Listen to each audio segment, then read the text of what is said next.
Death Comes for the Archbishop by Willa Cather. Prologue. At Rome.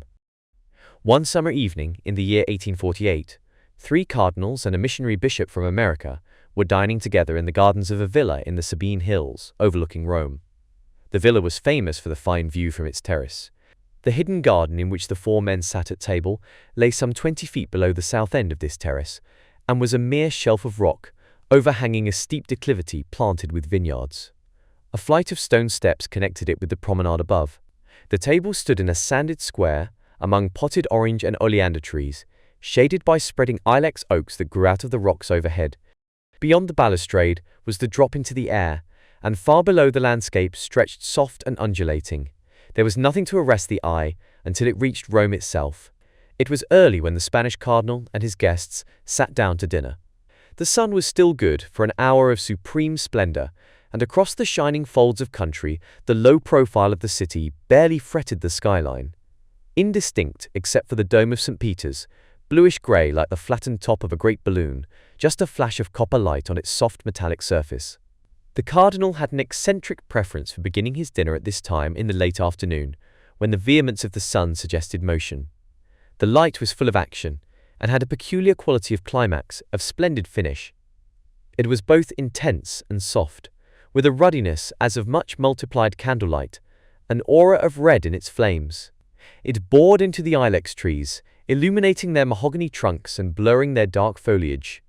It warmed the bright green of the orange trees and the rose of the oleander blooms to gold, sent congested spiral patterns quivering over the Damascene plate and crystal. The churchmen kept their rectangular clerical caps on their heads to protect them from the sun. The 3 cardinals wore black cassocks with crimson pipings and crimson buttons, the bishop a long black coat over his violet vest. They were talking business, had met indeed to discuss an anticipated appeal from the provincial council at Baltimore for the founding of an apostolic vicariate in New Mexico, a part of North America recently annexed to the United States. This new territory was vague to all of them, even to the missionary bishop. The Italian and French cardinals spoke of it as Le Mexique, and the Spanish host referred to it as New Spain. Their interest in the projected vicariate was tepid, and had to be continually revived by the missionary, Father Ferrand, Irish by birth, French by ancestry, a man of wide wanderings and notable achievement in the New World, an Odysseus of the Church. The language spoken was French. The time had already gone by when cardinals could conveniently discuss contemporary matters in Latin. The French and Italian cardinals were men in vigorous middle life, the Norman full-belted and ruddy, the Venetian spare and sallow and hook-nosed. Their host, Garcia Maria de Allende, was still a young man. He was dark in coloring, but the long Spanish face that looked out from so many canvases in his ancestral portrait gallery was in the young cardinal much modified through his English mother. With his café oscuro eyes, he had a fresh, pleasant English mouth and an open manner. During the latter years of the reign of Gregory XVI, de Allende had been the most influential man at the Vatican, but since the death of Gregory 2 years ago, he had retired to his country estate. He believed the reforms of the new pontiff impractical and dangerous, and had withdrawn from politics, confining his activities to work for the Society for the Propagation of the Faith, that organization which had been so fostered by Gregory. In his leisure the cardinal played tennis. As a boy in England, he had been passionately fond of this sport. Lawn tennis had not yet come into fashion. It was a formidable game of indoor tennis the cardinal played.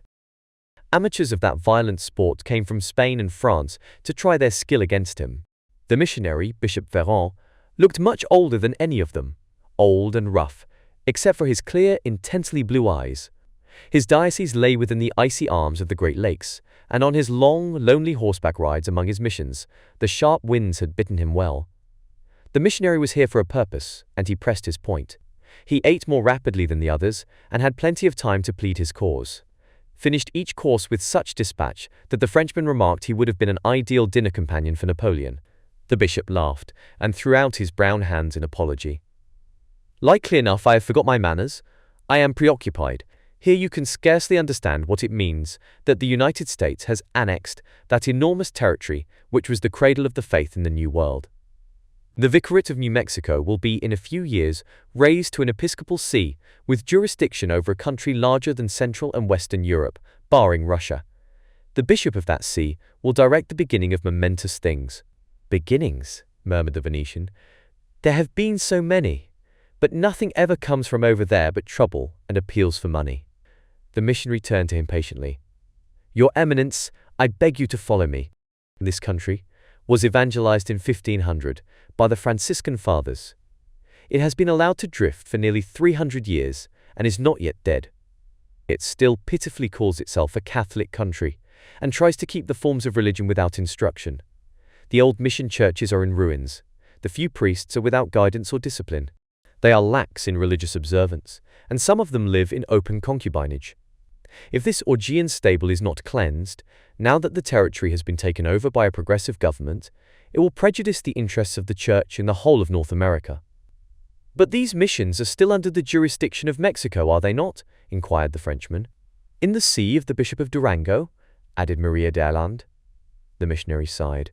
Your Eminence, the Bishop of Durango is an old man, and from his seat to Santa Fe is a distance of 1,500 English miles. There are no wagon roads, no canals, no navigable rivers. Trade is carried on by means of pack mules, over treacherous trails. The desert down there has a peculiar horror. I do not mean thirst, nor Indian massacres which are frequent.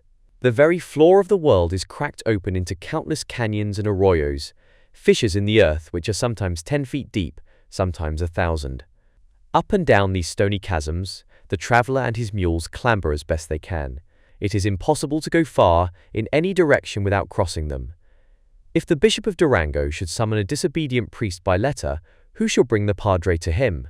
Who can prove that he ever received the summons? The post is carried by hunters, fur trappers, gold seekers, whoever happens to be moving on the trails. The Norman cardinal emptied his glass and wiped his lips. And the inhabitants, Father Ferrand? If these are the travelers, who stays at home? Some 30 Indian nations, Monsignor, each with its own customs and language, many of them fiercely hostile to each other.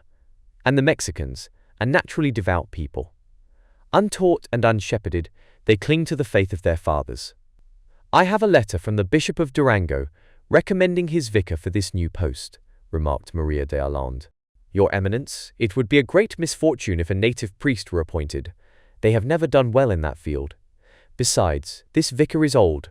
The new vicar must be a young man, of strong constitution, full of zeal, and above all, intelligent, who will have to deal with savagery and ignorance, with dissolute priests and political intrigue.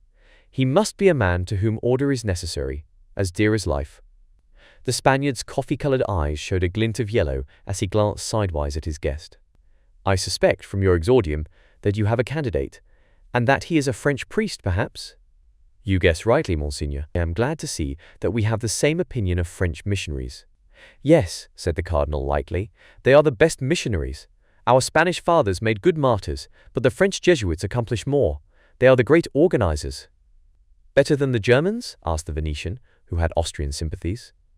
Oh, the Germans classify, but the French arrange. The French missionaries have a sense of proportion and rational adjustment. They are always trying to discover the logical relation of things. It is a passion with them. Here the host turned to the old bishop again. But your grace, why do you neglect this Burgundy? I had this wine brought up from my cellar especially to warm away the chill of your 20 Canadian winters. Surely you do not gather vintages like this on the shores of the great Lake Huron? The missionary smiled as he took up his untouched glass. It is superb, your Eminence, but I fear I have lost my palate for vintages. Out there, a little whiskey or Hudson Bay Company rum does better for us. I must confess I enjoyed the champagne in Paris. We had been 40 days at sea, and I am a poor sailor. Then we must have some for you. He made a sign to his major domo. You like it very cold? And your new vicar apostolic, what will he drink in the country of bison and serpents or sonnets? And what will he eat? He will eat dried buffalo meat and frijoles with chili, and he will be glad to drink water when he can get it. He will have no easy life, your Eminence. That country will drink up his youth and strength as it does the rain. He will be called upon for every sacrifice, quite possibly for martyrdom. Only last year the Indian pueblo of San Fernandez de Taos murdered and scalped the American governor and some dozen other whites. The reason they did not scalp their padre was that their padre was one of the leaders of the rebellion and himself planned the massacre. That is how things stand in New Mexico. Where is your candidate at present, Father? He is a parish priest on the shores of Lake Ontario in my diocese. I have watched his work for 9 years. He is but 35 now. He came to us directly from the seminary. And his name is? Jean-Marie Latour. Maria de Allende, leaning back in his chair, put the tips of his long fingers together and regarded them thoughtfully. Of course, Father Ferrand, the propaganda will almost certainly appoint to this vicariate the man whom the council at Baltimore recommends. Ah, yes, Your Eminence, but a word from you to the provincial council, an inquiry, a suggestion, would have some weight, I admit, replied the cardinal, smiling. And this Latour is intelligent, you say? What a fate you are drawing upon him! But I suppose it is no worse than a life among the Hurons. My knowledge of your country is chiefly drawn from the romances of Fenimore Cooper, which I read in English with great pleasure. But has your priest a versatile intelligence?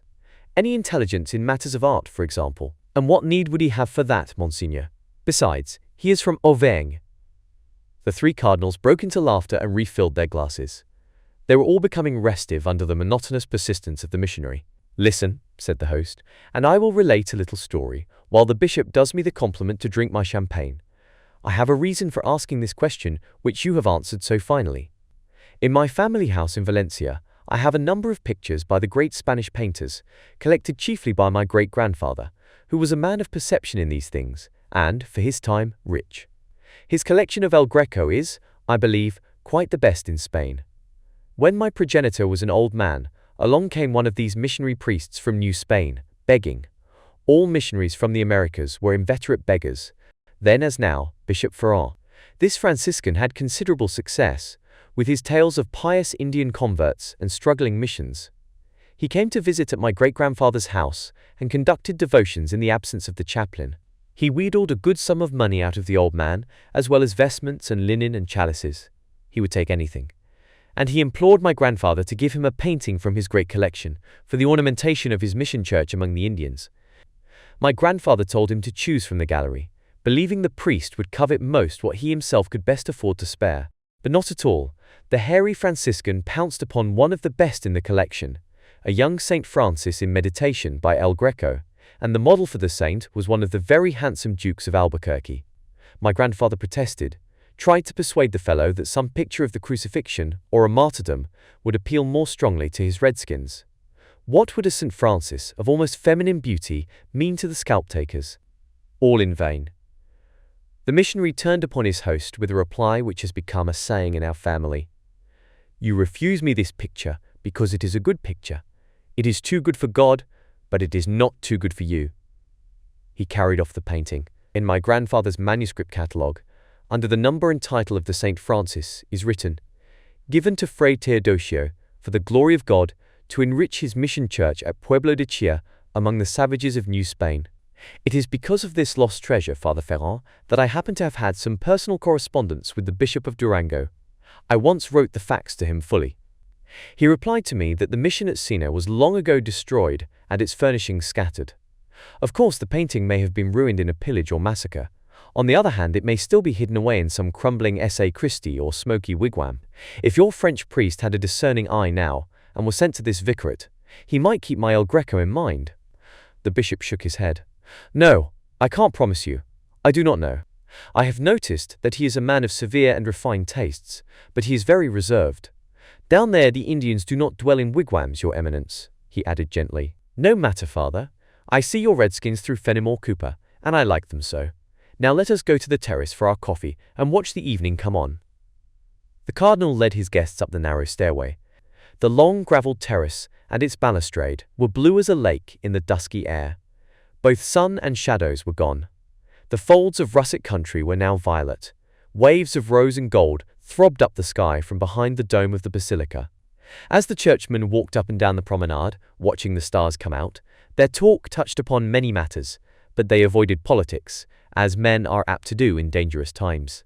Not a word was spoken of the Lombard War, in which the Pope's position was so anomalous.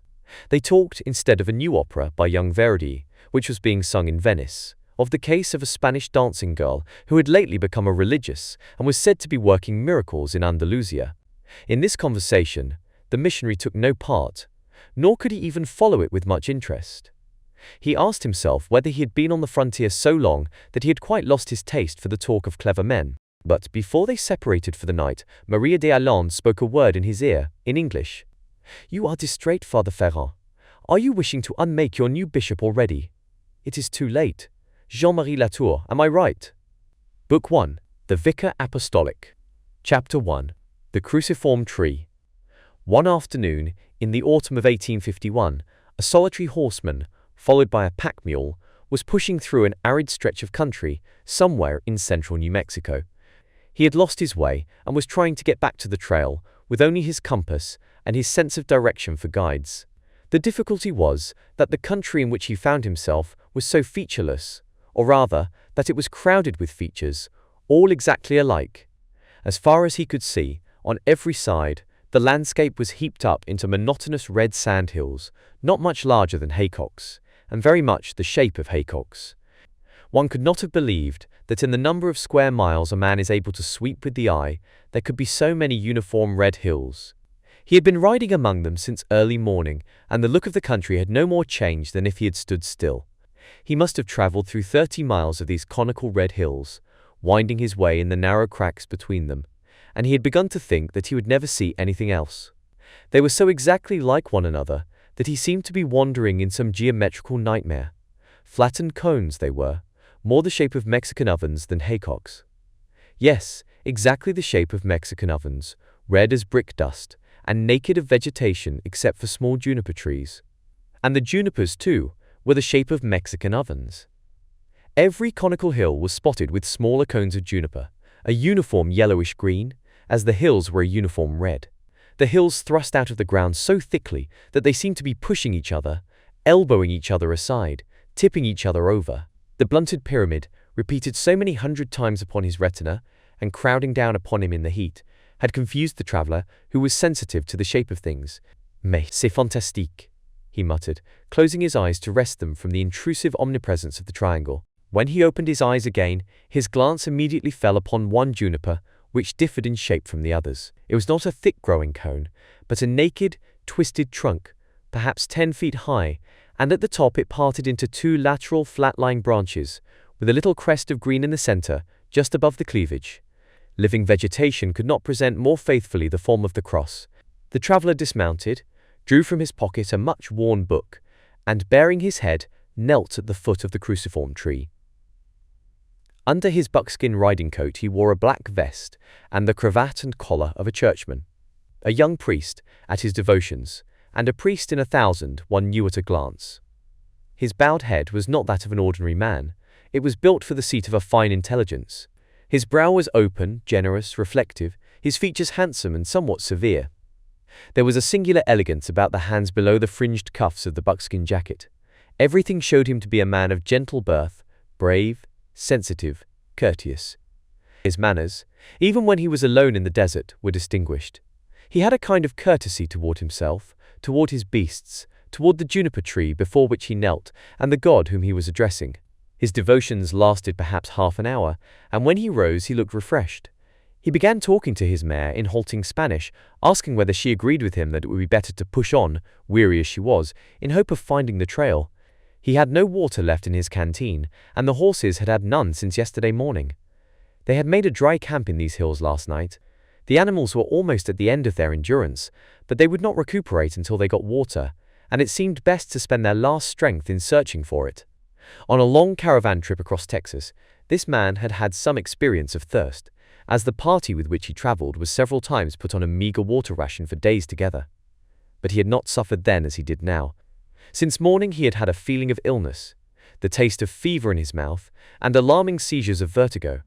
As these conical hills pressed closer and closer upon him, he began to wonder whether his long wayfaring from the mountains of Auvergne were possibly to end here. He reminded himself of that cry, wrung from his Saviour on the cross, "J'ai soif!" Of all our Lord's physical sufferings, only one, "I thirst," rose to his lips. Empowered by long training, the young priest blotted himself out of his own consciousness and meditated upon the anguish of his Lord. The passion of Jesus became for him the only reality. The need of his own body was but a part of that conception. His mare stumbled, breaking his mood of contemplation. He was sorrier for his beasts than for himself. He, supposed to be the intelligence of the party, had got the poor animals into this interminable desert of ovens. He was afraid he had been absent-minded, had been pondering his problem instead of heeding the way. His problem was how to recover a bishopric. He was a vicar apostolic, lacking a vicariate. He was thrust out, his flock would have none of him. The traveler was Jean-Marie Latour, consecrated vicar apostolic of New Mexico and bishop of Agathonica, in partibus at Cincinnati a year ago, and ever since then he had been trying to reach his vicariate. No one in Cincinnati could tell him how to get to New Mexico. No one had ever been there. Since young Father Latour's arrival in America, a railroad had been built through from New York to Cincinnati, but there it ended. New Mexico lay in the middle of a dark continent. The Ohio merchants knew of two routes only. One was the Santa Fe Trail from St. Louis, but at that time it was very dangerous because of Comanche Indian raids. His friends advised Father Latour to go down the river to New Orleans, thence by boat to Galveston, across Texas to San Antonio, and to wind up into New Mexico along the Rio Grande Valley. This he had done, but with what misadventures! His steamer was wrecked and sunk in the Galveston harbor, and he had lost all his worldly possessions except his books, which he saved at the risk of his life. He crossed Texas with a trader's caravan, and approaching San Antonio he was hurt in jumping from an overturning wagon and had to lie for 3 months in the crowded house of a poor Irish family, waiting for his injured leg to get strong. It was nearly a year after he had embarked upon the Mississippi that the young bishop, at about the sunset hour of a summer afternoon, at last beheld the old settlement toward which he had been journeying so long. The wagon train had been going all day through a greasewood plain, when late in the afternoon the teamsters began shouting that over yonder was the villa.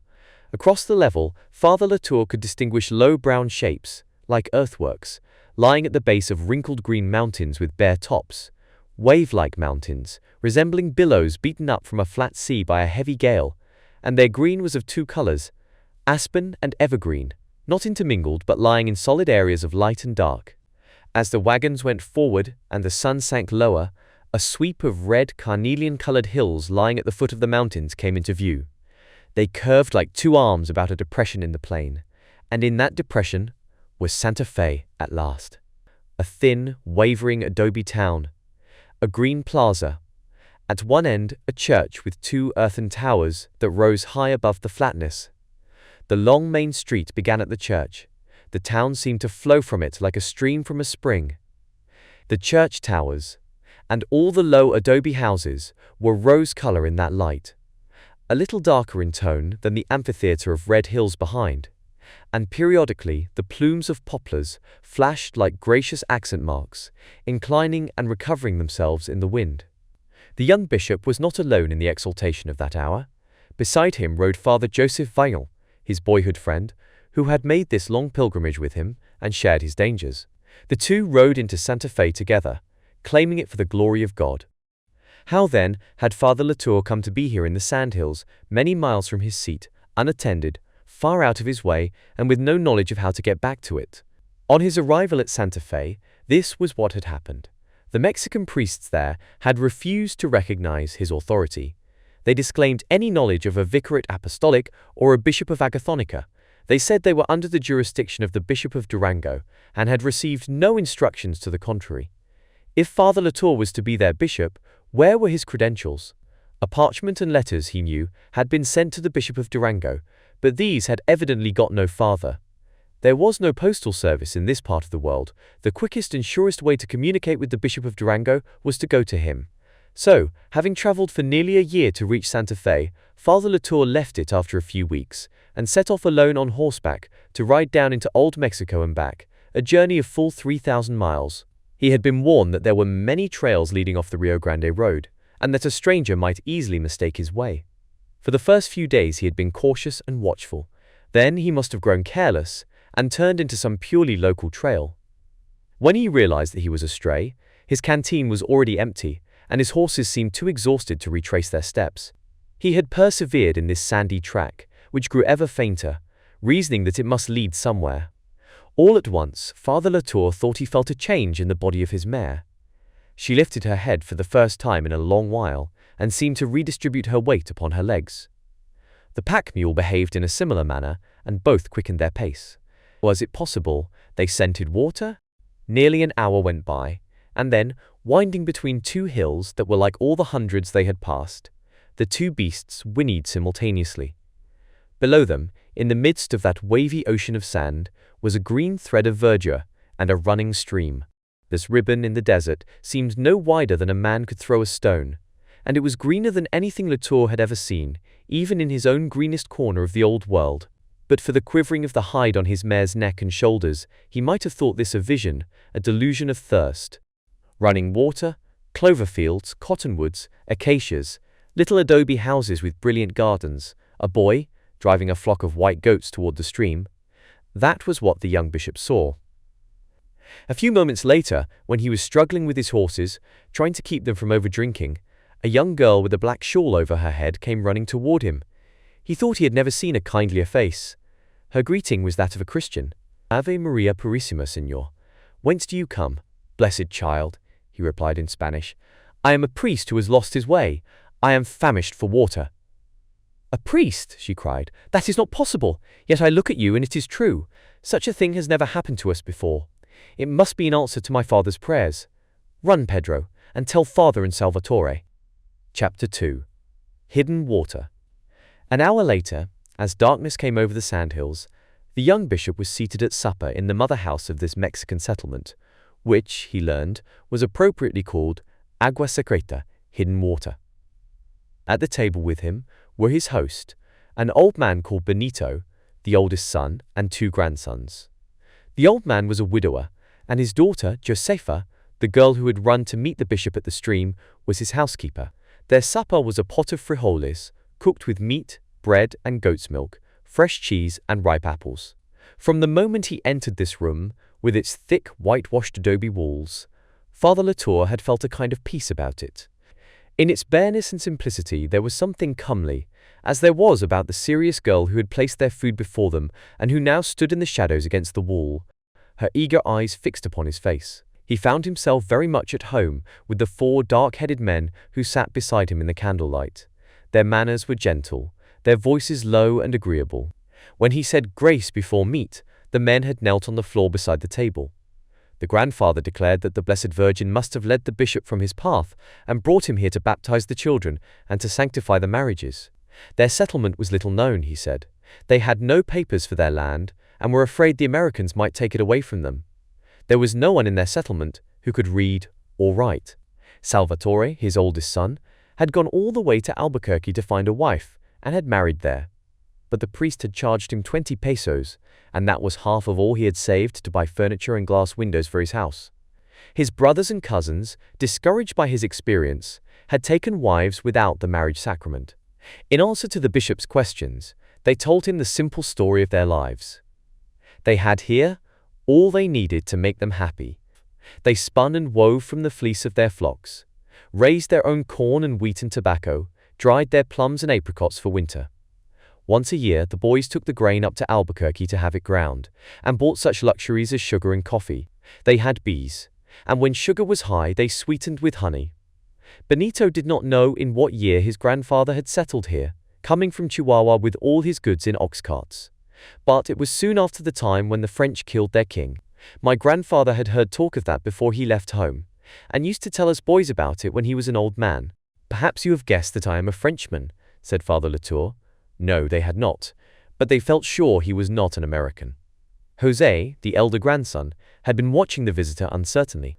He was a handsome boy, with a triangle of black hair hanging over his rather sullen eyes.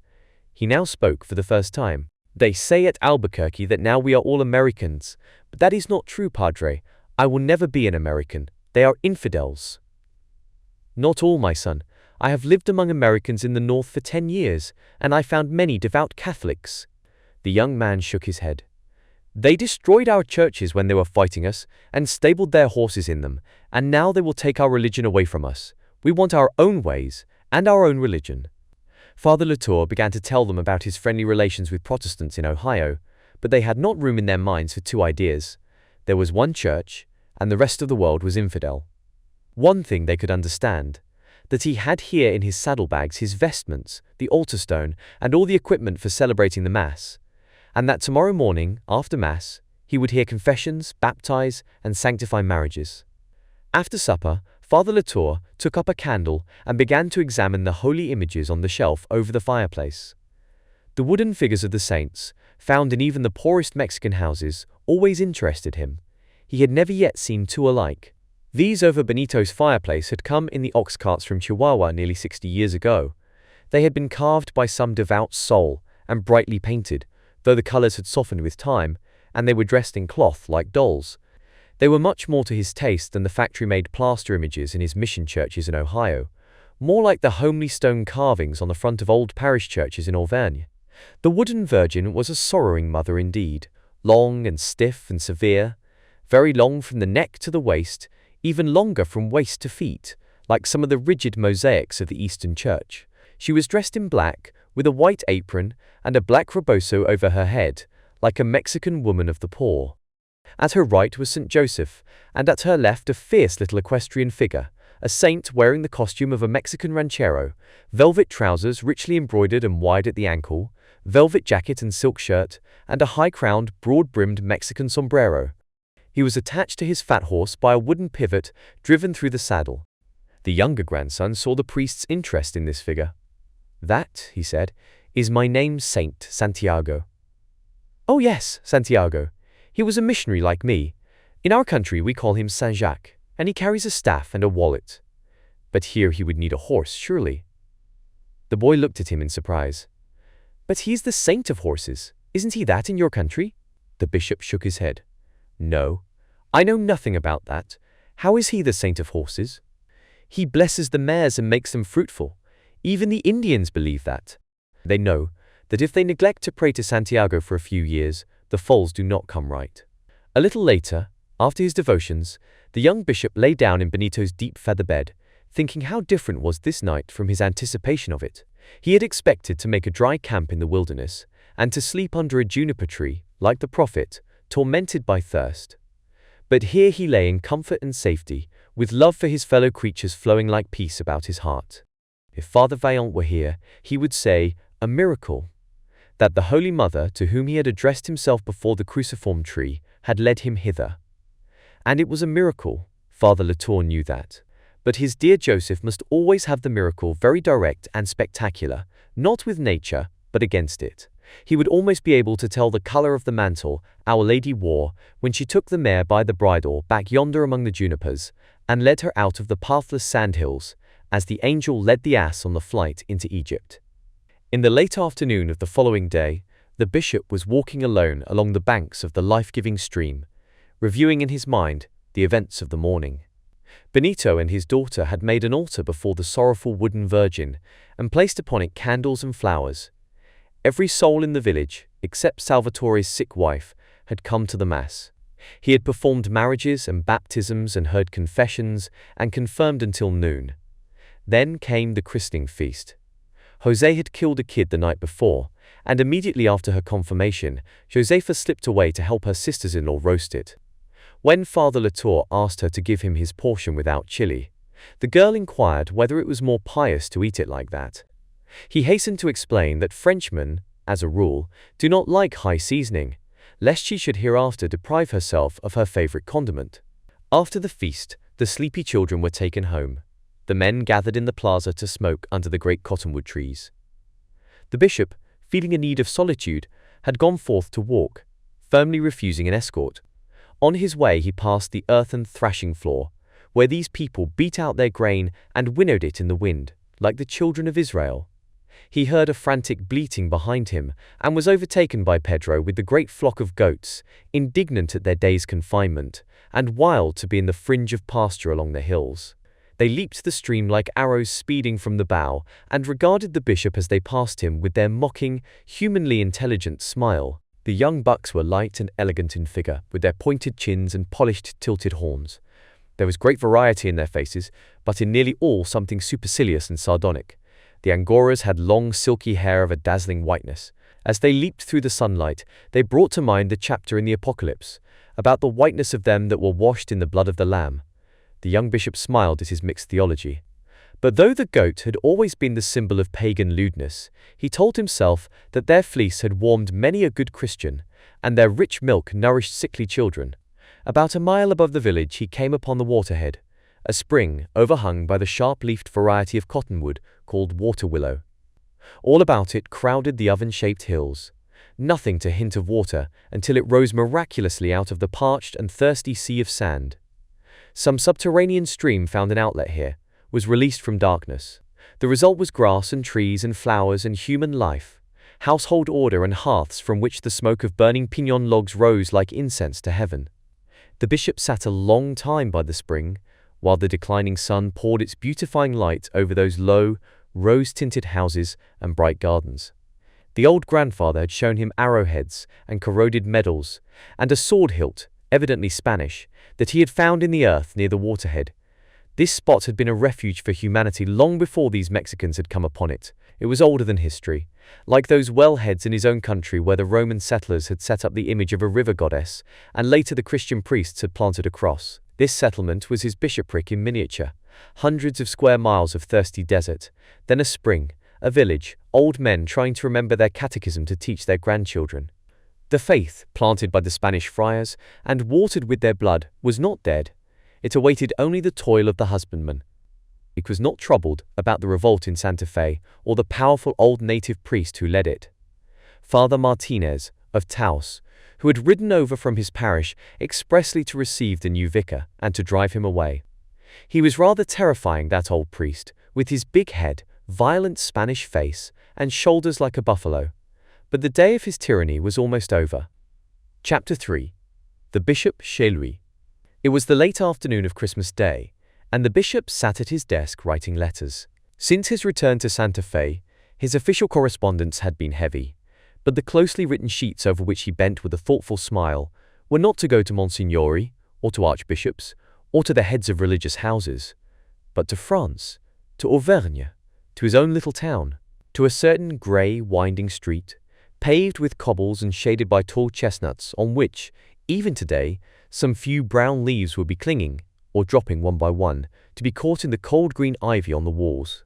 The bishop had returned from his long horseback trip into Mexico only 9 days ago. At Durango, the old Mexican prelate there had, after some delay, delivered to him the documents that defined his vicariate, and Father Latour rode back the 1,500 miles to Santa Fe through the sunny days of early winter. On his arrival he found amity instead of enmity awaiting him. Father Vaillant had already endeared himself to the people. The Mexican priest who was in charge of the pro-cathedral had gracefully retired, gone to visit his family in Old Mexico, and carried his effects along with him. Father Vaillant had taken possession of the priest's house, and with the help of carpenters and the Mexican women of the parish had put it in order. The Yankee traders and the military commandant at Fort Marcy had sent generous contributions of bedding and blankets and odd pieces of furniture. The episcopal residence was an old adobe house, much out of repair, but with possibilities of comfort. Father Latour had chosen for his study a room at one end of the wing. There he sat, as this afternoon of Christmas Day faded into evening. It was a long room of an agreeable shape.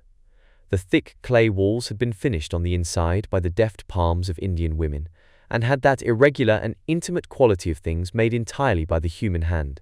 There was a reassuring solidity and depth about those walls, rounded at door-sills and window-sills, rounded in wide wings about the corner fireplace. The interior had been newly whitewashed in the bishop's absence, and the flicker of the fire threw a rosy glow over the wavy surfaces, never quite evenly flat, never a dead white, for the ruddy color of the clay underneath gave a warm tone to the lime-wash. The ceiling was made of heavy cedar beams, overlaid by aspen saplings, all of one size, lying close together like the ribs in corduroy and clad in their ruddy inner skins. The earth floor was covered with thick Indian blankets. 2 blankets, very old and beautiful in design and color, were hung on the walls like tapestries. On either side of the fireplace, plastered recesses were let into the wall. In one, narrow and arched, stood the bishop's crucifix. The other was square, with a carved wooden door like a grill, and within it lay a few rare and beautiful books. The rest of the bishop's library was on open shelves at one end of the room. The furniture of the house Father Vaillant had bought from the departed Mexican priest. It was heavy and somewhat clumsy, but not unsightly. All the wood used in making tables and bedsteads was hewn from tree boles with the axe or hatchet. Even the thick planks on which the bishop's theological books rested were axe-dressed. There was not at that time a turning lathe or a sawmill in all northern New Mexico. The native carpenters whittled out chair rungs and table legs, and fitted them together with wooden pins instead of iron nails. Wooden chests were used in place of dressers with drawers, and sometimes these were beautifully carved, or covered with decorated leather. The desk at which the bishop sat writing was an importation, a walnut secretary of American make, sent down by one of the officers of the fort at Father Vaillant's suggestion. His silver candlesticks he had brought from France long ago. They were given to him by a beloved aunt when he was ordained. The young bishop's pen flew over the paper, leaving a trail of fine, finished French script behind, in violet ink. My new study, dear brother, as I write, is full of the delicious fragrance of the pinon logs burning in my fireplace. We use this kind of cedar wood altogether for fuel, and it is highly aromatic, yet delicate. At our meanest tasks, we have a perpetual odor of incense about us. I wish that you, and my dear sister, could look in upon this scene of comfort and peace. We missionaries wear a frock coat and wide-brimmed hat all day, you know, and look like American traders. What a pleasure to come home at night and put on my old cassock. I feel more like a priest then. For so much of the day I must be a businessman, and for some reason more like a Frenchman. All day I am an American in speech and thought, yes, in heart too.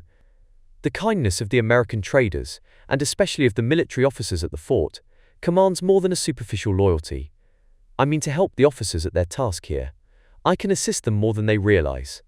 The church can do more than the fort to make these poor Mexicans good Americans. And it is for the people's good. There is no other way in which they can better their condition. But this is not the day to write you of my duties or my purposes. Tonight we are exiles, happy ones, thinking of home. Father Joseph has sent away our Mexican woman. He will make a good cook of her in time, but tonight he is preparing our Christmas dinner himself. I had thought he would be worn out today, for he has been conducting a novena of high masses, as is the custom here before Christmas.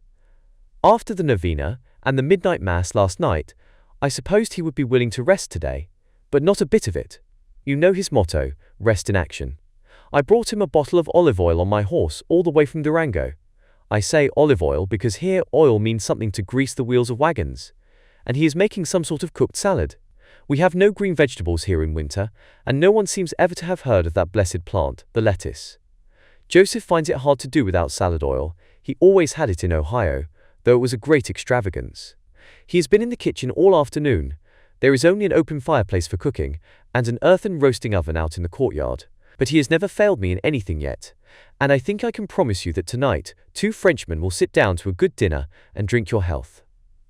The bishop laid down his pen and lit his 2 candles with a splinter from the fire, then stood, dusting his fingers by the deep-set window, looking out at the pale blue darkening sky. The evening star hung above the amber afterglow, so soft, so brilliant, that she seemed to bathe in her own silver light. Avenue Marie Stella, the song which one of his friends at the seminary used to intone so beautifully, humming it softly. He returned to his desk and was just dipping his pen in the ink when the door opened, and a voice said, Monseigneur est servi. Alors Jean, veux-tu apporter les bougies? The bishop carried the candles into the dining room, where the table was laid, and Father Vaillant was changing his cook's apron for his cassock. Crimson from standing over an open fire, his rugged face was even homelier than usual. Though one of the first things a stranger decided upon meeting Father Joseph was that the Lord had made few uglier men. He was short, skinny, bow-legged from a life on horseback, and his countenance had little to recommend it but kindliness and vivacity. He looked old, though he was then about 40. His skin was hardened and seamed by exposure to weather in a bitter climate, his neck scrawny and wrinkled like an old man's, a bold, blunt-tipped nose, positive chin, a very large mouth, the lips thick and succulent but never loose, never relaxed, always stiffened by effort or working with excitement. His hair, sunburned to the shade of dry hay, had originally been tow-colored. Blanchette, whitey, he was always called at the seminary. Even his eyes were nearsighted, and of such a pale, watery blue as to be unimpressive. There was certainly nothing in his outer case to suggest the fierceness and fortitude and fire of the man, and yet even the thick-blooded Mexican half-breeds knew his quality at once. If the bishop returned to find Santa Fe friendly to him, it was because everybody believed in Father Vaillant homely, real, persistent, with the driving power of a dozen men in his poorly built body. On coming into the dining room, Bishop Latour placed his candlesticks over the fireplace, since there were already 6 upon the table, illuminating the brown soup pot. After they had stood for a moment in prayer, Father Joseph lifted the cover and ladled the soup into the plates, a dark onion soup with croutons. The bishop tasted it critically and smiled at his companion. After the spoon had travelled to his lips a few times, he put it down and, leaning back in his chair, remarked, "Think of it, Blanchett. In all this vast country between the Mississippi and the Pacific Ocean, there is probably not another human being who could make a soup like this." "Not unless he is a Frenchman," said Father Joseph. He had tucked a napkin over the front of his cassock and was losing no time in reflection. "I am not deprecating your individual talent, Joseph," the bishop continued, "but when one thinks of it, a soup like this is not the work of one man. It is the result of a constantly refined tradition. There are nearly 1,000 years of history in this soup." Father Joseph frowned intently at the earthen pot in the middle of the table. His pale, nearsighted eyes had always the look of peering into distance. "C'est ça, c'est vrai," he murmured. "But how?" he exclaimed, as he filled the bishop's plate again. "How can a man make a proper soup without leeks, that king of vegetables? We cannot go on eating onions forever." After carrying away the soupière, he brought in the roast chicken and pommes sautés. "And salad, Jean," he continued as he began to carve. "Are we to eat dried beans and roots for the rest of our lives? Surely we must find time to make a garden. Ah, my garden at Sandusky! And you could snatch me away from it. You will admit that you never ate better lettuces in France. And my vineyard, a natural habitat for the vine that, I tell you, the shores of Lake Erie will be covered with vineyards one day. I envy the man who is drinking my wine. Ah well, that is a missionary's life, to plant where another shall reap." As this was Christmas Day, the two friends were speaking in their native tongue. For years they had made it a practice to speak English together, except upon very special occasions, and of late they conversed in Spanish, in which they both needed to gain fluency. "And yet sometimes you used to chafe a little at your dear Sandusky and its comforts," the bishop reminded him, "to say that you would end a homestaying parish priest after all. Of course, one wants to eat one's cake and have it, as they say in Ohio. But no, Father Jean. This is far enough. Do not drag me any farther." Father Joseph began gently to coax the cork from a bottle of red wine with his fingers. "This I begged for your dinner at the hacienda, where I went to baptize the baby on St. Thomas's Day. It is not easy to separate these rich Mexicans from their French wine. They know its worth." He poured a few drops and tried it. A slight taste of the cork. They do not know how to keep it properly. However, it is quite good enough for missionaries. "You asked me not to drag you any farther, Joseph. I wish—" Bishop Latour leaned back in his chair and locked his hands together beneath his chin. "I wish I knew how far this is. Does anyone know the extent of this diocese, or of this territory? The commandant at the fort seems as much in the dark as I. He says I can get some information from the scout, Kit Carson, who lives at Taos." "Don't begin worrying about the diocese, Jean. For the present, Santa Fe is the diocese. Establish order at home.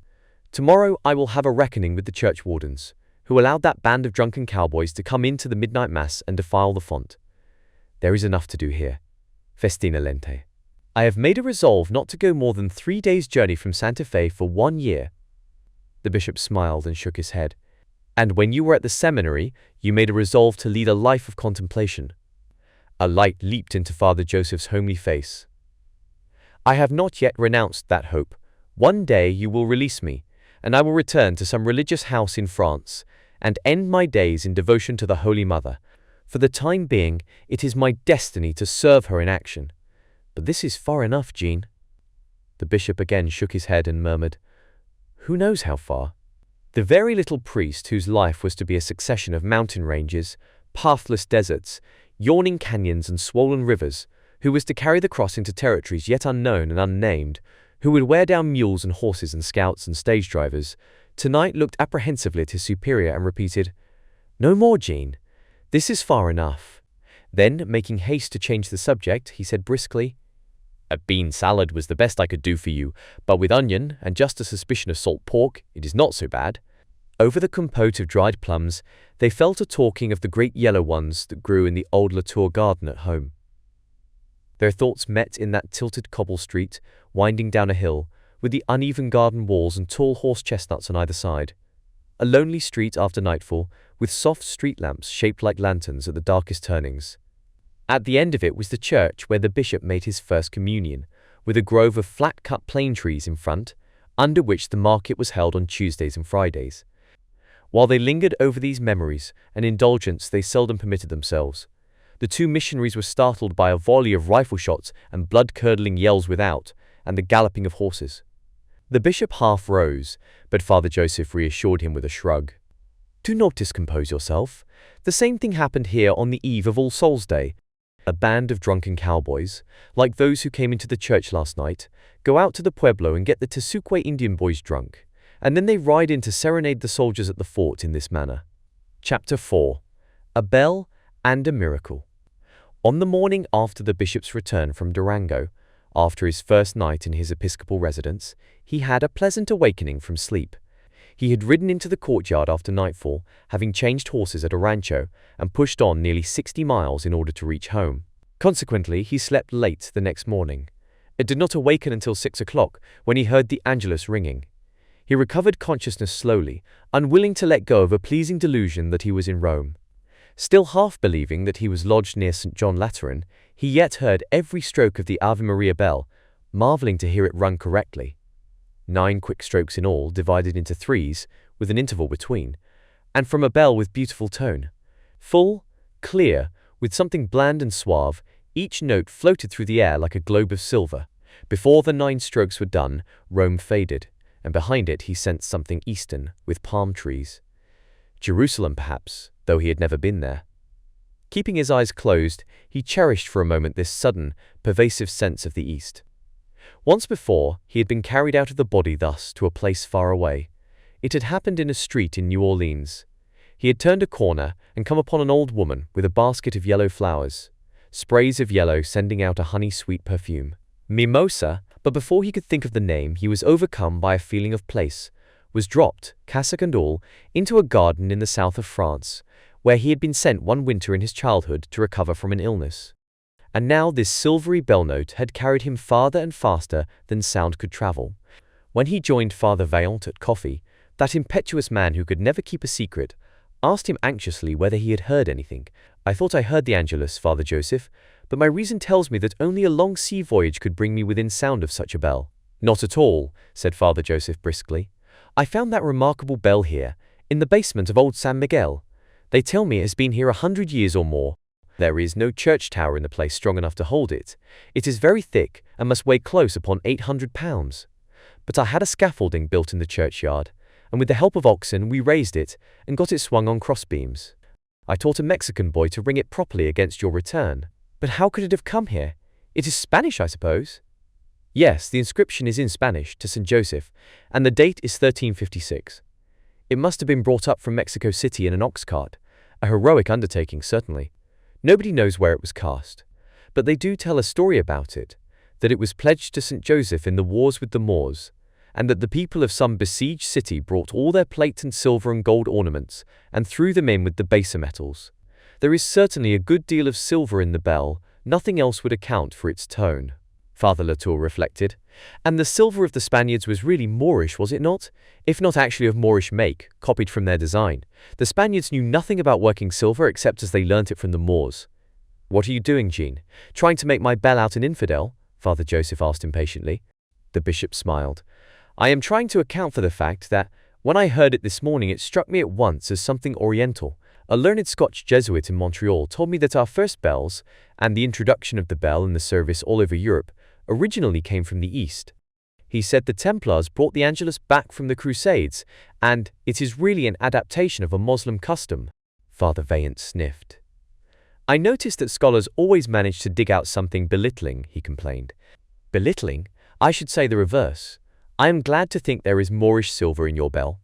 When we first came here, the one good workman we found in Santa Fe was a silversmith.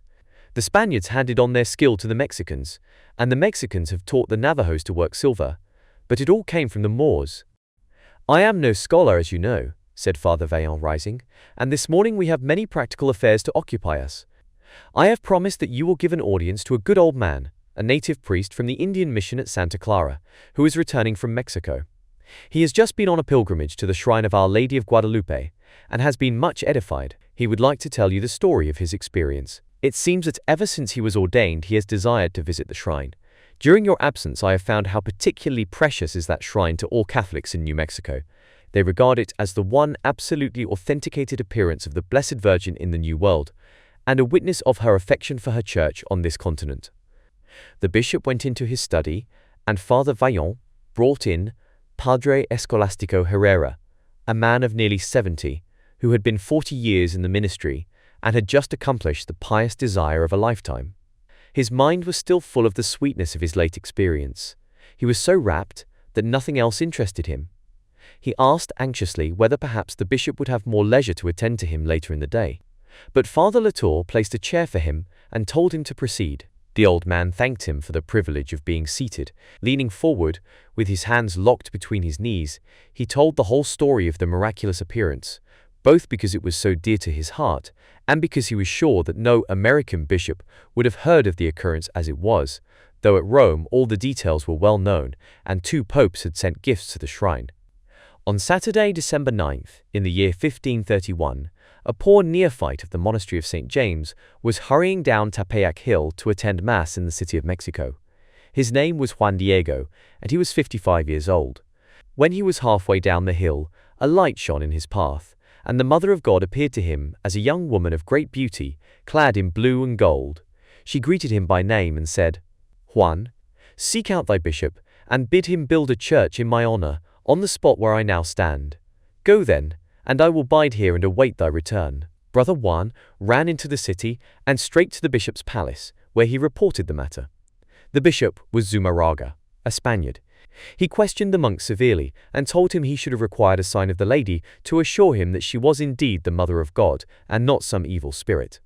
He dismissed the poor brother harshly and set an attendant to watch his actions. Juan went forth very downcast and repaired to the house of his uncle, Bernardino, who was sick of a fever. The 2 succeeding days he spent in caring for this aged man, who seemed at the point of death. Because of the bishop's reproof, he had fallen into doubt, and did not return to the spot where the lady said she would await him. On Tuesday he left the city to go back to his monastery to fetch medicines for Bernardino, but he avoided the place where he had seen the vision, and went by another way.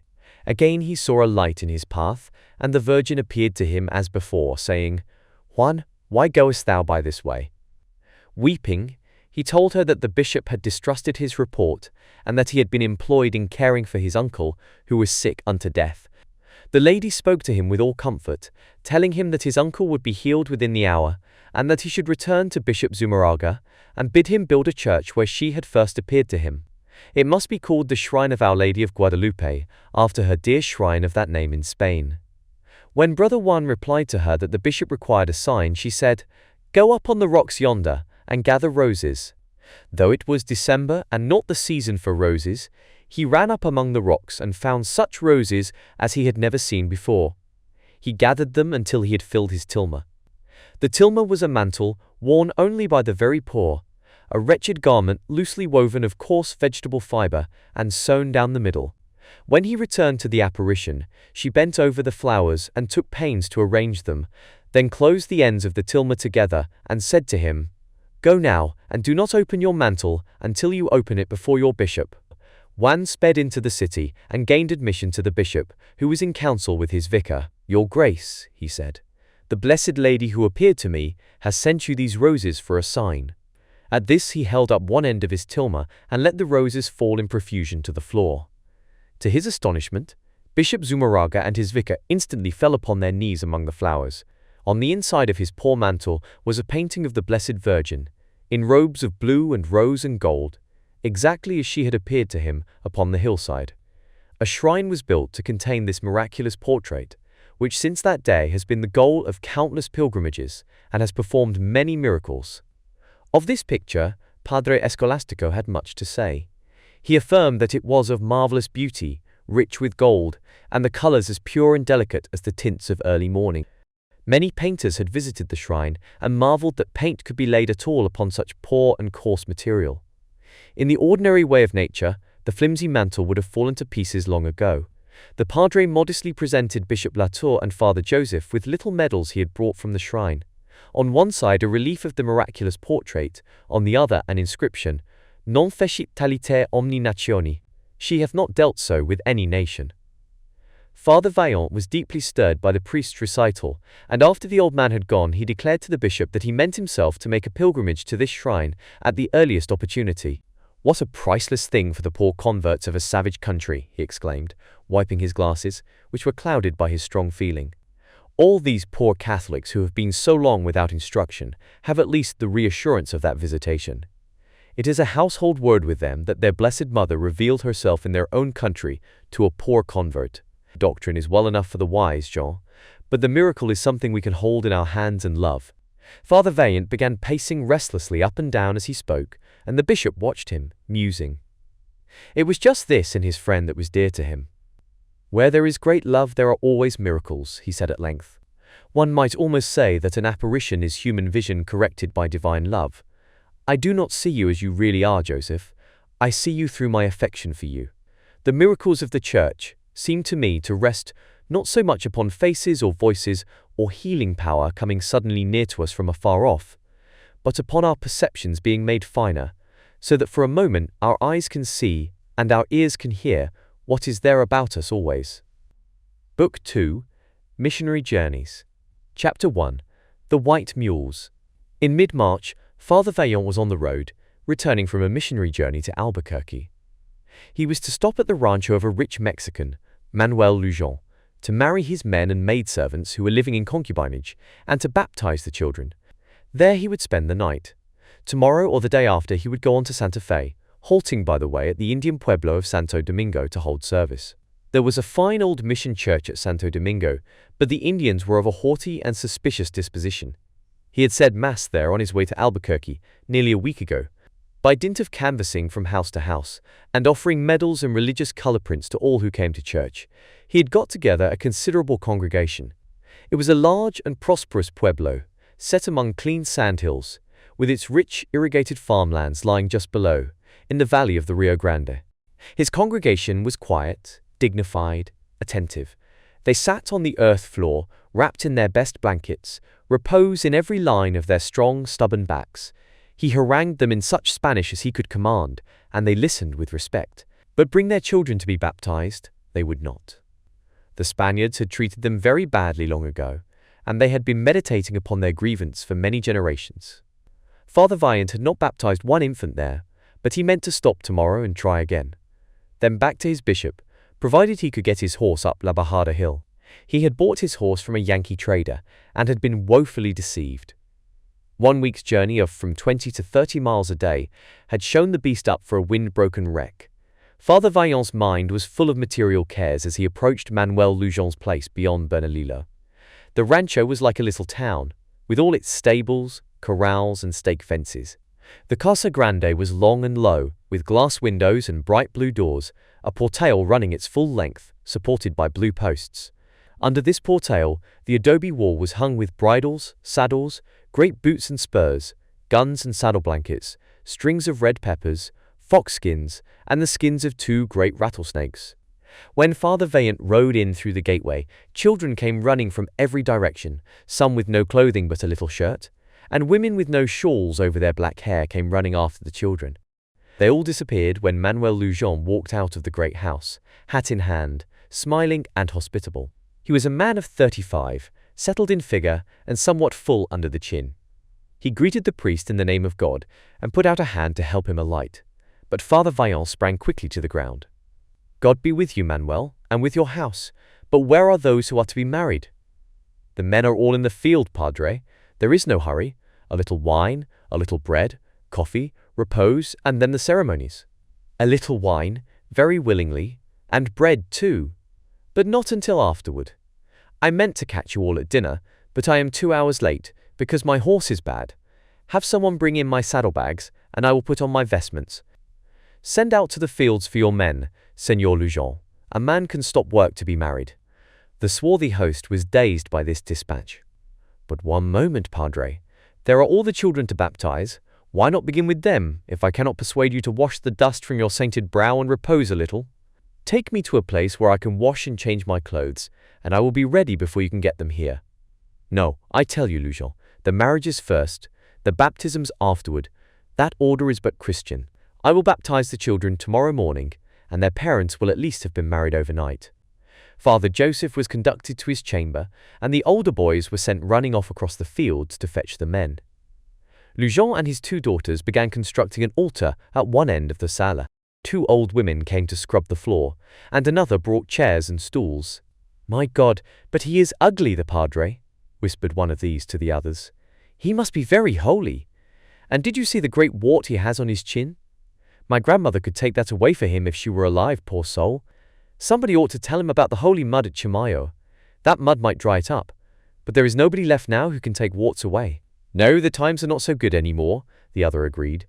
"And I doubt if all this marrying will make them any better. Of what use is it to marry people after they have lived together and had children? And the man is maybe thinking about another woman, like Pablo. I saw him coming out of the brush with that oldest girl of Trinidad's only Sunday night." The reappearance of the priest upon the scene cut short further scandal. He knelt down before the improvised altar and began his private devotions. The women tiptoed away. Señor Lujan himself went out toward the servants' quarters to hurry the candidates for the marriage sacrament. The women were giggling and snatching up their best shawls. Some of the men had even washed their hands. The household crowded into the sala, and Father Vaillant married couples with great dispatch. "Tomorrow morning, the baptisms," he announced, "and the mothers see to it that the children are clean, and that there are sponsors for all." After he had resumed his traveling clothes, Father Joseph asked his host at what hour he dined, remarking that he had been fasting since an early breakfast. "We eat when it is ready, a little after sunset usually. I have had a young lamb killed for your reverence." Father Joseph kindled with interest. "Ah, and how will it be cooked?" Señor Lujan shrugged. "Cooked? Why, they put it in a pot with chili and some onions, I suppose." "Ah, that is the point. I have had too much stewed mutton. Will you permit me to go into the kitchen and cook my portion in my own way?" Lujan waved his hand. "My house is yours, Padre. Into the kitchen I never go. Too many women. But there it is, and the woman in charge is named Rosa." When the father entered the kitchen, he found a crowd of women discussing the marriages. They quickly dispersed, leaving old Rosa by her fireplace, where hung a kettle from which issued the savor of cooking mutton fat, all too familiar to Father Joseph.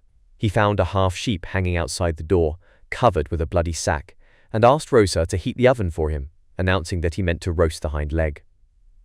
"But Padre, I baked before the marriages. The oven is almost cold." "It will take an hour to heat it, and it is only 2 hours till supper." "Very well. I can cook my roast in an hour." "Cook a roast in an hour," cried the old woman. "Mother of God, Padre, the blood will not be dried in it." "Not if I can help it," said Father Joseph fiercely. "Now hurry with the fire, my good woman." When the Padre carved his roast at the supper table, the serving girl stood behind his chair and looked with horror at the delicate stream of pink juice that followed the knife. Manuel Lujan took a slice for politeness, but he did not eat it. Father Vaillant had his gigot to himself. All the men and boys sat down at the long table with the host. The women and children would eat later. Father Joseph and Lujan, at one end, had a bottle of white Bordeaux between them. It had been brought from Mexico City on muleback, Lujan said. They were discussing the road back to Santa Fe, and when the missionary remarked that he would stop at Santo Domingo, the host asked him why he did not get a horse there. "I am afraid you will hardly get back to Santa Fe on your own. The Pueblo is famous for breeding good horses. You might make a trade." "No," said Father Vaillant. "Those Indians are of a sullen disposition. If I were to have dealings with them, they would suspect my motives. If we are to save their souls, we must make it clear that we want no profit for ourselves, as I told Father Gallegos in Albuquerque." Manuel Lujan laughed and glanced down the table at his men, who were all showing their white teeth. "You said that to the Padre at Albuquerque? You have courage. He is a rich man, Padre Gallegos. All the same, I respect him. I have played poker with him. He is a great gambler and takes his losses like a man. He stops at nothing, plays like an American." "And I," retorted Father Joseph, "I have not much respect for a priest who either plays cards or manages to get rich." "Then you do not play?" asked Lujan. "I am disappointed. I had hoped we could have a game after supper. The evenings are dull enough here." "You do not even play dominoes?" "Ah, that is another matter," Father Joseph declared. "A game of dominoes, there by the fire, with coffee, or some of that excellent grape brandy you allowed me to taste, that I would find refreshing. And tell me, Manuelito, where do you get that brandy? It is like a French liqueur. It is well seasoned. It was made at Bernalillo in my grandfather's time. They make it there still, but it is not so good now." The next morning, after coffee, While the children were being got ready for baptism, the host took Father Vaillant through his corrals and stables to show him his stock. He exhibited with peculiar pride 2 cream-colored mules, stalled side by side. With his own hand he led them out of the stable in order to display to advantage their handsome coats, not bluish-white, as with white horses, but a rich, deep ivory that in shadow changed to fawn color. Their tails were clipped at the end into the shape of bells. "Their names," said Lujon, "are Contento and Angelica, and they are as good as their names. It seems that God has given them intelligence. When I talk to them, they look up at me like Christians. They are very companionable. They are always ridden together and have a great affection for each other." Father Joseph took one by the halter and led it about. "Ah, but they are rare creatures. I have never seen a mule or horse colored like a young fawn before." To his host's astonishment, the wiry little priest sprang upon Contento's back with the agility of a grasshopper. The mule, too, was astonished. He shook himself violently, bolted toward the gate of the barnyard, and at the gate stopped suddenly. Since this did not throw his rider, he seemed satisfied, trotted back, and stood placidly beside Angelica. "But you are a caballero, Father Vaillant," Lujon exclaimed. "I doubt if Father Gallegos would have kept his seat, though he is something of a hunter." "The saddle is to be my home in your country, Lujon. What an easy gait this mule has, and what a narrow back. I noticed that especially. For a man with short legs, like me, it is a punishment to ride 8 hours a day on a wide horse, and this I must do day after day. From here I go to Santa Fe, and, after a day in conference with the bishop, I start for Mora." "For Mora?" exclaimed Lujon. "Yes, that is far, and the roads are very bad. On your mare you will never do it. She will drop dead under you." While he talked, the father remained upon the mule's back, stroking him with his hand. "Well, I have no other. God grant that she does not drop somewhere far from food and water. I can carry very little with me except my vestments and the sacred vessels." The Mexican had been growing more and more thoughtful, as if he were considering something profound and not altogether cheerful. Suddenly his brow cleared, and he turned to the priest with a radiant smile, quite boyish in its simplicity. "Father Vaillant," he burst out in a slightly oratorical manner, "you have made my house right with heaven, and you charge me very little. I will do something very nice for you. I will give you Contento for a present, and I hope to be particularly remembered in your prayers." Springing to the ground, Father Vaillant threw his arms about his host. "Manuelito," he cried, "for this darling mule I think I could almost pray you into heaven." The Mexican laughed too, and warmly returned the embrace. Arm in arm they went in to begin the baptisms. The next morning, when Lujon went to call Father Vaillant for breakfast, he found him in the barnyard, leading the 2 mules about and smoothing their fawn-colored flanks, but his face was not the cheerful countenance of yesterday. "Manuel," he said at once, "I cannot accept your present. I have thought upon it overnight, and I see that I cannot. The bishop works as hard as I do, and his horse is little better than mine. You know he lost everything on his way out here, in a shipwreck at Galveston. Among the rest a fine wagon he had built for travel on these plains. I could not go about on a mule like this when my bishop rides a common hack. It would be inappropriate. I must ride away on my old mare." "Yes, Padre?" Manuel looked troubled and somewhat aggrieved. Why should the Padre spoil everything? It had all been very pleasant yesterday, and he had felt like a prince of generosity. "I doubt if she will make La Bajada Hill," he said slowly, shaking his head. "Look my horses over and take the one that suits you. They are all better than yours."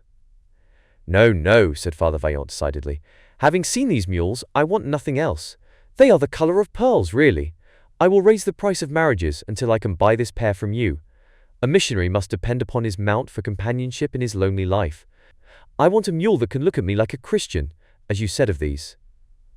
Señor Lujon sighed and looked about his barnyard as if he were trying to find some escape from this situation. Father Joseph turned to him with vehemence. "If I were a rich ranchero like you, Manuel, I would do a splendid thing. I would furnish the 2 mounts that are to carry the word of God about this heathen country, and then I would say to myself, 'There go my bishop and my vicario, on my beautiful cream-colored mules.'" "So be it, Padre," said Lujon with a mournful smile. "But I ought to get a good many prayers. On my whole estate there is nothing I prize like those 2. True, they might pine if they were parted for long. They have never been separated, and they have a great affection for each other. Mules, as you know, have strong affections.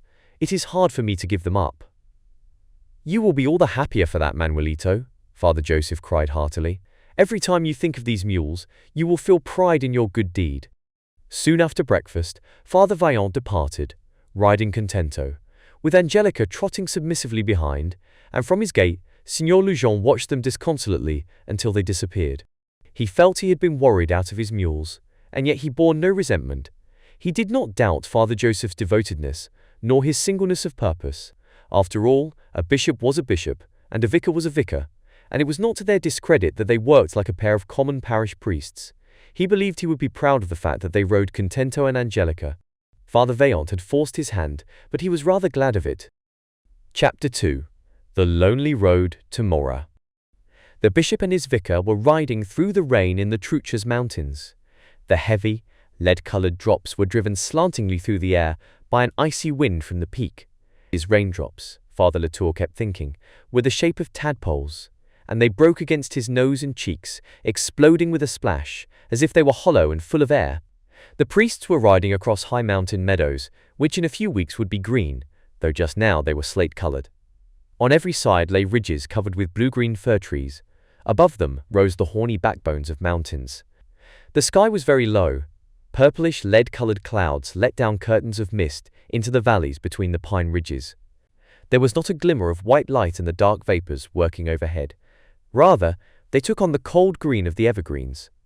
Even the white mules, their coats wet and matted into tufts, had turned a slaty hue, and the faces of the two priests were purple and spotted in that singular light. Father Latour rode first, sitting straight upon his mule, with his chin lowered just enough to keep the drive of rain out of his eyes. Father Vaillant followed, unable to see much. In weather like this his glasses were of no use, and he had taken them off. He crouched down in the saddle, his shoulders well over Contento's neck. Father Joseph's sister, Philomene, who was Mother Superior of a convent in her native town in the Puy-de-Dôme, often tried to picture her brother and Bishop Latour on these long missionary journeys of which he wrote her. She imagined the scene and saw the two priests moving through it in their cassocks, bareheaded, like the pictures of St. Francis Xavier with which she was familiar. The reality was less picturesque, but for all that, no one could have mistaken these two men for hunters or traders. They wore clerical collars about their necks instead of neckerchiefs, and on the breast of his buckskin jacket, the bishop's silver cross hung by a silver chain. They were on their way to Mora, the third day out, and they did not know just how far they had still to go. Since morning they had not met a traveler or seen a human habitation. They believed they were on the right trail, for they had seen no other. The first night of their journey they had spent at Santa Cruz, lying in the warm, wide valley of the Rio Grande, where the fields and gardens were already softly colored with early spring. But since they had left the Española country behind them, they had contended first with wind and sandstorms, and now with cold. The bishop was going to Mora to assist the padre there in disposing of a crowd of refugees who filled his house. A new settlement in the Conejos Valley had lately been raided by Indians. Many of the inhabitants were killed, and the survivors, who were originally from Mora, had managed to get back there, utterly destitute. Before the travelers had crossed the mountain meadows, the rain turned to sleet. Their wet buckskins quickly froze, and the rattle of icy flakes struck them and bounded off. The prospect of a night in the open was not cheering. It was too wet to kindle a fire. Their blankets would become soaked on the ground. As they were descending the mountain on the Mora side, the grey daylight seemed already beginning to fail, though it was only 4 o'clock. Father Latour turned in his saddle and spoke over his shoulder. "The mules are certainly very tired, Joseph. They ought to be fed." "Push on," said Father Vaillant. "We will come to shelter of some kind before night sets in." The vicar had been praying steadfastly while they crossed the meadows, and he felt confident that St. Joseph would not turn a deaf ear. Before the hour was done, they did indeed come upon a wretched adobe house, so poor and mean that they might not have seen it had it not lain close beside the trail, on the edge of a steep ravine. The stable looked more habitable than the house, and the priests thought perhaps they could spend the night in it. As they rode up to the door, a man came out, bareheaded, and they saw to their surprise that he was not a Mexican, but an American, of a very unprepossessing type. He spoke to them in some drawling dialect they could scarcely understand, and asked if they wanted to stay the night. During the few words they exchanged with him, Father Latour felt a growing reluctance to remain even for a few hours under the roof of this ugly, evil-looking fellow. He was tall, gaunt, and ill-formed, with a snake-like neck, terminating in a small, bony head. Under his close-clipped hair, this repellent head showed a number of thick ridges, as if the skull joinings were overgrown by layers of superfluous bone. With its small, rudimentary ears, this head had a positively malignant look. The man seemed not more than half human, but he was the only householder on the lonely road to Mora. The priests dismounted and asked him whether he could put their mules under shelter and give them grain feed. "As soon as I get my coat on, I will. You can come in." They followed him into a room where a pinon fire blazed in the corner and went toward it to warm their stiffened hands. Their host made an angry, snarling sound in the direction of the partition, and a woman came out of the next room. She was a Mexican. Father Latour and Father Vaillant addressed her courteously in Spanish, greeting her in the name of the Holy Mother, as was customary. She did not open her lips, but stared at them blankly for a moment, then dropped her eyes and cowered as if she were terribly frightened. The priests looked at each other. It struck them both that this man had been abusing her in some way. Suddenly turned on her. "Clear off them chairs for the strangers. They won't eat ye, if they air priests." She began distractedly snatching rags and wet socks and dirty clothes from the chairs. Her hands were shaking so that she dropped things. She was not old. She might have been very young, but she was probably half-witted. There was nothing in her face but blankness and fear. Her husband put on his coat and boots, went to the door, and stopped with his hand on the latch, throwing over his shoulder a crafty, hateful glance at the bewildered woman. "Here, you! Come right along, I'll need ye." She took her black shawl from a peg and followed him. Just at the door she turned and caught the eyes of the visitors, who were looking after her in compassion and perplexity. Instantly that stupid face became intense, prophetic, full of awful meaning. With her finger she pointed them away. Away! 2 quick thrusts into the air. Then, with a look of horror beyond anything language could convey, she threw back her head and drew the edge of her palm quickly across her distended throat, and vanished. The doorway was empty. The 2 priests stood staring at it, speechless. That flash of electric passion had been so swift, the warning it communicated so vivid and definite, that they were struck dumb. Father Joseph was the first to find his tongue.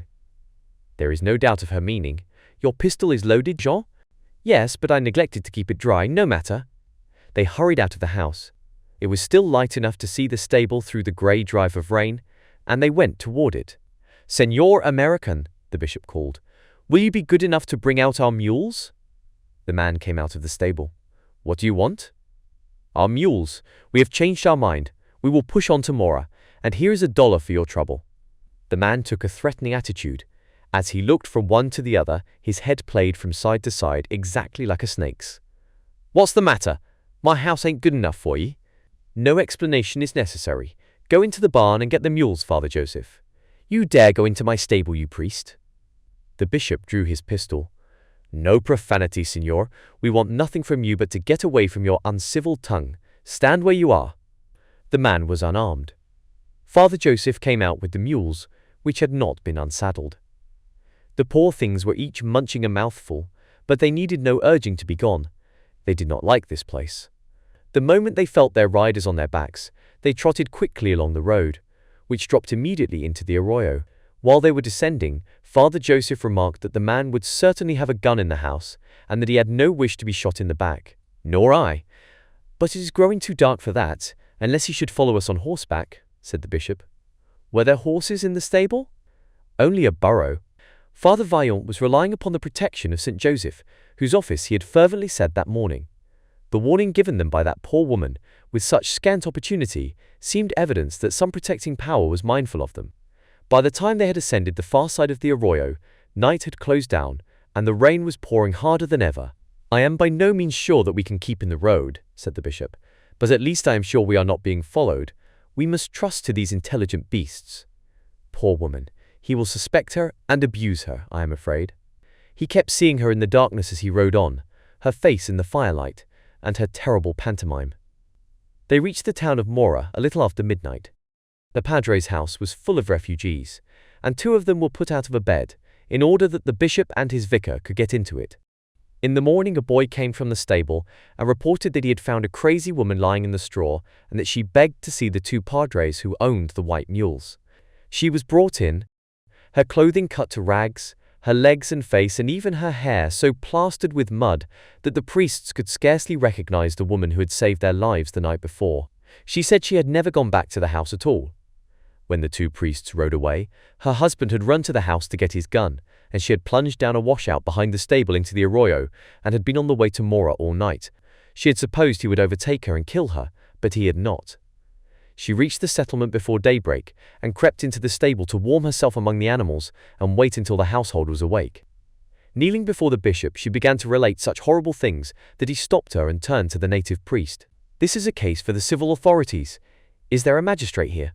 There was no magistrate, but there was a retired fur trapper who acted as notary and could take evidence. He was sent for, and in the interval, Father Latour instructed the refugee women from Conejos to bathe this poor creature and put decent clothes on her, and to care for the cuts and scratches on her legs.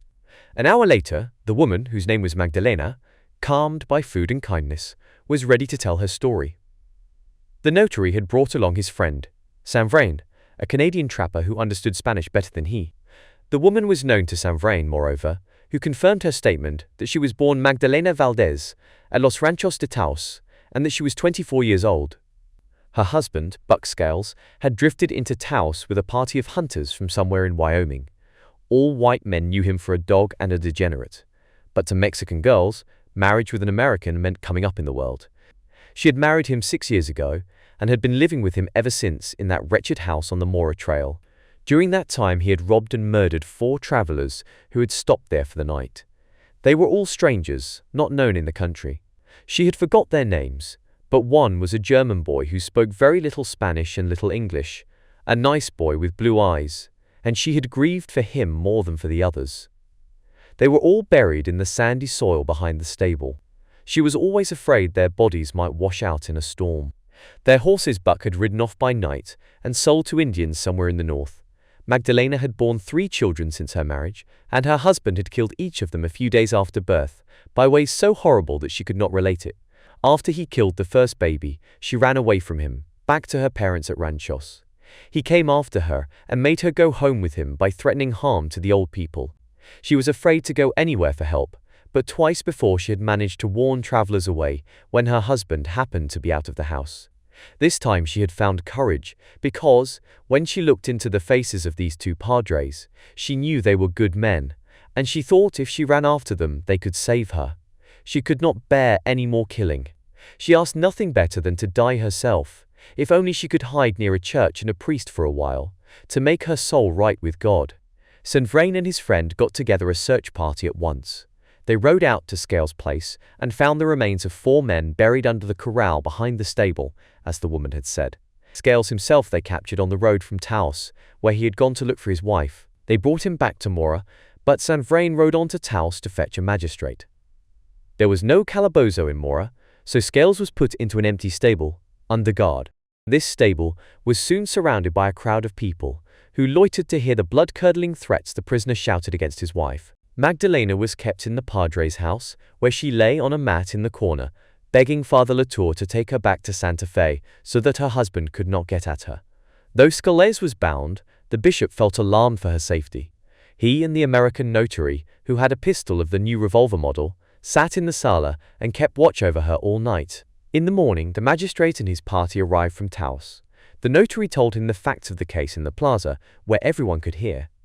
The bishop inquired whether there was any place for Magdalena in Taos, as she could not stay on here in such a state of terror.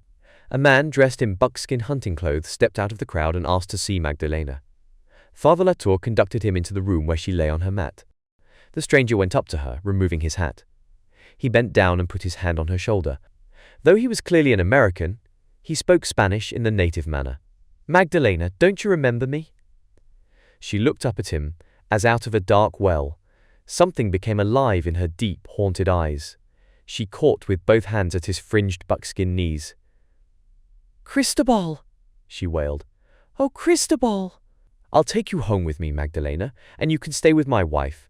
You wouldn't be afraid in my house, would you?" "No, no, Cristobal, I would not be afraid with you. I am not a wicked woman." He smoothed her hair. "You're a good girl. Magdalena, always were. It will be all right. Just leave things to me." Then he turned to the bishop. "Señor Vicario, she can come to me. I live near Taos. My wife is a native woman. and she'll be good to her. That varmint won't come about my place, even if he breaks jail. He knows me. My name is Carson." Father Latour had looked forward to meeting the scout. He had supposed him to be a very large man, of powerful body and commanding presence. This Carson was not so tall as the bishop himself, was very slight in frame, modest in manner, and he spoke English with a soft southern drawl. His face was both thoughtful and alert. Anxiety had drawn a permanent ridge between his blue eyes. Under his blonde moustache, his mouth had a singular refinement. The lips were full and delicately modelled. There was something curiously unconscious about his mouth, reflective, a little melancholy, and something that suggested a capacity for tenderness. A bishop felt a quick glow of pleasure in looking at the man.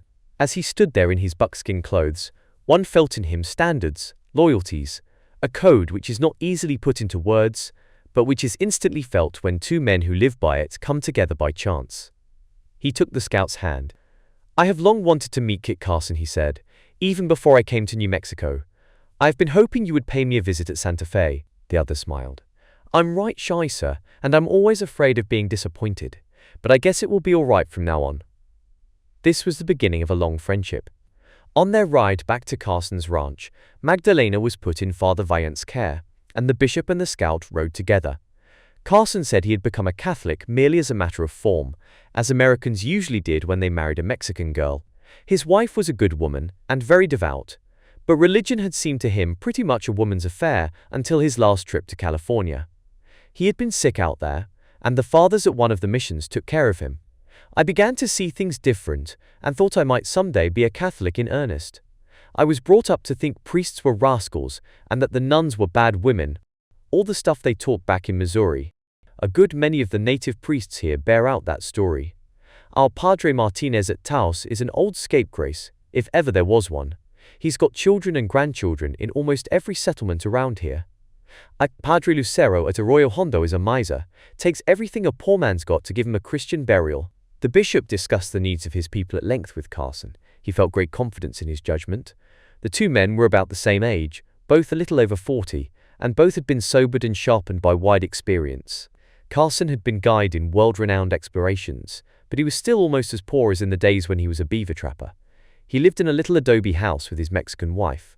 The great country of desert and mountain ranges between Santa Fe and the Pacific coast was not yet mapped or charted.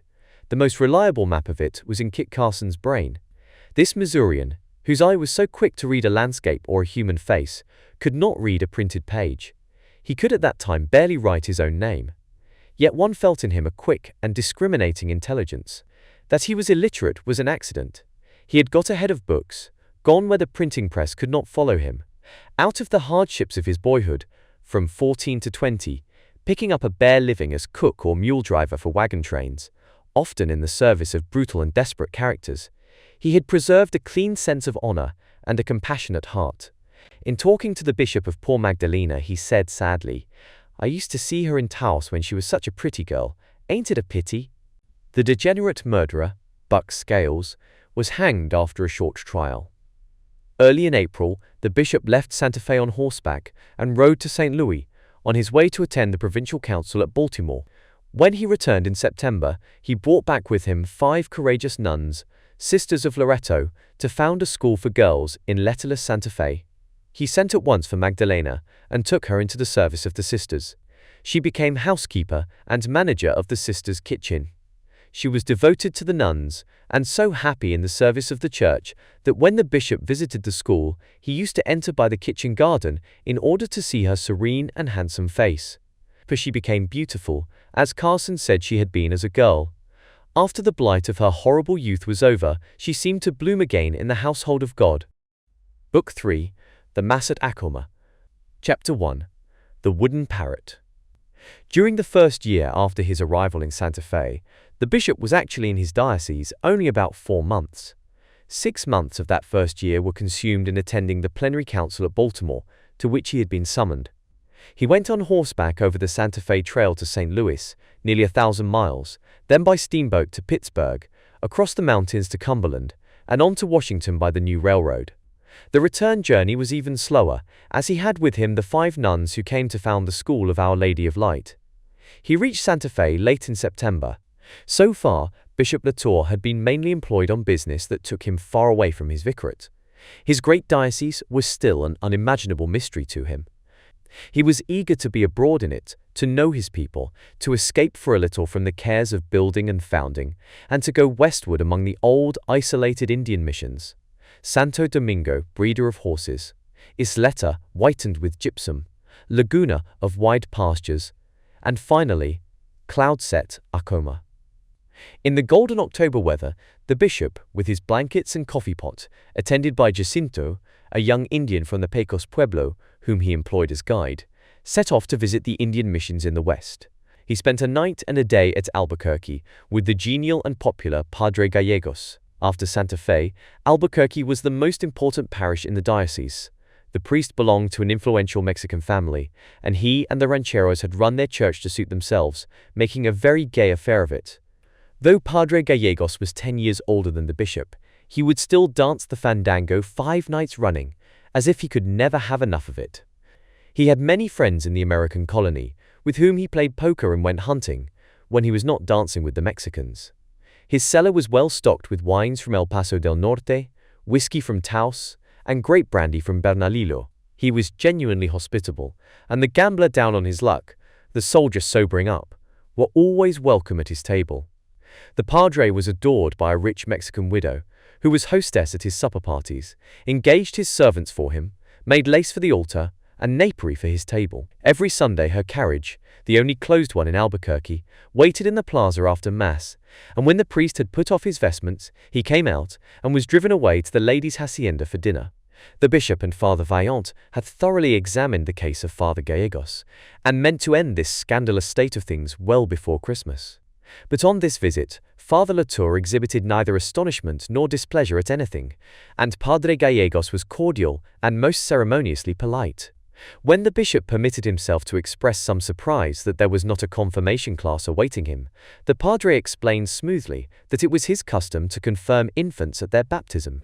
It is all the same in a Christian community like ours. We know they will receive religious instruction as they grow up, so we make good Catholics of them in the beginning. Why not? The padre was uneasy lest the bishop should require his attendance on this trip out among the missions. He had no liking for scanty food and a bed on the rocks. So, though he had been dancing only a few nights before, he received his superior with one foot bandaged up in an Indian moccasin, and complained of a severe attack of gout. Asked when he had last celebrated Mass at Acoma, he made no direct reply. It used to be his custom, he said, to go there in Passion Week, but the Acoma Indians were unreclaimed heathen at heart and had no wish to be bothered with the Mass. The last time he went out there, he was unable to get into the church at all.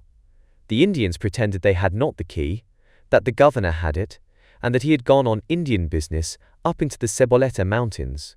The bishop did not wish Padre Gallegos' company upon his journey, was very glad not to have the embarrassment of refusing it, and he rode away from Albuquerque after polite farewells. Yet, he reflected, there was something very engaging about Gallegos as a man. As a priest, he was impossible. He was too self-satisfied and popular ever to change his ways, and he certainly could not change his face. He did not look quite like a professional gambler, but something smooth and twinkling in his countenance suggested an underhanded mode of life. There was but one course: to suspend the man from the exercise of all priestly functions, and bid the smaller native priests take warning. Father Vaillant had told the bishop that he must by all means stop a night at Isleta, as he would like the priest there. Padre Jesus de Baca, an old, white-haired man, almost blind, who had been at Isleta many years and had won the confidence and affection of his Indians. When he approached this pueblo of Isleta, gleaming white across a low plain of grey sand, Father Latour's spirits rose. It was beautiful, that warm, rich whiteness of the church and the clustered town, shaded by a few bright acacia trees, with their intense blue-green like the color of old paper window blinds. That tree always awakened pleasant memories, recalling a garden in the south of France where he used to visit young cousins. As he rode up to the church, the old priest came out to meet him, and after his salutation stood looking at Father Latour, shading his failing eyes with his hand. "And can this be my bishop, so young a man?" he exclaimed. They went into the priest's house by way of a garden, walled in behind the church. This enclosure was full of domesticated cactus plants, of many varieties and great size. It seemed the padre loved them, and among these hung wicker cages made of willow twigs, full of parrots. There were even parrots hopping about the sanded paths, with one wing clipped to keep them at home. Father Jesus explained that parrot feathers were much prized by his Indians as ornaments for their ceremonial robes, and he had long ago found he could please his parishioners by raising the birds. The priest's house was white within and without, like all these Isleta houses, and was almost as bare as an Indian dwelling. The old man was poor, and too soft-hearted to press the Pueblo people for pesos. An Indian girl cooked his beans and cornmeal mush for him. He required little else. The girl was not very skillful, he said, but she was clean about her cooking. When the bishop remarked that everything in this pueblo, even the streets, seemed clean, the padre told him that near Isleta there was a hill of some white mineral, which the Indians ground up and used as whitewash. They had done this from time immemorial, and the village had always been noted for its whiteness. A little talk with Father Jesus revealed that he was simple almost to childishness, and very superstitious. But there was a quality of golden goodness about him. His right eye was overgrown by a cataract, and he kept his head tilted as if he were trying to see around it. All his movements were to the left, as if he were reaching or walking about some obstacle in his path. After coming to the house by way of a garden full of parrots, Father Latour was amused to find that the sole ornament in the padre's poor, bare little sala was a wooden parrot, perched in a hoop, and hung from one of the roof logs. While Father Jesus was instructing his Indian girl in the kitchen, the bishop took this carving down from its perch to examine it. It was cut from a single stick of wood, exactly the size of a living bird, body and tail rigid and straight, the head a little turned. The wings and tail and neck feathers were just indicated by the tool, and thinly painted. He was surprised to feel how light it was. The surface had the whiteness and velvety smoothness of very old wood. Though scarcely carved at all, merely smoothed into shape, it was strangely lifelike, a wooden pattern of parrots, as it were. The padre smiled when he found the bishop with the bird in his hand. "I see you have found my treasure. That, your grace, is probably the oldest thing in the pueblo, older than the pueblo itself." The parrot, Father Jesus said, had always been the bird of wonder and desire to the Pueblo Indians. In ancient times, its feathers were more valued than wampum and turquoises. Even before the Spaniards came, the pueblos of northern New Mexico used to send explorers along the dangerous and difficult trade routes down into tropical Mexico to bring back upon their bodies a cargo of parrot feathers. To purchase these, the trader carried pouches full of turquoises from the Cerrillos Hills near Santa Fe. When, very rarely, a trader succeeded in bringing back a live bird to his people, it was paid divine honors, and its death threw the whole village into the deepest gloom. Even the bones were piously preserved. There was in Isleta a parrot skull of great antiquity. His wooden bird he had bought from an old man who was much indebted to him, and who was about to die without descendants. Father Jesus had had his eye upon the bird for years. The Indian told him that his ancestors, generations ago, had brought it with them from the mother pueblo. The priest fondly believed that it was a portrait, done from life, of one of those rare birds that in ancient times were carried up alive, all the long trail from the tropics. Father Jesus gave a good report of the Indians at Laguna and Acoma. He used to go to those pueblos to hold services when he was younger, and had always found them friendly. "At Acoma," he said, "you can see something very holy. They have there a portrait of St. Joseph, sent to them by one of the kings of Spain long ago, and it has worked many miracles. If the season is dry, the Acoma people take the picture down to their farms at Acomita, and it never fails to produce rain. They have rain when none falls in all the country, and they have crops when the Laguna Indians have none." Chapter 2. Jacinto. Taking leave of Isleta and its priest early in the morning, Father Latour and his guide rode all day through the dry desert plain west of Albuquerque. It was like a country of dry ashes, no juniper, no rabbit brush, nothing but thickets of withered, dead-looking cactus and patches of wild pumpkin, the only vegetation that had any vitality. It is a vine, remarkable for its tendency not to spread and ramble, but to mass and mount. Its long, sharp, arrow-shaped leaves, frosted over with prickly silver, are thrust upward and crowded together. The whole rigid, up-thrust matted clump looks less like a plant than like a great colony of grey-green lizards, moving and suddenly arrested by fear. As the morning wore on, they had to make their way through a sandstorm, which quite obscured the sun.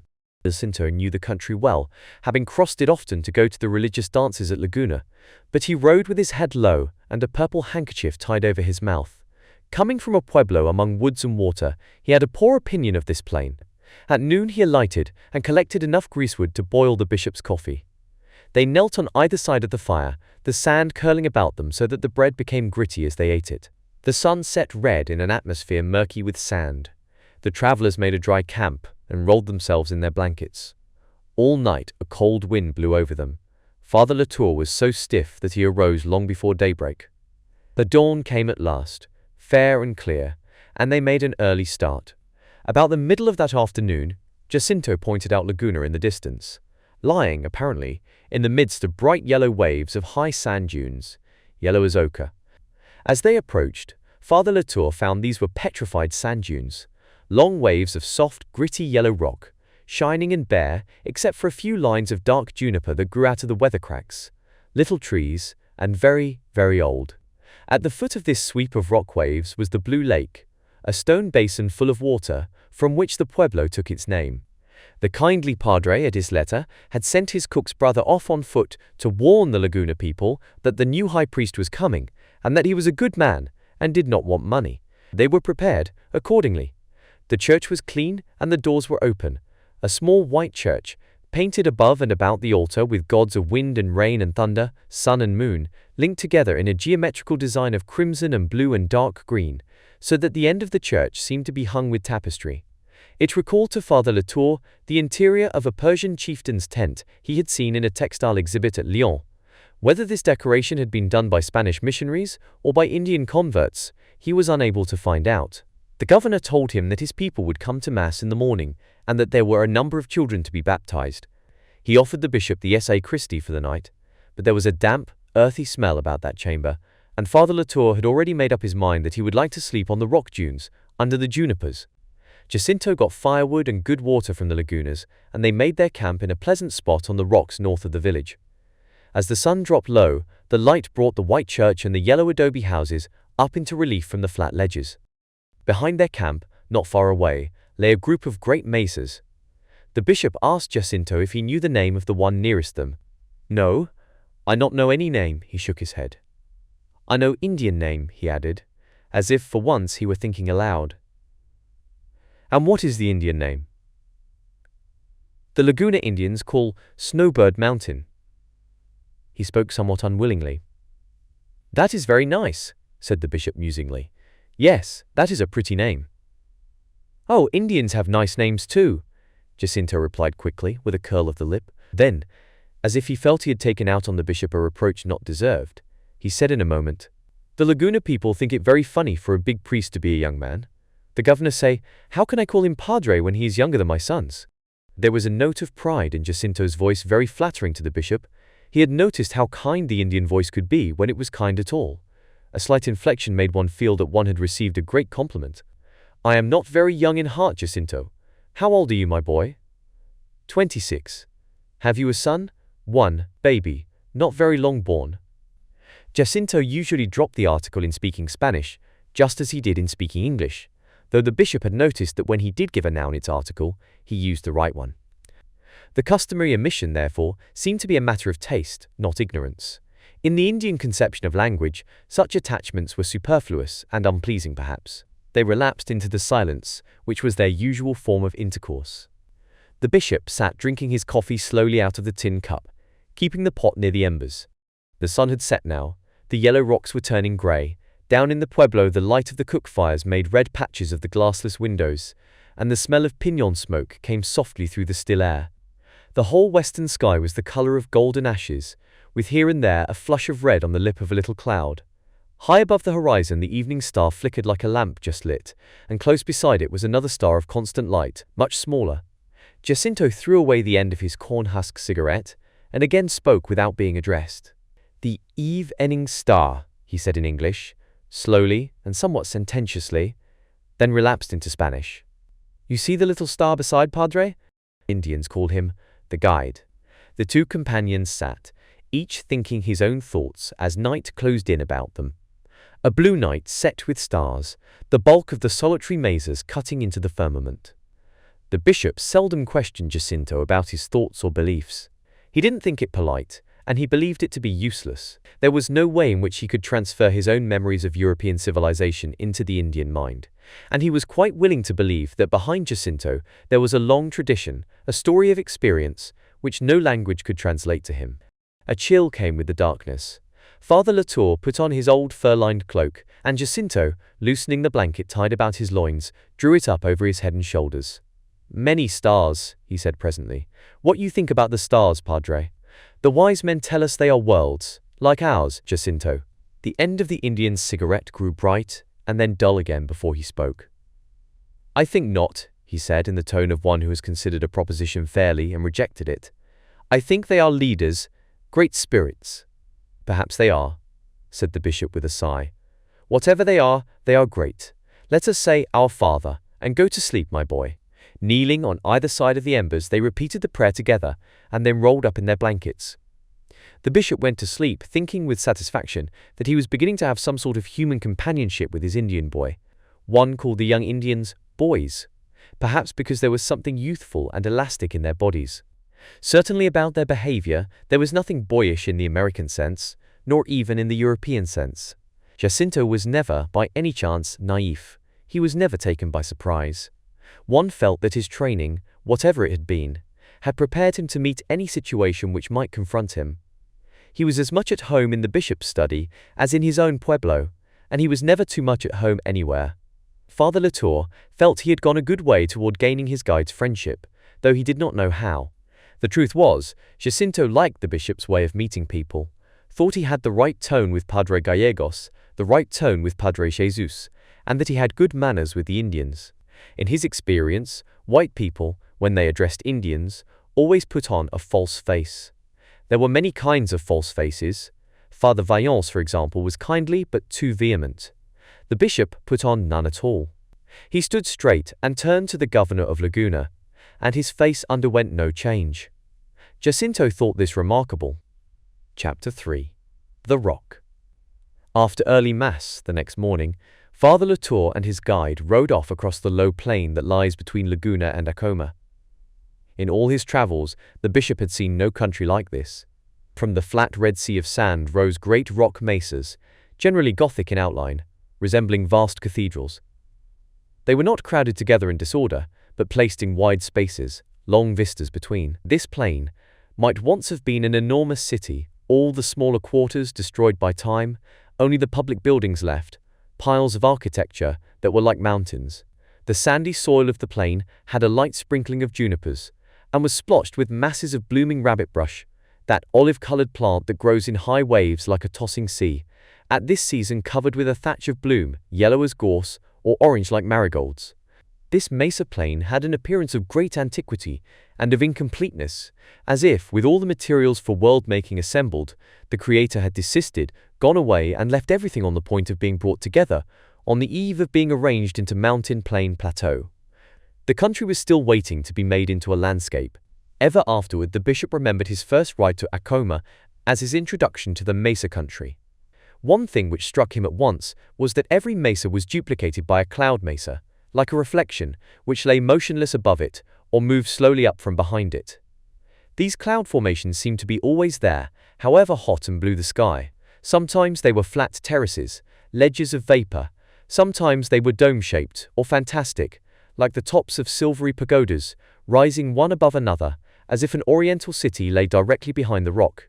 The great tables of granite set down in an empty plain were inconceivable without their attendant clouds, which were a part of them, as the smoke is part of the censer, or the foam of the wave. Coming along the Santa Fe Trail, in the vast plains of Kansas, Father Latour had found the sky more a desert than the land, a hard, empty blue, very monotonous to the eyes of a Frenchman. But west of the Pecos, all that changed. Here there was always activity overhead, clouds forming and moving all day long. Whether they were dark and full of violence, or soft and white with luxurious idleness, they powerfully affected the world beneath them. The desert, the mountains and mesas, were continually reformed and recolored by the cloud shadows. The whole country seemed fluid to the eye under this constant change of accent, this ever-varying distribution of light. Jacinto interrupted these reflections by an exclamation. "Acoma!" He stopped his mule. The bishop, following with his eye the straight, pointing Indian hand, saw, far away, two great mesas. They were almost square in shape, and at this distance seemed close together, though they were really some miles apart. The far one, his guide still pointed. The bishop's eyes were not so sharp as Jacinto's.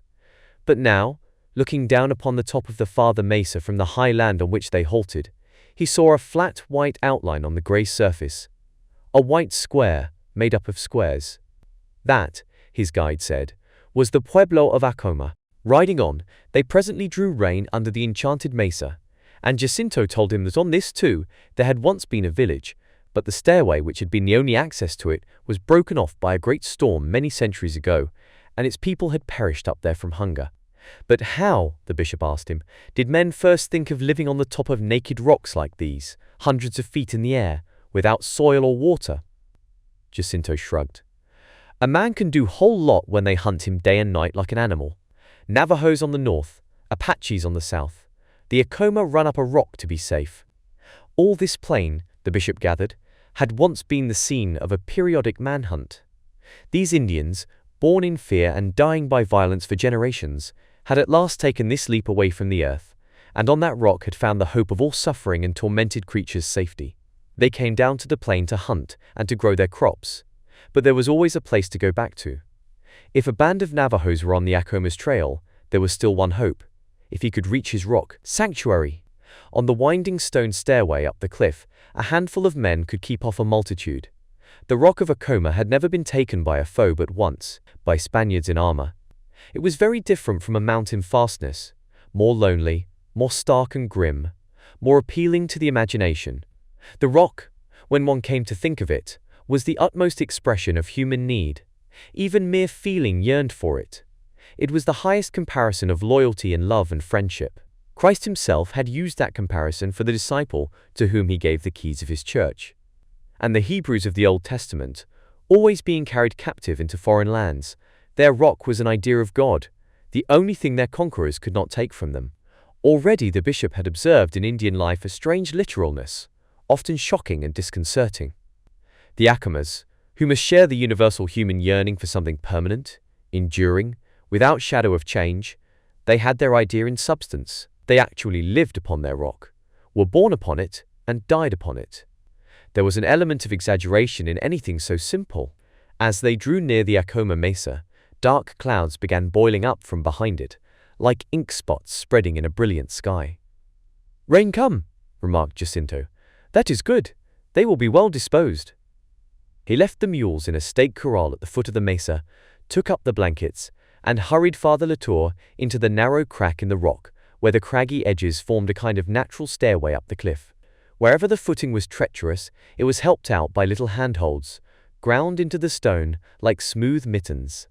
The mesa was absolutely naked of vegetation, but at its foot a rank plant grew conspicuously out of the sand, a plant with big white blossoms like Easter lilies. By its dark blue-green leaves, large and coarse-toothed, Father Latour recognized a species of the noxious datura. The size and luxuriance of these nightshades astonished him. They looked like great artificial plants made of shining silk. While they were ascending the rock, deafening thunder broke over their heads, and the rain began to fall as if it were spilled from a cloudburst. Drawing into a deep twist of the stairway, under an overhanging ledge, they watched the water shaken in heavy curtains in the air before them. In a moment the seam in which they stood was like the channel of a brook. Looking out over the great plain spotted with mesas and glittering with rain sheets, the bishop saw the distant mountains bright with sunlight. Again he thought that the first creation morning might have looked like this, when the dry land was first drawn up out of the deep and all was confusion. The storm was over in half an hour, by the time the bishop and his guide reached the last turn in the trail and rose through the crack, stepping out on the flat top of the rock. The noontide sun was blazing down upon Acoma with almost insupportable brightness. The bare stone floor of the town and its deep-worn paths were washed white and clean, and those depressions in the surface, which the Acomas call their cisterns, were full of fresh rainwater. Already the women were bringing out their clothes to begin washing. The drinking water was carried up the stairway in earthen jars on the heads of the women, from a secret spring below.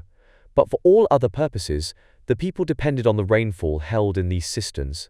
The top of the mesa was about 10 acres in extent, the bishop judged, and there was not a tree or a blade of green upon it, not a handful of soil, except the churchyard, held in by an adobe wall, where the earth for burial had been carried up in baskets from the plain below. Were white dwellings, 2 and 3 storied, were not scattered, but huddled together in a close cluster, with no protecting slope of ground or shoulder of rock, lying flat against the flat, bright against the bright. Both the rock and the plastered houses threw off the sun glare blindingly. At the very edge of the mesa, overhanging the abyss so that its retaining wall was like a part of the cliff itself, was the old warlike church of Acoma, with its 2 stone towers. Gaunt, grim, grey, its nave rising some 70 feet to a sagging, half-ruined roof, it was more like a fortress than a place of worship.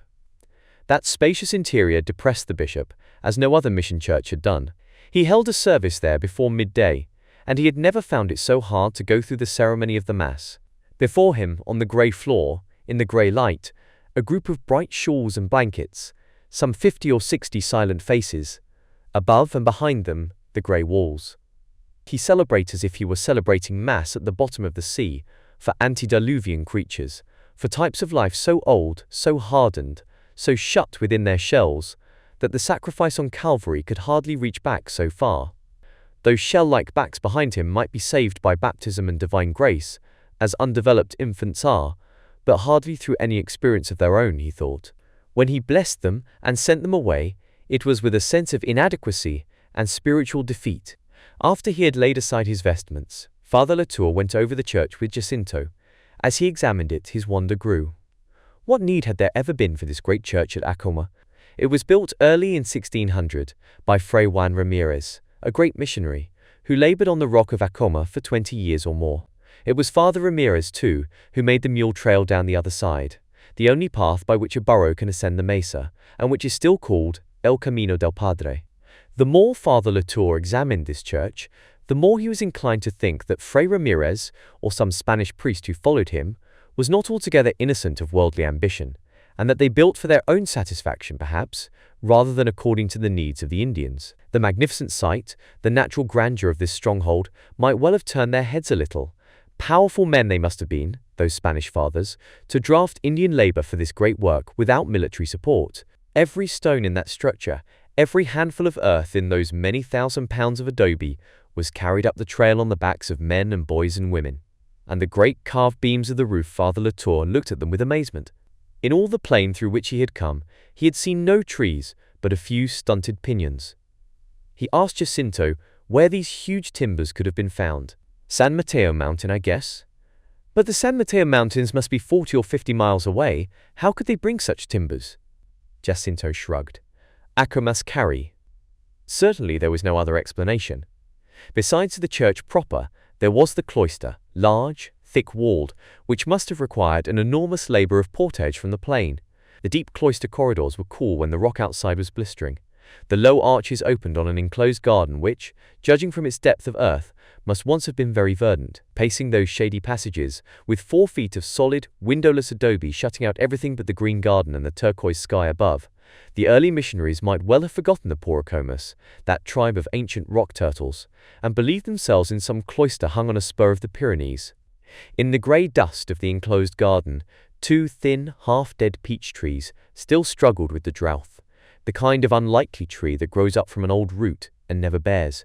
By the wall, yellow suckers put out from an old vine stump, very thick and hard, which must once have borne its ripe clusters. Built upon the northeast corner of the cloister, the bishop found a loggia roofed, but with open sides, looking down on the white pueblo and the tawny rock, and over the wide plain below. There he decided he would spend the night. From this loggia, he watched the sun go down, watched the desert become dark, the shadows creep upward.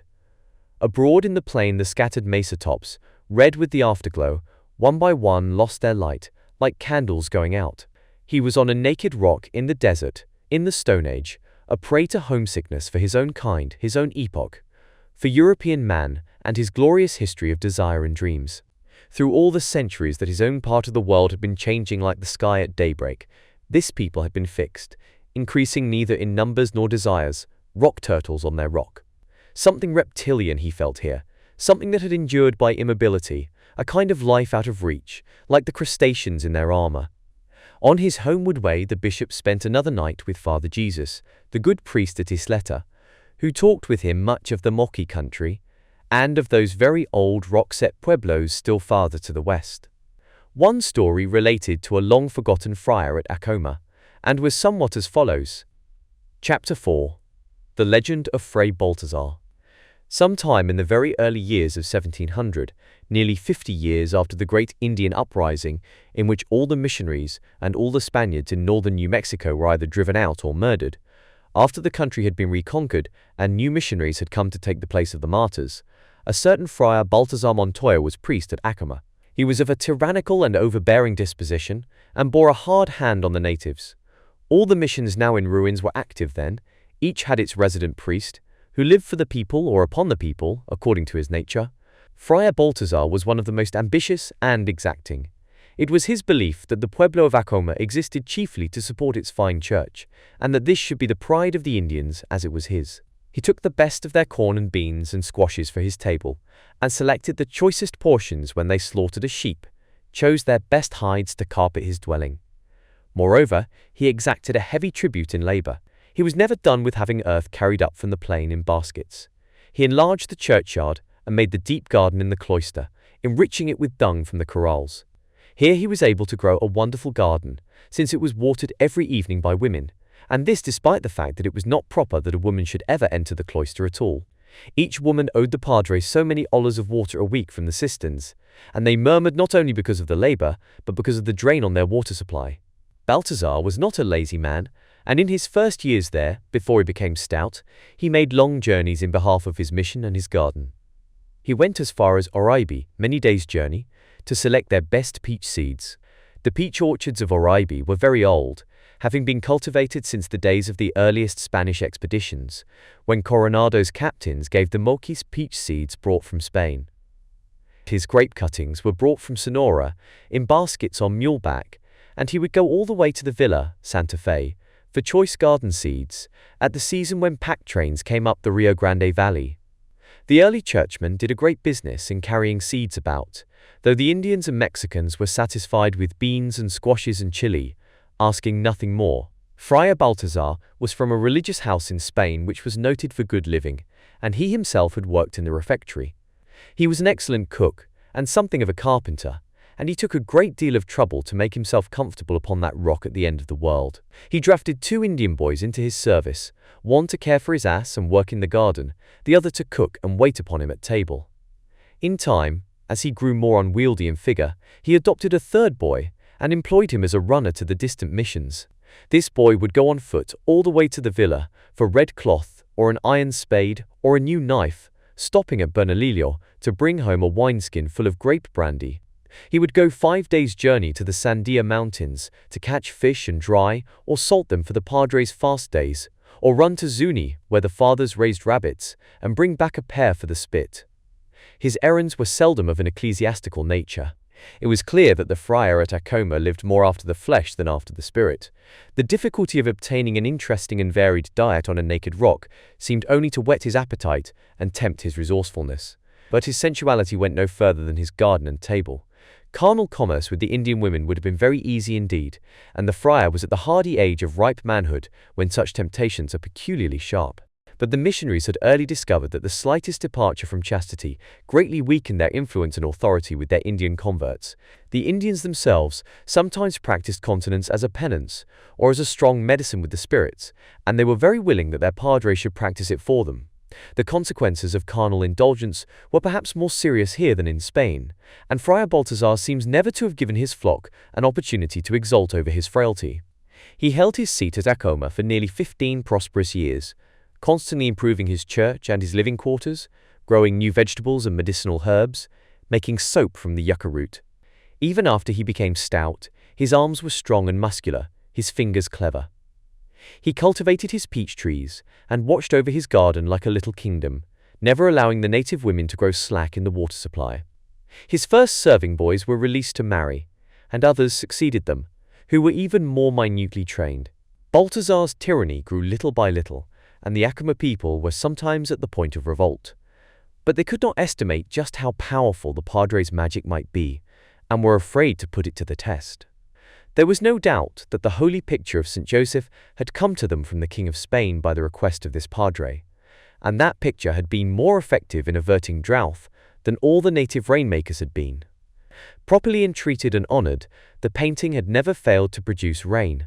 Acoma had not lost its crops since Friar Balthazar first brought the picture to them, though at Laguna and Zuni there had been droughts that compelled the people to live upon their famine store, an alarming extremity. The Laguna Indians were constantly sending legations to Acoma to negotiate terms at which they could rent the holy picture, but Friar Balthazar had warned them never to let it go. If such powerful protection were withdrawn, or if the padre should turn the magic against them, the consequences might be disastrous to the pueblo. Better give him his choice of grain and lambs and pottery, and allow him his 3 serving boys. So the missionary and his converts rubbed along in seeming friendliness. One summer, the friar, who did not make long journeys now that he had grown large in girth, decided that he would like company. Someone to admire his fine garden, his ingenious kitchen, his airy loggia with its rugs and water jars, where he meditated and took his after-dinner siesta. So he planned to give a dinner party in the week after St. John's Day. He sent his runner to Zuni, Laguna, Isleta, and bade the padres to a feast. They came upon the day, 4 of them, for there were 2 priests at Zuni. The stable boy was stationed at the foot of the rock to take their beasts and conduct the visitors up the stairway. At the head of the trail, Balthazar received them. They were shown over the place, and spent the morning gossiping in the cloister walks, cool and silent, though the naked rock outside was almost too hot for the hand to touch. The vine leaves rustled agreeably in the breeze, and the earth about the carrot and onion tops, as it dried from last night's watering, gave off a pleasant smell. The guests thought their host lived very well, and they wished they had his secret. If he was a trifle boastful of his air-bound seat, no one could blame him. With the dinner, Balthazar had taken extravagant pains. The monastery in which he had learned to cook was off the main highway to Seville. The Spanish nobles and the king himself sometimes stopped there for entertainment. And that great kitchen, with its multiplicity of spits, small enough to roast a lark and large enough to roast a boar, the friar had learnt a thing or two about sauces, and in his lonely years at Acoma, he had bettered his instruction by a natural aptitude for the art. The poverty of materials had proved an incentive rather than a discouragement. Certainly the visiting missionaries had never sat down to food like that which rejoiced them today in the cool refectory, the blinds open just enough to admit a streak of throbbing desert far below them. Their host was telling them pompously that he would have a fountain in the cloister close when they came again. He had to check his hungry guests in their zeal for the relishes in the soup, warning them to save their mettle for what was to come. The roast was to be a wild turkey, superbly done, but that, alas, was never tasted. The course which preceded it was the host's especial care, and here he had trusted nothing to his cook. Herr Jardiniere, his carrots and onions were tender and well-flavored, with a sauce which he had been perfecting for many years. This entree was brought from the kitchen in a large earthen dish, but not large enough, for with its luxury of sauce and floating carrots, it filled the platter to the brim. The stable boy was serving today, as the cook could not leave his spits, and he had been neat, brisk, and efficient. The friar was pleased with him, and was wondering whether he could not find some little medal of bronze or silver gilt to reward him for his pains. When the hare in its sauce came on, the priest from Isleta chanced to be telling a funny story, at which the company were laughing uproariously. The serving boy, who knew a little Spanish, was apparently trying to get the point of the recital which made the padres so merry. At any rate, he became distracted, and as he passed behind the senior priest of Zuni, he tipped his full platter and spilled a stream of rich brown gravy over the good man's head and shoulders. Balthazar was quick-tempered, and he had been drinking freely of the fiery grape brandy. He caught up the empty pewter mug at his right and threw it at the clumsy lad with a malediction. It struck the boy on the side of the head. He dropped the platter, staggered a few steps, and fell down. He did not get up, nor did he move. The padre from Zuni was skilled in medicine. Wiping the sauce from his eyes, he bent over the boy and examined him. "Muerto," he whispered. With that he plucked his junior priest by the sleeve, and the two bolted across the garden without another word and made for the head of the stairway. In a moment the padres of Laguna and Isleta unceremoniously followed their example. With remarkable speed, the 4 guests got them down from the rock, saddled their mules, and urged them across the plain. Balthazar was left alone with the consequences of his haste.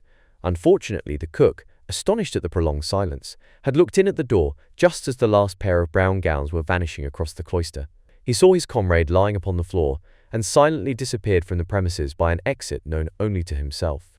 When Friar Balthazar went into the kitchen, he found it solitary, the turkey still dripping on the spit. Certainly he had no appetite for the roast. He felt indeed very remorseful and uncomfortable, also indignant with his departed guests. For a moment, he entertained the idea of following them, but a temporary flight would only weaken his position, and a permanent evacuation was not to be thought of.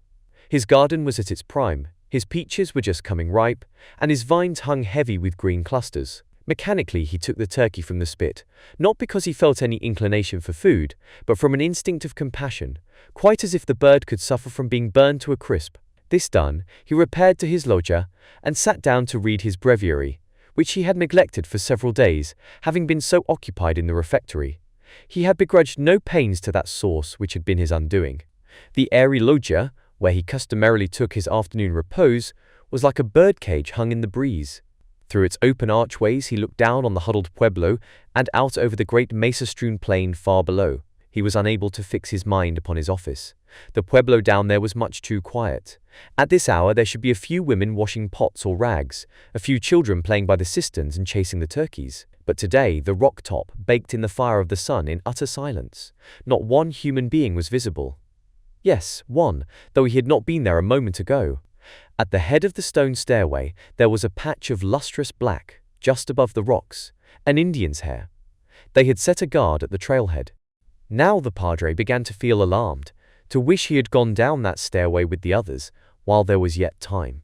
He wished he were anywhere in the world but on this rock. There was old Father Ramirez's donkey path, but if the Indians were watching one road, they would watch the other. The spot of black hair never stirred, and there were but those two ways down to the plain, only those. Whichever way one turned, 350 feet of naked cliff, without one tree or shrub a man could cling to. As the sun sank lower and lower, there began a deep, singing murmur of male voices from the pueblo below him. Not a chant, but the rhythmical intonation of Indian oratory when a serious matter is under discussion. Fateful stories of the torture of the missionaries in the Great Rebellion of 1680 flashed into Friar Balthazar's mind. How one Franciscan had his eyes torn out, another had been burned, and the old padre at Jemez had been stripped naked and driven on all fours about the plaza all night, with drunken Indians straddling his back until he rolled over dead from exhaustion. Moonrise from the loggia was an impressive sight, even to this brother who was not over-impressionable. But tonight he wished he could keep the moon from coming up through the floor of the desert. The moon was the clock which began things in the pueblo. He watched with horror for that golden rim against the deep blue velvet of the night. The moon came, and at its coming the Acoma people issued from their doors. A company of men walked silently across the rock to the cloister. They came up the ladder and appeared in the loggia. The friars asked them gruffly what they wanted, but they made no reply. Not once speaking to him or to each other, they bound his feet together and tied his arms to his sides. The Acoma people told afterwards that he did not supplicate or struggle. Had he done so, they might have dealt more cruelly with him. But he knew his Indians, and that when once they had collectively made up their pueblo mind, moreover, he was a proud old Spaniard, and had a certain fortitude lodged in his well-nourished body.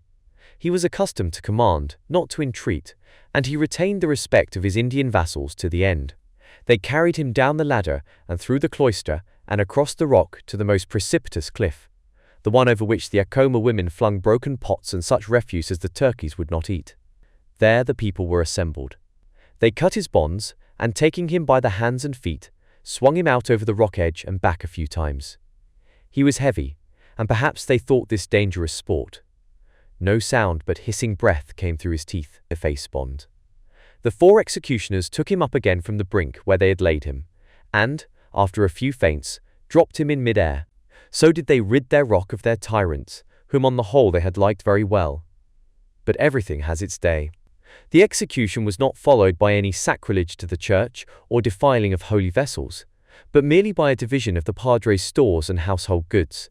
The women indeed took pleasure in watching the garden pine and waste away from thirst, and ventured into the cloisters to laugh and chatter at the whitening foliage of the peach trees, and the green grapes shriveling on the vines.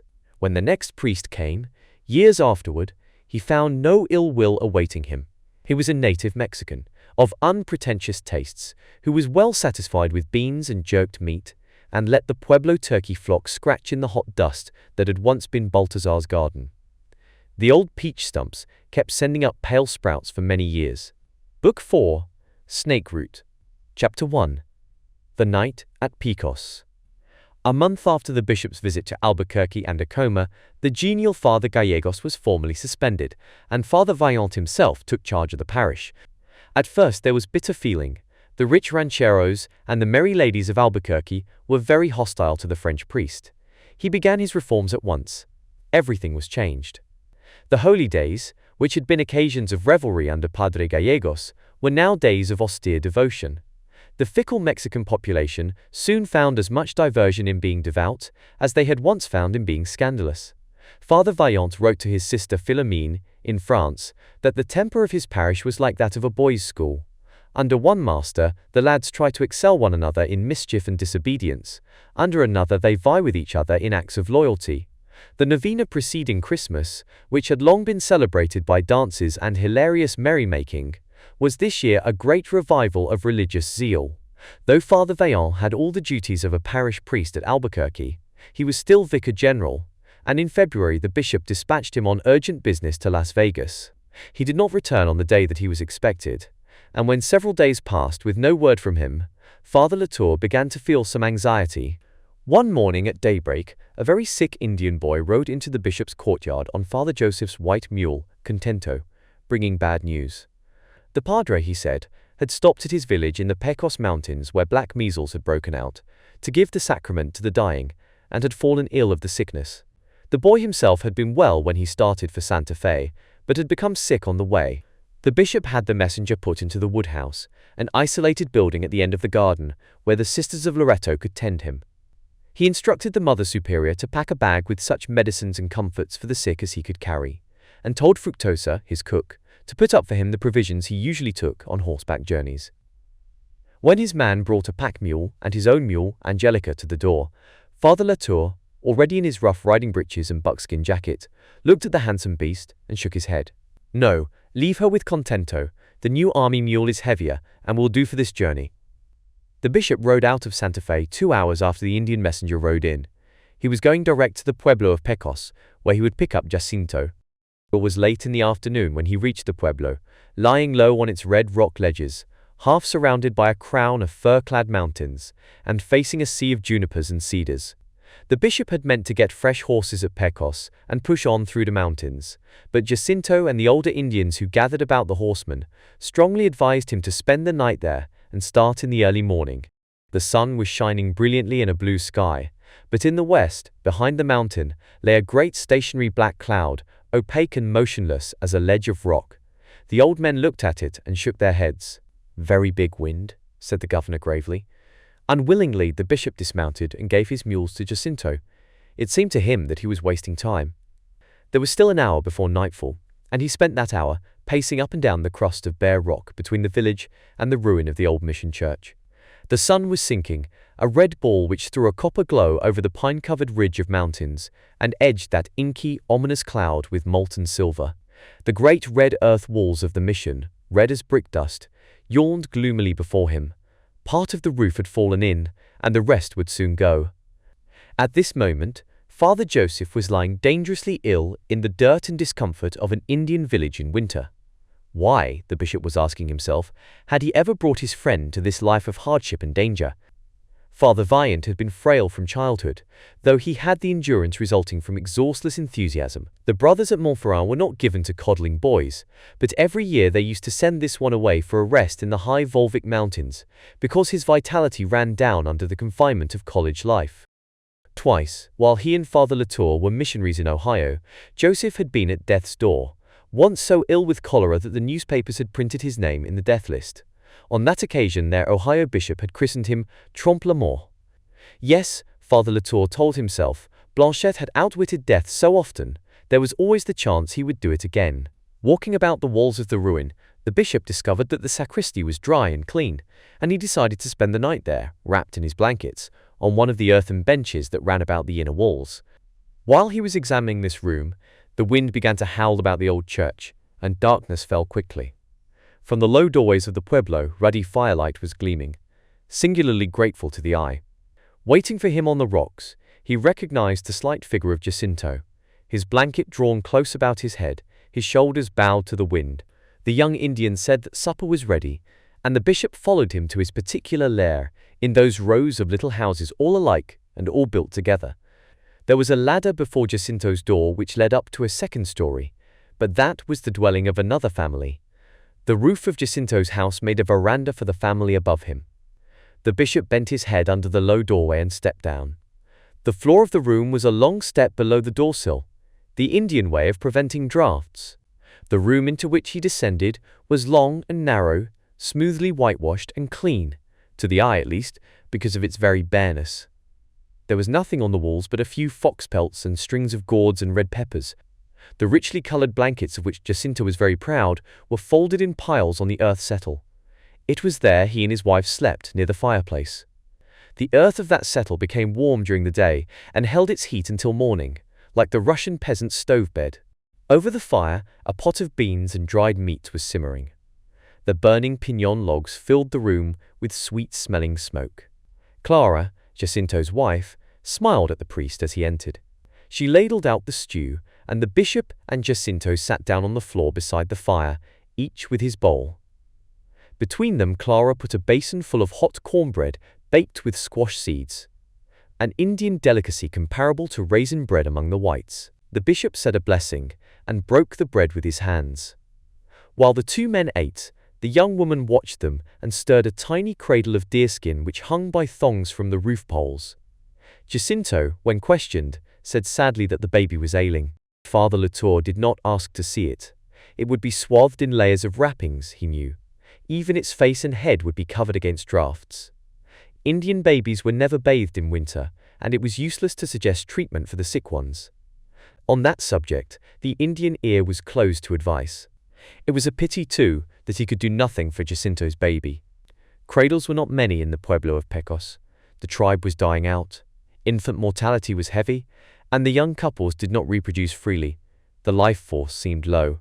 Smallpox and measles had taken heavy toll here, time and again. Of course, there were other explanations, credited by many good people in Santa Fe. Pecos had more than its share of dark legends. Perhaps that was because it had been too tempting to white men, and had had more than its share of history. It was said that this people had from time immemorial kept a ceremonial fire burning in some cave in the mountain, a fire that had never been allowed to go out and had never been revealed to white men. The story was that the service of this fire sapped the strength of the young men appointed to serve it, always the best of the tribe. Father Latour thought this hardly probable. Why should it be very arduous, in a mountain full of timber, to feed a fire so small that its whereabouts had been concealed for centuries? There was also the snake story, reported by the early explorers, both Spanish and American, and believed ever since, that this tribe was peculiarly addicted to snake worship, that they kept rattlesnakes concealed in their houses, and somewhere in the mountain guarded an enormous serpent which they brought to the pueblo for certain feasts. It was said that they sacrificed young babies to the great snake and thus diminished their numbers. It seemed much more likely that the contagious diseases brought by white men were the real cause of the shrinkage of the tribe. Among the Indians, measles, scarlatina, and whooping cough were as deadly as typhus or cholera. Certainly the tribe was decreasing every year. Jacinto's house was at one end of the living pueblo. Behind it were long rock ridges of dead pueblo, empty houses ruined by weather, and now scarcely more than piles of earth and stone. The population of the living streets was less than 100 adults. This was all that was left of the rich and populous Sicuye of Coronado's expedition. Then, by his report, there were 6,000 souls in the Indian town. They had rich fields irrigated from the Pecos River. The streams were full of fish, the mountain was full of game. The pueblo indeed seemed to lie upon the knees of these verdant mountains, like a favored child. Out yonder, on the juniper-spotted plateau in front of the village, the Spaniards had camped, exacting a heavy tribute of corn and furs and cotton garments from their hapless hosts. It was from here, the story went, that they set forth in the spring on their ill-fated search for the 7 golden cities of Quivira, taking with them slaves and concubines ravished from the Pecos people. As Father Latour sat by the fire and listened to the wind sweeping down from the mountains and howling over the plateau, he thought of these things, and he could not help wondering whether Jacinto, sitting silent by the same fire, was thinking of them too. The wind, he knew, was blowing out of the inky cloud bank that lay behind the mountain at sunset, but it might well be blowing out of a remote, black past. The only human voice raised against it was the feeble wailing of the sick child in the cradle. Clara ate noiselessly in a corner. Jacinto looked into the fire. The bishop read his breviary by the firelight for an hour. Then, warmed to the bone and assured that his roll of blankets was warmed through, he rose to go. Jacinto followed with the blankets and one of his own buffalo robes. They went along a line of red doorways and across the bare rock to the gaunt ruin, whose lateral walls, with their buttresses, still braved the storm and let in the starlight. Chapter 2. Stone Lips. It was not difficult for the bishop to waken early. After midnight, his body became more and more chilled and cramped. He said his prayers before he rolled out of his blankets, remembering Father Vaillant's maxim that if you said your prayers first, you would find plenty of time for other things afterward. Going through the silent pueblo to Jacinto's door, the bishop woke him and asked him to make a fire. While the Indian went to get the mules ready, Father Latour got his coffee pot and tin cup out of his saddlebags and a round loaf of Mexican bread. With bread and black coffee, he could travel day after day. Jacinto was for starting without breakfast, but Father Latour made him sit down and share his loaf. Bread is never too plenty in Indian households. Clara was still lying on the settle with her baby. At 4 o'clock they were on the road, Jacinto riding the mule that carried the blankets. He knew the trails through his own mountains well enough to follow them in the dark. Toward noon the bishop suggested a halt to rest the mules, but his guide looked at the sky and shook his head. The sun was nowhere to be seen. The air was thick and grey and smelled of snow. Very soon the snow began to fall lightly at first, but all the while becoming heavier. The vista of pine trees ahead of them grew shorter and shorter through the vast powdering of descending flakes. A little after midday, a burst of wind sent the snow whirling in coils about the two travelers, and a great storm broke. The wind was like a hurricane at sea, and the air became blind with snow. Bishop could scarcely see his guide. Four only parts of him, now a head, now a shoulder, now only the black rump of his mule. Pine trees by the way stood out for a moment, then disappeared absolutely in the whirlpool of snow. Trail and landmarks, the mountain itself, were obliterated. Jacinto sprang from his mule and unstrapped the roll of blankets. Throwing the saddlebags to the bishop, he shouted, "Come, I know a place. Be quick, Padre." The bishop protested they could not leave the mules. Jacinto said the mules must take their chance. For Father Latour, the next hour was a test of endurance. He was blind and breathless, panting through his open mouth. He clambered over half-visible rocks, fell over prostrate trees, sank into deep holes and struggled out, always following the red blankets on the shoulders of the Indian boy, which stuck out when the boy himself was lost to sight. Suddenly the snow seemed thinner. The guide stopped short. They were standing, the bishop made out, under an overhanging wall of rock which made a barrier against the storm. Jacinto dropped the blankets from his shoulder and seemed to be preparing to climb the cliff. Looking up, the bishop saw a peculiar formation in the rocks, two rounded ledges, one directly over the other, with a mouth-like opening between. They suggested two great stone lips, slightly parted and thrust outward. Up to this mouth, Jacinto climbed quickly by footholds well known to him. Having mounted, he lay down on the lower lip and helped the bishop to clamber up. He told Father Latour to wait for him on this projection, while he brought up the baggage.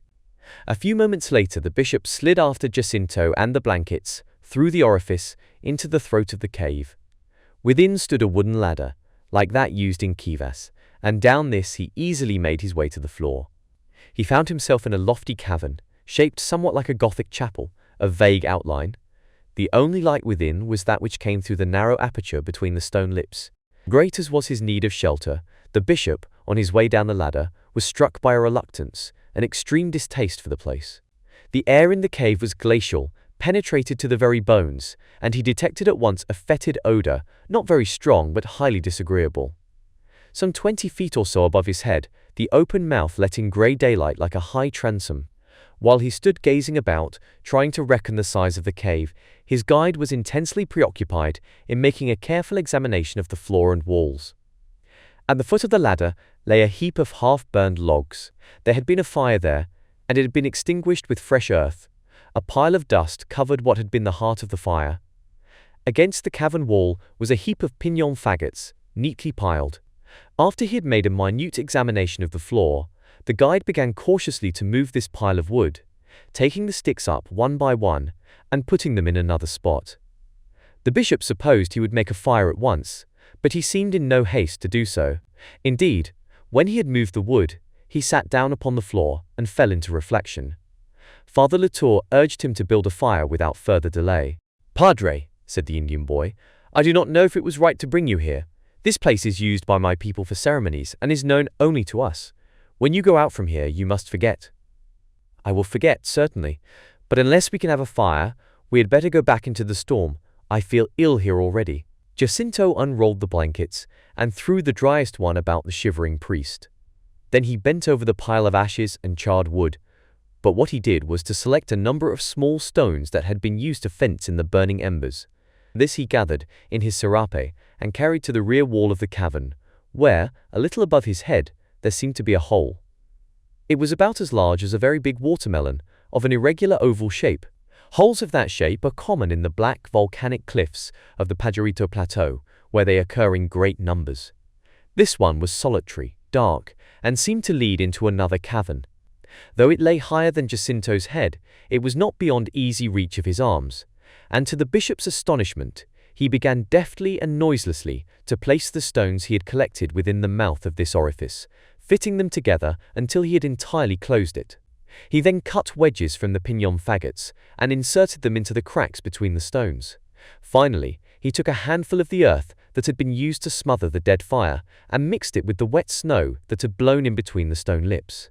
With this thick mud he plastered over his masonry and smoothed it with his palm. The whole operation did not take a quarter of an hour. Without comment or explanation, he then proceeded to build a fire. The odor, so disagreeable to the bishop, soon vanished before the fragrance of the burning logs. The heat seemed to purify the rank air at the same time that it took away the deathly chill, but the dizzy noise in Father Latour's head persisted. At first he thought it was a vertigo, a roaring in his ears brought on by cold and changes in his circulation. But as he grew warm and relaxed, he perceived an extraordinary vibration in this cavern. It hummed like a hive of bees, like a heavy roll of distant drums. After a time he asked Jacinto whether he too noticed this. The slim Indian boy smiled for the first time since they had entered the cave. He took up a faggot for a torch and beckoned the padre to follow him along a tunnel which ran back into the mountain, where the roof grew much lower, almost within reach of the hand. There Jacinto knelt down over a fissure in the stone floor, like a crack in china, which was plastered up with clay. Digging some of this out with his hunting knife, he put his ear on the opening, listened a few seconds, and motioned the bishop to do likewise. Father Latour lay with his ear to this crack for a long while, despite the cold that arose from it. He told himself he was listening to one of the oldest voices of the earth. What he heard was the sound of a great underground river, flowing through a resounding cavern. The water was far, far below, perhaps as deep as the foot of the mountain, a flood moving in utter blackness under ribs of antediluvian rock. It was not a rushing noise, but the sound of a great flood moving with majesty and power. "It is terrible," he said at last as he rose. "See, Padre." Jacinto began spitting on the clay he had gouged out of the seam and plastered it up again. When they returned to the fire, the patch of daylight up between the two lips had grown much paler. The bishop saw it die with regret. He took from his saddlebags his coffee pot and a loaf of bread and a goat cheese. Jacinto climbed up to the lower ledge of the entrance, shook a pine tree, and filled the coffee pot and one of the blankets with fresh snow. While his guide was thus engaged, the bishop took a swallow of old Taos whiskey from his pocket flask. He never liked to drink spirits in the presence of an Indian. Jacinto declared that he thought himself lucky to get bread and black coffee. As he handed the bishop back his tin cup after drinking its contents, he rubbed his hand over his wide sash with a smile of pleasure that showed all his white teeth. "We had good luck to be near here," he said. "When we leave the mules, I think I can find my way here, but I am not sure. I have not been here very many times." "You were scared, Padre," the bishop reflected. "You hardly gave me time to be scared, boy, were you?" The Indian shrugged his shoulders. "I think not to return to Pueblo," he admitted. Father Latour read his breviary long by the light of the fire. Since early morning his mind had been on other than spiritual things. At last he felt that he could sleep. He made Jacinto repeat a pater noster with him, as he always did on their night camps, rolled himself in his blankets, and stretched out, feet to the fire. He had it in his mind, however, to waken in the night and study a little the curious hole his guide had so carefully closed. After he put on the mud, Jacinto had never looked in the direction of that hole again, and Father Latour, observing Indian good manners, had tried not to glance toward it. He did waken, and the fire was still giving off a rich glow of light in that lofty Gothic chamber. But there against the wall was his guide, standing on some invisible foothold, his arms outstretched against the rock, his body flattened against it, his ear over that patch of fresh mud, listening with supersensual ear it seemed, and he looked to be supported against the rock by the intensity of his solicitude. The bishop closed his eyes without making a sound, and wondered why he had supposed he could catch his guide asleep. The next morning they crawled out through the stone lips, and dropped into a gleaming white world. The snow-clad mountains were red in the rising sun. The bishop stood looking down over ridge after ridge of wintry fir trees, with the tender morning breaking over them, all their branches laden with soft, rose-colored clouds of virgin snow. Jacinto said it would not be worth while to look for the mules. When the snow melted, he would recover the saddles and bridles. They floundered on foot some 8 miles to a squatter's cabin, rented horses, and completed their journey by starlight. When they reached Father Vaillant, he was sitting up in a bed of buffalo skins, his fever broken, already on the way to recovery. Another good friend had reached him before the bishop. Kit Carson, on a deer hunt in the mountains with 2 Taos Indians, had heard that this village was stricken, and that the vicario was there. He hurried to the rescue, and got into the pueblo with a pack of venison meat just before the storm broke. As soon as Father Vaillant could sit in the saddle, Carson and the bishop took him back to Santa Fe, breaking the journey into 4 days because of his enfeebled state. The bishop kept his word, and never spoke of Jacinto's cave to anyone, but he did not cease from wondering about it. It flashed into his mind from time to time, and always with a shudder of repugnance quite unjustified by anything he had experienced there. It had been a hospitable shelter to him in his extremity, yet afterward he remembered the storm itself, even his exhaustion, with a tingling sense of pleasure. But the cave, which had probably saved his life, he remembered with horror. No tales of wonder, he told himself, would ever tempt him into a cavern hereafter. At home again, in his own house, he still felt a certain curiosity about this ceremonial cave and Jacinto's puzzling behavior. It seemed almost to lend a color of probability to some of those unpleasant stories about the Pecos religion. He was already convinced that neither the white men nor the Mexicans in Santa Fe understood anything about Indian beliefs or the workings of the Indian mind. Kit Carson had told him that the proprietor of the trading post between Glorieta Pass and the Pecos Pueblo had grown up a neighbor to these Indians, and knew as much about them as anybody. His parents had kept the trading post before him, and his mother was the first white woman in that neighborhood. The trader's name was Zeb Orchard. He lived alone in the mountains, selling salt and sugar and whiskey and tobacco to red men and white. Carson said that he was honest and truthful, a good friend to the Indians, and had at one time wanted to marry a Pecos girl, but his old mother, who was very proud of being white, would not hear to it, and so he had remained a single man and a recluse. Father Latour made a point of stopping for the night with this trader on one of his missionary journeys in order to question him about the Pecos customs and ceremonies. Orchard said that the legend about the undying fire was unquestionably true, but it was kept burning, not in the mountain, but in their own pueblo. It was a smothered fire in a clay oven, and had been burning in one of the kivas ever since the pueblo was founded, centuries ago. About the snake stories, he was not certain. He had seen rattlesnakes around the pueblo, to be sure, but there were rattlers everywhere. A Pecos boy had been bitten on the ankle some years ago and had come to him for whiskey. He swelled up and was very sick, like any other boy. The bishop asked Orchard if he thought it probable that the Indians kept a great serpent in concealment somewhere, as was commonly reported. They do keep some sort of varmint out in the mountain that they bring in for their religious ceremonies, the trader said. But I don't know if it's a snake or not. No white man knows anything about Indian religion, Padre. As they talked further, Orchard admitted that when he was a boy he had been very curious about these snake stories himself, and once, at their festival time, he had spied on the Pecos men, though that was not a very safe thing to do.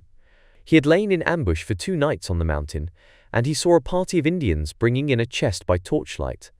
It was about the size of a woman's trunk, and it was heavy enough to bend the young aspen poles on which it was hung.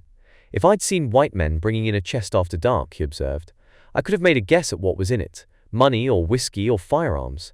But seeing it was Indians, I can't say. It might have been only queer-shaped rocks their ancestors had taken a notion to, The things they value most are worth nothing to us.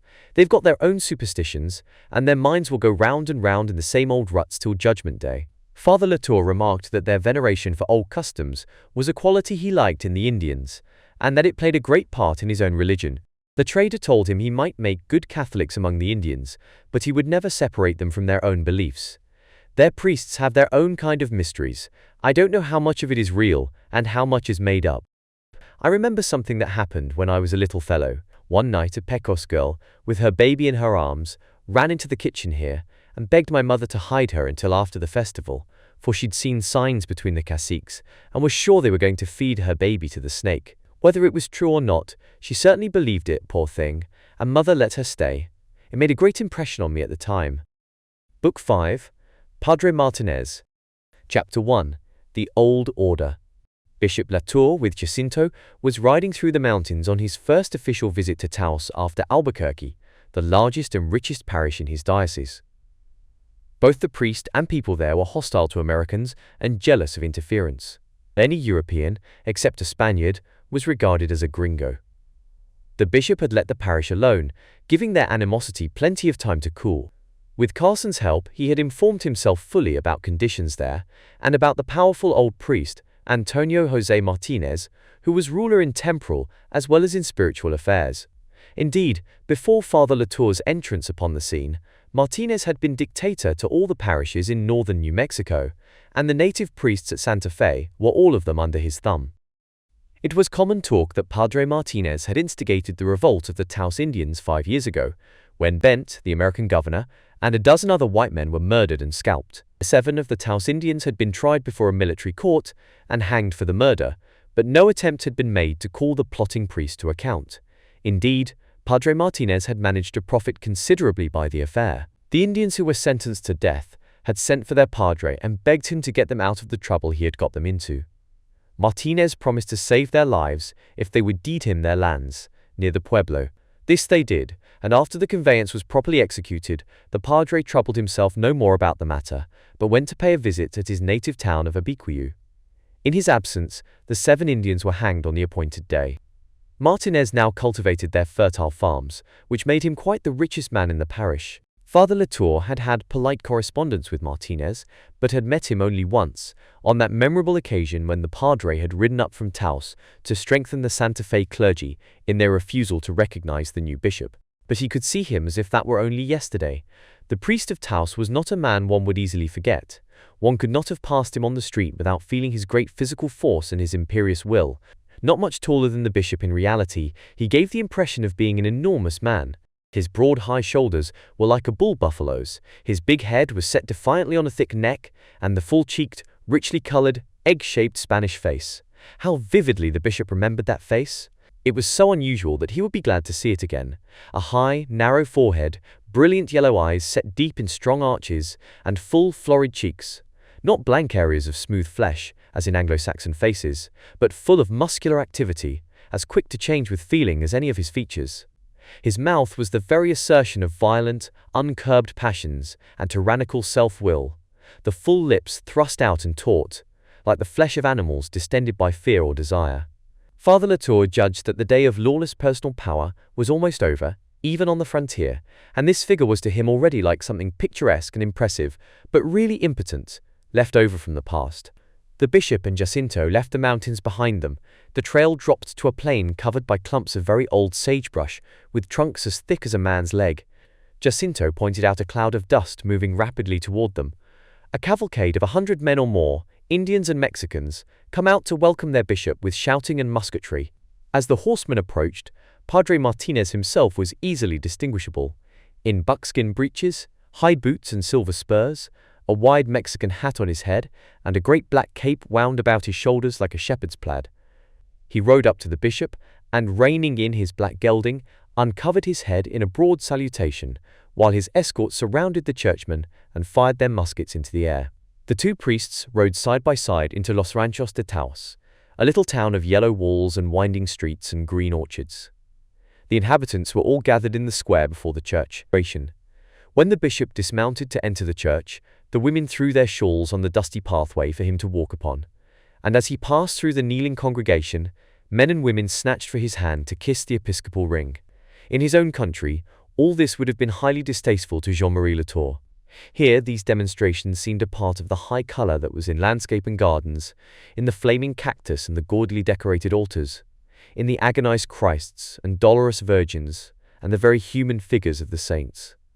He had already learned that, with this people, religion was necessarily theatrical. From Los Ranchos, the party rode quickly across the grey plain into Taos itself, to the priest's house, opposite the church, where a great throng had collected. As the people sank on their knees, one boy, a gawky lad of 10 or 12, remained standing, his mouth open and his hat on his head. Padre Martinez reached over the heads of several kneeling women, snatched off the boy's cap, and cuffed him soundly about the ears. When Father Latour murmured in protest, the native priest said boldly, "He is my own son, Bishop, and it is time I taught him manners." So this was to be the tune, the bishop reflected. His well-schooled countenance did not change a shadow as he received this challenge, and he passed on into the padre's house. They went at once into Martinez's study, where they found a young man lying on the floor, fast asleep. He was a very large young man, very stout, lying on his back with his head pillowed on a book, and as he breathed his bulk rose and fell amazingly. He wore a Franciscan's brown gown, and his hair was clipped short. At sight of the sleeper, Padre Martinez broke into a laugh and gave him a no very gentle kick in the ribs. The fellow got to his feet in great confusion, escaping through a door into the patio. "You there," the padre called after him. "Only young men who work hard at night want to sleep in the day. You must have been studying by candlelight. I'll give you an examination in theology." This was greeted by a titter of feminine laughter from the windows across the court, where the fugitive took refuge behind a washing hung out to dry. He bent his tall, full figure and disappeared between a pair of wet sheets. "That was my student, Trinidad," said Martinez, "a nephew of my old friend Father Lucero at Arroyo Hondo. He's a monk, but we want him to take orders. We sent him to the seminary in Durango, but he was either too homesick or too stupid to learn anything, so I'm teaching him here.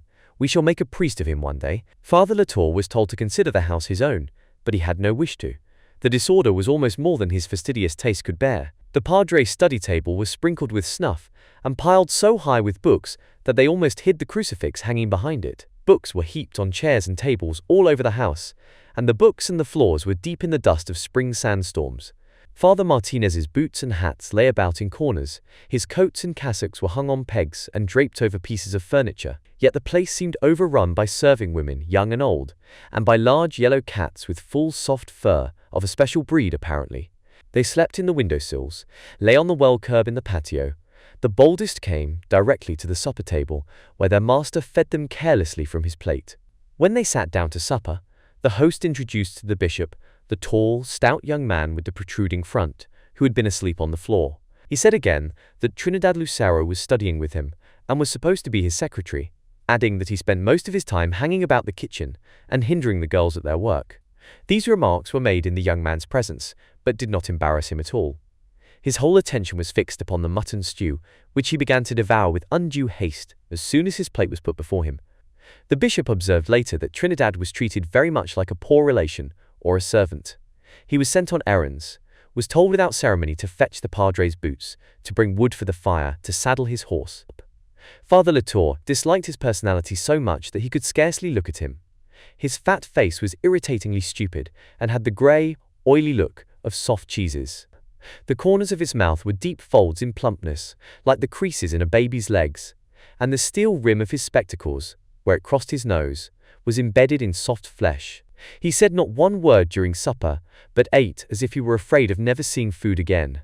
When his attention left his plate for a moment, it was fixed in the same greedy way upon the girl who served the table, and who seemed to regard him with careless contempt.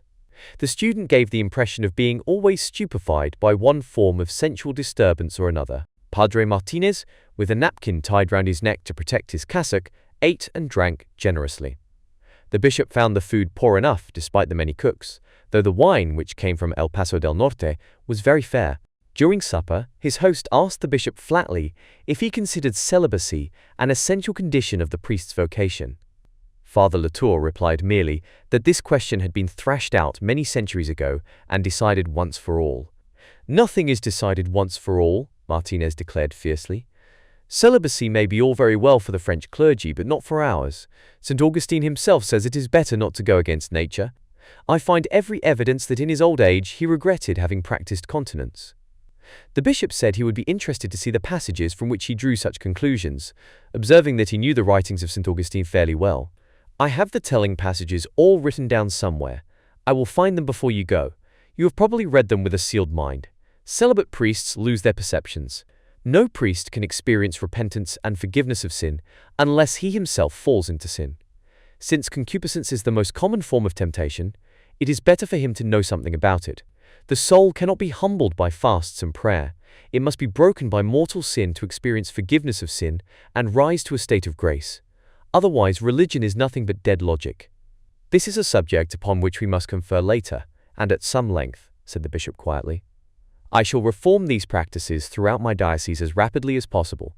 I hope it will be but a short time, until there is not a priest left who does not keep all the vows he took when he bound himself to the service of the altar. The swarthy padre laughed and threw off the big cat which had mounted to his shoulder. It will keep you busy, Bishop. Nature has got the start of you here, but for all that, our native priests are more devout than your French Jesuits.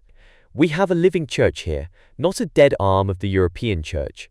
Our religion grew out of the soil and has its own roots. We pay a filial respect to the person of the Holy Father, but Rome has no authority here. We do not require aid from the propaganda, and we resent its interference. The church the Franciscan fathers planted here was cut off. This is the second growth and is indigenous. Our people are the most devout left in the world. If you blast their faith by European formalities, they will become infidels and profligates. To this eloquence, the bishop returned blandly that he had not come to deprive the people of their religion, but that he would be compelled to deprive some of the priests of their parishes if they did not change their way of life. Father Martinez filled his glass and replied with perfect good humor. You cannot deprive me of mine, Bishop. Try it. I will organize my own church. You can have your French priest of Taos, and I will have the people. With this, the padre left the table and stood warming his back at the fire, his cassock pulled up about his waist to expose his trousers to the blaze. You are a young man, my bishop, he went on, rolling his big head back and looking up at the well-smoked roof poles, and you know nothing about Indians or Mexicans. If you try to introduce European civilization here and change our old ways, to interfere with the secret dances of the Indians, let us say, or abolish the bloody rites of the penitentes, I foretell an early death for you. I advise you to study our native traditions before you begin your reforms. You are among barbarous people, my Frenchman, between two savage races. The dark things forbidden by your church are a part of Indian religion. You cannot introduce French fashions here. At this moment the student, Trinidad, got up quietly, and after an obsequious bow to the bishop, went with soft, escaping tread toward the kitchen. When his brown skirt had disappeared through the door, Father Latour turned sharply to his host. Martinez, I consider it very unseemly to talk in this loose fashion before young men, especially a young man who is studying for the priesthood. Furthermore, I cannot see why a young man of this caliber should be encouraged to take orders. He will never hold a parish in my diocese. Padre Martinez laughed and showed his long yellow teeth. Laughing did not become him. His teeth were too large, distinctly vulgar. Oh, Trinidad will go to Arroyo Hondo as curate to his uncle, who is growing old. He is a very devout fellow, Trinidad. You ought to see him in Passion Week. He goes up to Abiquiu and becomes another man, carries the heaviest crosses to the highest mountains, and takes more scourging than anyone. He comes back here with his back so full of cactus spines that the girls have to pick him like a chicken. Father Latour was tired and went to his room soon after supper. The bed, upon examination, seemed clean and comfortable, but he felt uncertain of its surroundings. He did not like the air of this house. After he retired, the clatter of dishwashing and the giggling of women across the patio kept him awake a long while, and when that ceased, Father Martinez began snoring in some chamber nearby. He must have left his door open into the patio, for the adobe partitions were thick enough to smother sound otherwise. The padre snored like an enraged bull until the bishop decided to go forth and find his door and close it. He arose, lit his candle, and opened his own door in half-hearted resolution. As the night wind blew into the room, a little dark shadow fluttered from the wall across the floor. A mouse, perhaps. But no, It was a bunch of woman's hair that had been indolently tossed into a corner when some slovenly female toilet was made in this room. This discovery annoyed the bishop exceedingly. High Mass was at 11 the next morning, the parish priest officiating and the bishop in the episcopal chair. He was well pleased with the church of Taos. The building was clean and in good repair, the congregation large and devout. The delicate lace, snowy linen, and burnished brass on the altar told of a devoted altar guild. The boys who served at the altar wore rich smocks of handmade lace over their scarlet surplices. The bishop had never heard the Mass more impressively sung than by Father Martinez. The man had a beautiful baritone voice, and he drew from some deep well of emotional power. Nothing in the service was slighted. Every phrase and gesture had its full value. At the moment of the elevation, the dark priest seemed to give his whole force, his swarthy body, and all its blood, to that lifting up. Rightly guided, the bishop reflected, this Mexican might have been a great man. He had an altogether compelling personality, a disturbing, mysterious, magnetic power. After the confirmation service, Father Martinez had horses brought round and took the bishop out to see his farms and livestock. He took him all over his ranches down in the rich bottomlands between Taos and the Indian Pueblo, which, as Father Latour knew, had come into his possession from the 7 Indians who were hanged. Martinez referred carelessly to the Bent massacre as they rode along. He boasted that there had never been trouble afoot in New Mexico that wasn't started in Taos. They stopped just west of the Pueblo, a little before sunset. A Pueblo very different from all the others the bishop had visited. 2 large communal houses, shaped like pyramids, gold-colored in the afternoon light, with the purple mountain lying just behind them. Gold-colored men in white burnouses came out on the stair-like flights of roofs, and stood still as statues, apparently watching the changing light on the mountain. There was a religious silence over the place. No sound at all but the bleating of goats coming home through clouds of golden dust. These 2 houses, the padre told him, had been continuously occupied by this tribe for more than 1,000 years. Coronado's men found them there, and described them as a superior kind of Indian, handsome and dignified in bearing, dressed in deerskin coats and trousers like those of Europeans. Though the mountain was timbered, its lines were so sharp that it had the sculptured look of naked mountains like the Sandias. The general growth on its sides was evergreen, but the canyons and ravines were wooded with aspens, so that the shape of every depression was painted on the mountainside, light green against the dark, like symbols, serpentine, crescent, half circles. This mountain and its ravines had been the seat of old religious ceremonies, honeycombed with noiseless Indian life, the repository of Indian secrets, for many centuries, the padre remarked. And some place in there, you may be sure, they keep Pope's estufa, but no white man will ever see it. I mean the estufa where Pope sealed himself up for 4 years and never saw the light of day when he was planning the revolt of 1680. I suppose you know all about that outbreak, Bishop Latour? Something, of course, from the martyrology, but I did not know that it originated in Taos. Haven't I just told you that all the trouble there ever was in New Mexico originated in Taos? Boasted the padre. Pope was born a San Juan Indian, but so was Napoleon a Corsican. He operated from Taos. Padre Martinez knew his country, a country which had no written histories. He gave the bishop much the best account he had heard of the great Indian revolt of 1680, which added such a long chapter to the martyrology of the New World, when all the Spaniards were killed or driven out, and there was not one European left alive north of El Paso del Norte. That night after supper, as his host sat taking snuff, Father Latour questioned him closely, and learned something about the story of his life. Martinez was born directly under that solitary blue mountain on the skyline west of Taos, shaped like a pyramid with the apex sliced off, in Abiquiu. It was one of the oldest Mexican settlements in the territory, surrounded by canyons so deep and ranges so rugged that it was practically cut off from intercourse with the outside world. Being so solitary, its people were somber in temperament, fierce and fanatical in religion, celebrated the Passion Week by cross-bearings and bloody scourgings.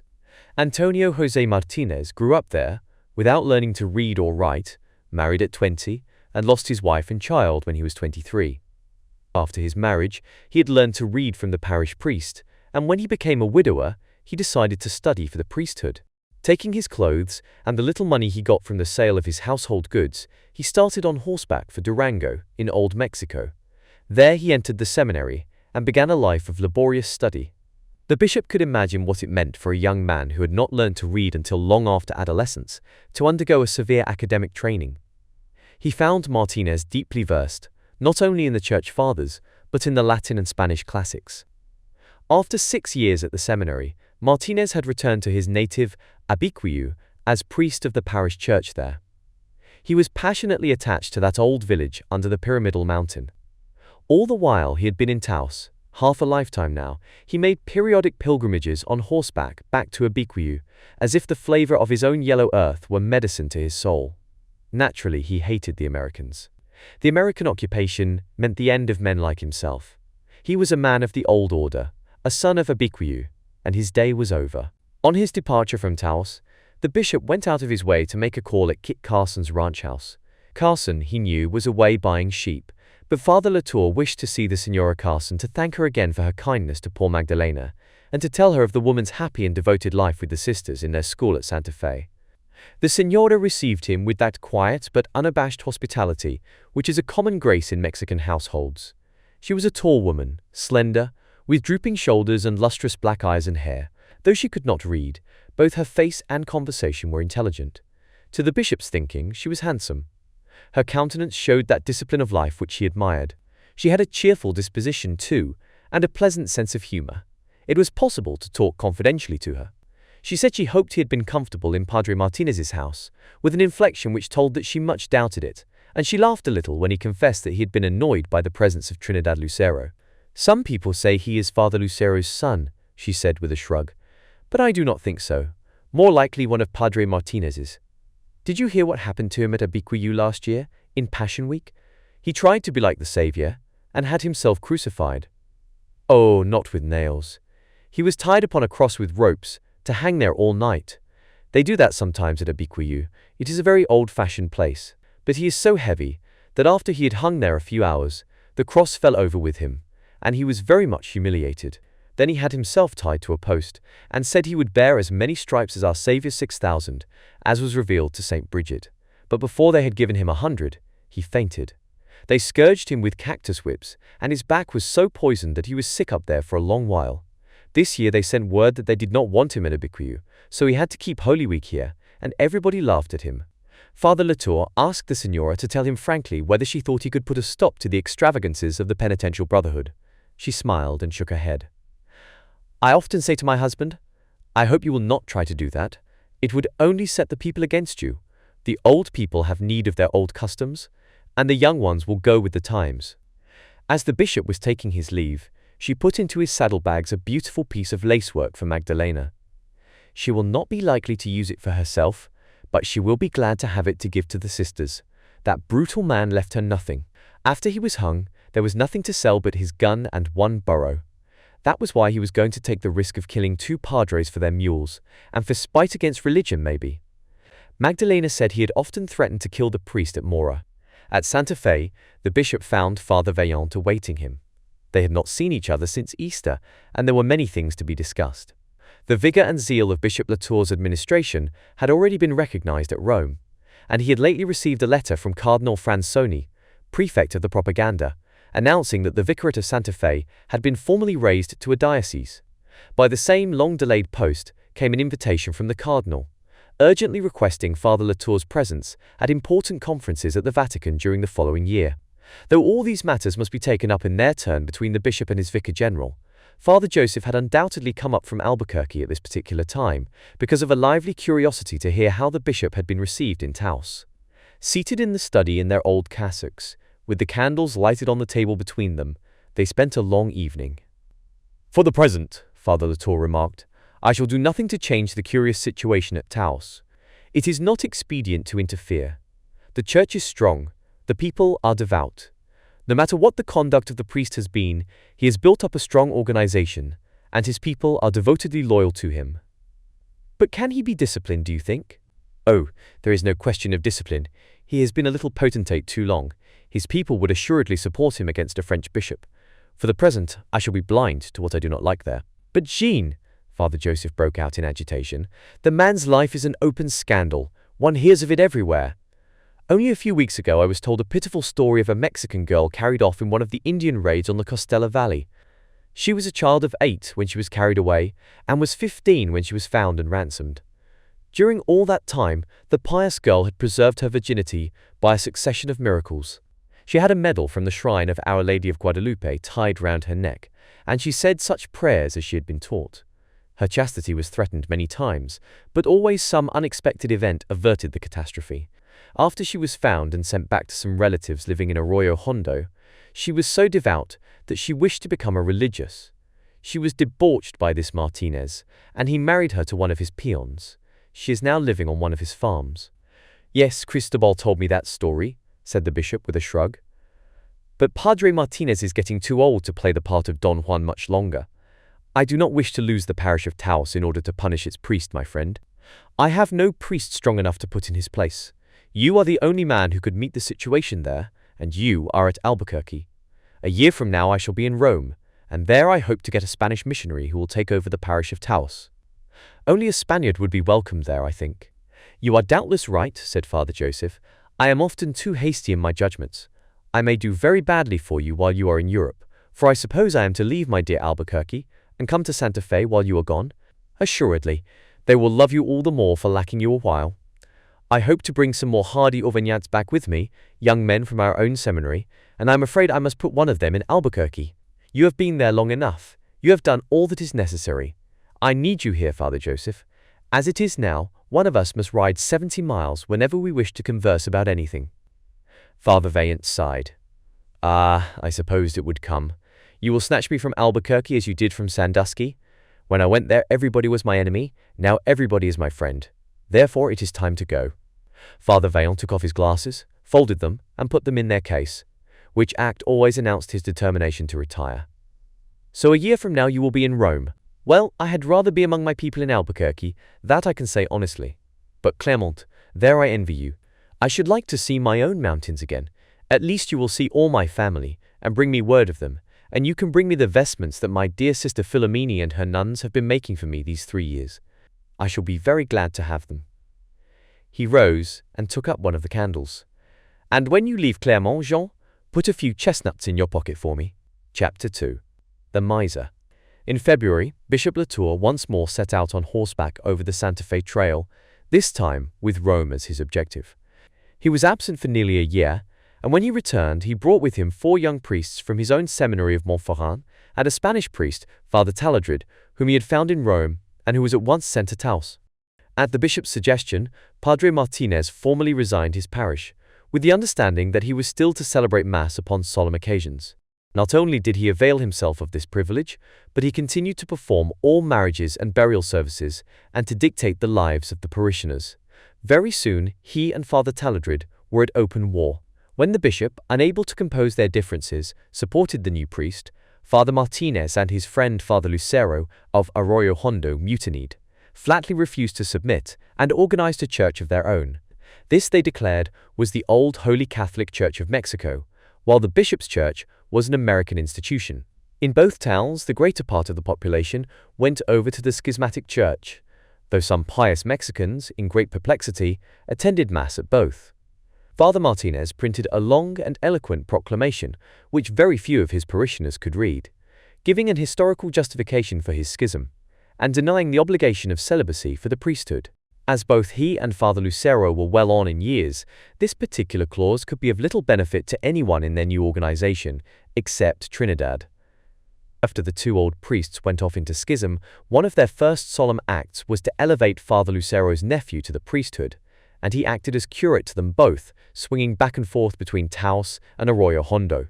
The schismatic church at least accomplished the rejuvenation of the 2 rebellious priests at its head, and far and wide revived men's interest in them, though they had always furnished their people with plenty to talk about. Ever since they were young men with adjoining parishes, they had been friends, cronies, rivals, sometimes bitter enemies. But their quarrels could never keep them apart for long. Old Marino Lucero had not one trait in common with Martinez, except the love of authority. He had been a miser from his youth, and lived down in the sunken world of Arroyo Hondo in the barest poverty. Though he was supposed to be very rich, he used to boast that his house was as poor as a burro's stable. His bed, his crucifix, and his bean-pot were his furniture. He kept no livestock but one poor mule, on which he rode over to Taos to quarrel with his friend Martinez, or to get a solid dinner when he was hungry. In his casa every day was Friday, unless one of his neighbor women cooked a chicken and brought it in to him out of pure compassion. For his people liked him. He was grasping but not oppressive, and he wrung more pesos out of Arroyo Seco and Cuesta than out of his own arroyo. Thrift is such a rare quality among Mexicans that they find it very amusing. His people love to tell how he never bought anything, but picked up old brooms after housewives had thrown them away, and that he wore Padre Martinez's garments after the padre would have them no longer, though they were so much too big for him. One of the priest's fiercest quarrels had come about because Martinez gave some of his old clothes to a monk from Mexico who was studying at his house, and who had not wherewithal to cover himself as winter came on. The two priests had always talked shamelessly about each other. All Martinez's best stories were about Lucero, and all Lucero's were about Martinez. "You see how it is," Padre Lucero would say to the young men at a wedding party. "My way is better than old Jose Martinez's. His nose and chin are getting to be close neighbors now, and a petticoat is not much good to him anymore. But I can still rise upright at the sight of $1. With a new piece of money in my hand, I am happier than ever. And what can he do with a pretty girl but regret?" Avarice, he assured them, was the one passion that grew stronger and sweeter in old age. He had the lust for money, as Martinez had for women, and they had never been rivals in the pursuit of their pleasures. After Trinidad was ordained and went to stay with his uncle, Father Lucero complained that he had formed gross habits living with Martinez, and was eating him out of house and home. Father Martinez told with delight how Trinidad sponged upon the parish at Arroyo Hondo, and went about poking his nose into one beanpot after another. When the bishop could no longer remain deaf to the rebellion, he sent Father Vaillant over to Taos to publish the warning for 3 weeks and exhort the two priests to renounce their heresy. On the 4th Sunday, Father Joseph, who complained that he was always sent a fouetter les chats, solemnly read the letter in which the bishop stripped Father Martinez of the rights and privileges of the priesthood. On the afternoon of the same day, he rode over to Arroyo Hondo, 18 miles away, and read a similar letter of excommunication against Father Lucero. Father Martinez continued at the head of his schismatic church until, after a short illness, he died and was buried in schism by Father Lucero. Soon after this, Father Lucero himself fell into a decline. But even after he was ailing, he performed a feat which became one of the legends of the countryside: killed a robber in a midnight scuffle. A wandering teamster who had been discharged from a wagon train for theft was picking up a living over in Taos, and there heard the stories about Father Lucero's hidden riches. He came to Arroyo Hondo to rob the old man. Father Lucero was a light sleeper, and hearing stealthy sounds in the middle of the night, he reached for the carving knife he kept hidden under his mattress and sprang upon the intruder. They began fighting in the dark, and though the thief was a young man and armed, the old priest stabbed him to death and then, covered with blood, ran out to arouse the town. The neighbors found the padre's chamber like a slaughterhouse, his victim hanged dead beside the hole he had dug. They were amazed at what the old man had been able to do. But from the shock of that night, Father Lucero never recovered. He wasted away so rapidly that his people had the horse doctor come from Taos to look at him. This veterinary was a Yankee who had been successful in treating men as well as horses, but he said he could do nothing for Father Lucero. He believed he had an internal tumor or a cancer. Padre Lucero died repentant, and Father Vaillant, who had pronounced his excommunication, was the one to reconcile him to the church. The vicar was in Taos on business for the bishop, staying with Kit Carson and the Senora. They were all sitting at supper one evening during a heavy rainstorm when a horseman rode up to the portal. Carson went out to receive him.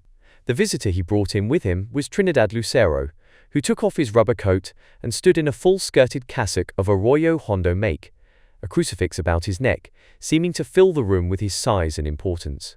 After bowing ceremoniously to the Senora, he addressed himself to Father Vaillant in his best English, speaking slowly in his thick, felty voice. "I am the only nephew of Padre Lucero. My uncle is very sick and soon to die. She has vomit the blood." He dropped his eyes. "Speak to me in your own language, man," cried Father Joseph. "I can at least do more with Spanish than you can with English. Now tell me what you have to say of your uncle's condition." Trinidad gave some account of his uncle's illness, repeating solemnly the phrase, "She has vomit the blood," which he seemed to find impressive. The sick man wished to see Father Vaillant, and begged that he would come to him and give him the sacrament. Carson urged the vicar to wait until morning, as the road down into the Hondo would be badly washed by rain and dangerous to go over in the dark. But Father Vaillant said if the road were bad, he could go down on foot. Excusing himself to the Senora Carson, he went to his room to put on his riding clothes and get his saddlebags. Trinidad, upon invitation, sat down at the empty place and made the most of his opportunity.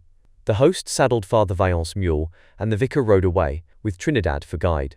Not that he needed a guide to Arroyo Hondo, it was a place especially dear to him, and he was always glad to find a pretext for going there. How often he had ridden over there, on fine days in summer, or in early spring, before the green was out, when the whole country was pink and blue and yellow, like a colored map. One approached over a sagebrush plain that appeared to run level and unbroken to the base of the distant mountains. Then, without warning, one suddenly found oneself upon the brink of a precipice, of a chasm in the earth over 200 feet deep, the sides sheer cliffs, but cliffs of earth, not rock. Drawing rein at the edge, one looked down into a sunken world of green fields and gardens, with a pink adobe town, at the bottom of this great ditch. The men and mules walking about down there, or ploughing the fields, looked like the figures of a child's Noah's Ark. Down the middle of the arroyo, through the sunken fields and pastures, flowed a rushing stream which came from the high mountains.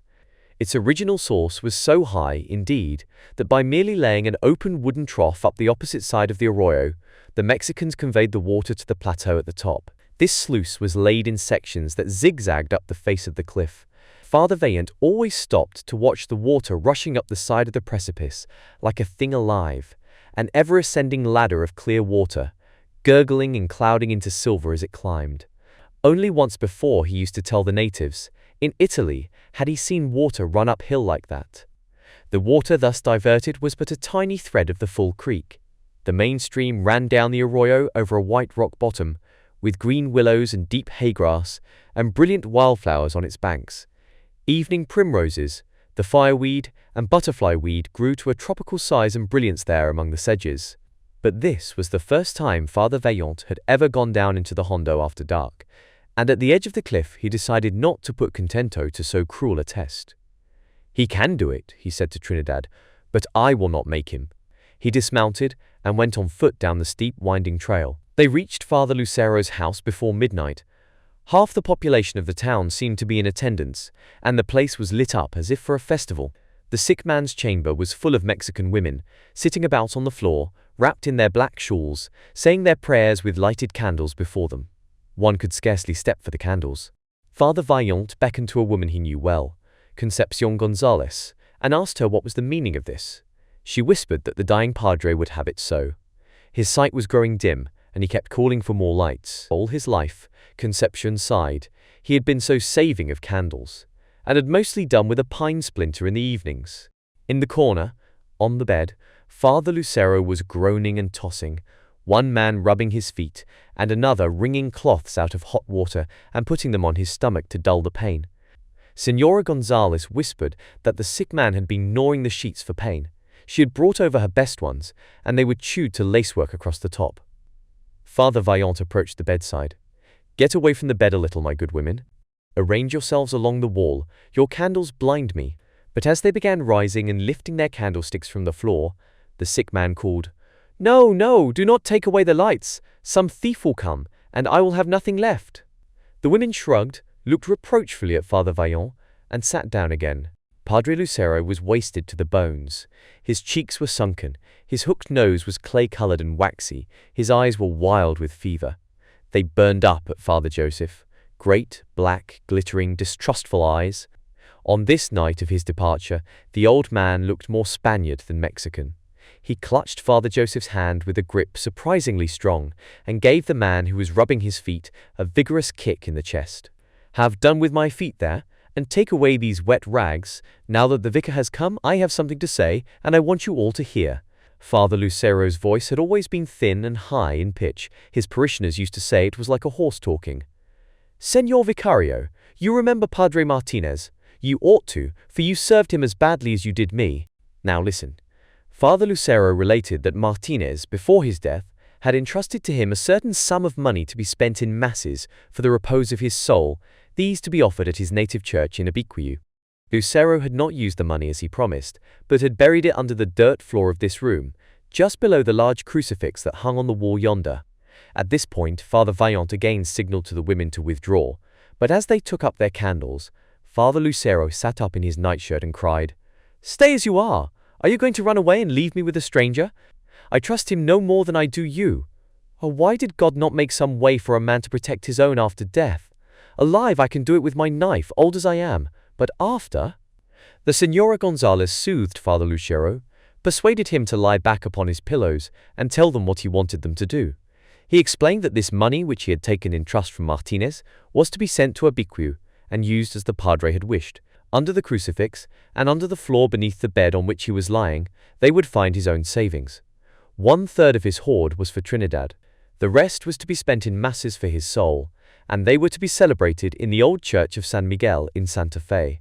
Father Vaillant assured him that all his wishes should be scrupulously carried out, and now it was time for him to dismiss the cares of this world and prepare his mind to receive the sacrament. All in good time. But a man does not let go of this world so easily. Where is Concepcion González? Come here, my daughter. See to it that the money is taken up from under the floor while I am still in this chamber, before my body is cold, that it is counted in the presence of all these women, and the sum set down in writing. At this point the old man started, as with a new hope. And Cristobal, he is the man. Cristobal Carson must be here to count it and set it down. He is a just man. Trinidad, you fool, why did you not bring Cristobal? Father Vaillant was scandalized.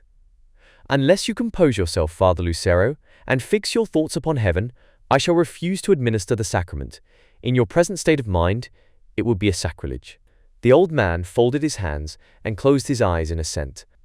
Father Vaillant went into the adjoining room to put on his cassock and stole, and in his absence Concepcion González covered a small table by the bed with one of her own white napkins, and placed upon it 2 wax candles and a cup of water for the ministrant's hands. Father Vaillant came back in his vestments, with his pyx and basin of holy water, and began sprinkling the bed and the watchers, repeating the antiphon, Asperges me, Domine, hysopo, et mundabor. The women stole away, leaving their lights upon the floor. Father Lucero made his confession, renouncing his heresy and expressing contrition, after which he received the sacrament. The ceremony calmed the tormented man, and he lay quiet with his hands folded on his breast. The women returned and sat murmuring prayers as before. The rain drove against the window panes. The wind made a hollow sound as it sucked down through the deep arroyo. Some of the watchers were drooping from weariness, but not one showed any wish to go home. Watching beside a deathbed was not a hardship for them, but a privilege. In the case of a dying priest, it was a distinction. In those days, even in European countries, death had a solemn social importance. It was not regarded as a moment when certain bodily organs ceased to function, but as a dramatic climax, a moment when the soul made its entrance into the next world, passing in full consciousness through a lowly door to an unimaginable scene. Among the watchers, there was always the hope that the dying man might reveal something of what he alone could see, that his countenance, if not his lips, would speak, and on his features would fall some light or shadow from beyond. The last words of great men, Napoleon, Lord Byron, were still printed in gift books, and the dying murmurs of every common man and woman were listened for and treasured by their neighbors and kinsfolk. These sayings, no matter how unimportant, were given oracular significance and pondered by those who must one day go the same road. The stillness of the death chamber was suddenly broken when Trinidad Lucero knelt down before the crucifix on the wall to pray. His uncle, though all thought him asleep, began to struggle and cry out, "A thief! Help! Help!" Trinidad retired quickly, but after that the old man lay with one eye open, and no one dared go near the crucifix. About an hour before daybreak, the padre's breathing became so painful that 2 of the men got behind him and lifted his pillows. The women whispered that his face was changing, and they brought their candles nearer, kneeling close beside his bed.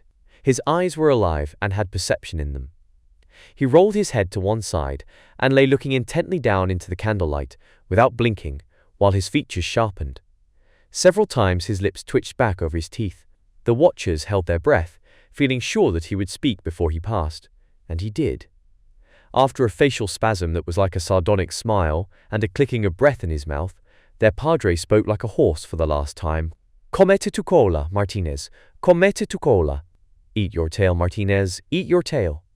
Almost at once he died in a convulsion. After daybreak, Trinidad went forth declaring, and the Mexican women confirmed him, that at the moment of death, Father Lucero had looked into the other world and beheld Padre Martinez in torment. As long as the Christians who were about that deathbed lived, the story was whispered in Arroyo Hondo.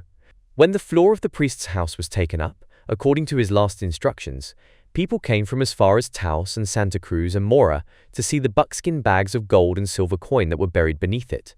Spanish coins, French, American, English, some of them very old. When it was at length conveyed to a government mint and examined, it was valued at nearly $20,000 in American money. A great sum for one old priest to have scraped together in a country parish down at the bottom of a ditch. Book 6, Donna Isabella. Chapter 1, Don Antonio. Bishop Latour had one very keen worldly ambition, to build in Santa Fe a cathedral which would be worthy of a setting naturally beautiful. As he cherished this wish and meditated upon it, he came to feel that such a building might be a continuation of himself and his purpose, a physical body full of his aspirations after he had passed from the scene. Early in his administration he began setting aside something from his meager resources for a cathedral fund. In this he was assisted by certain of the rich Mexican rancheros, but by no one so much as by Don Antonio Olivares. Antonio Olivares was the most intelligent and prosperous member of a large family of brothers and cousins, and he was for that time and place a man of wide experience, a man of the world. He had spent the greater part of his life in New Orleans and El Paso del Norte, but he returned to live in Santa Fe several years after Bishop Latour took up his duties there. He brought with him his American wife and a wagon train of furniture, and settled down to spend his declining years in the old ranch house just east of the town where he was born and had grown up. He was then a man of 60. In early manhood he had lost his first wife.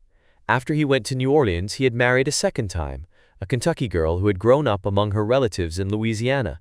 She was pretty and accomplished, had been educated at a French convent, and had done much to Europeanize her husband. The refinement of his dress and manners and his lavish style of living provoked half-contemptuous envy among his brothers and their friends. Olivares' wife, Donna Isabella, was a devout Catholic, and at their house the French priests were always welcome and were most cordially entertained. The Señora Olivares had made a pleasant place of the rambling adobe building, with its great courtyard and gateway, carved joists and beams, fine herringbone ceilings and snug fireplaces. She was a gracious hostess, and though no longer very young she was still attractive to the eye. A slight woman, spirited, quick in movement, with a delicate blonde complexion which she had successfully guarded in trying climates, and fair hair a little silvered, and perhaps worn in too many puffs and ringlets for the sharpening outline of her face. She spoke French well, Spanish lamely, played the harp, and sang agreeably. Certainly it was a great piece of luck for Father Latour and Father Vaillant, who lived so much among peons and Indians and rough frontiersmen, to be able to converse in their own tongue now and then with a cultivated woman, to sit by that hospitable fireside in rooms enriched by old mirrors and engravings and upholstered chairs, where the windows had clean curtains, and the sideboard and cupboards were stocked with plate and Belgian glass.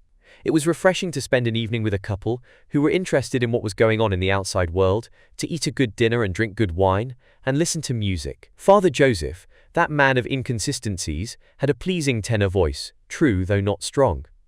Madame Olivares liked to sing old French songs with him. She was a trifle vain, it must be owned, and when she sang at all, insisted upon singing in 3 languages, never forgetting her husband's favorites, La Paloma and La Golondrina, and My Nelly was a lady.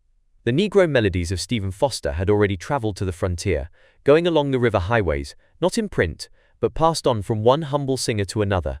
Don Antonio was a large man, heavy, full at the belt, a trifle bald, and very slow of speech, but his eyes were lively, and the yellow spark in them was often most perceptible when he was quite silent. It was interesting to observe him after dinner, settled in one of his big chairs from New Orleans, a cigar between his long golden-brown fingers, watching his wife at her harp.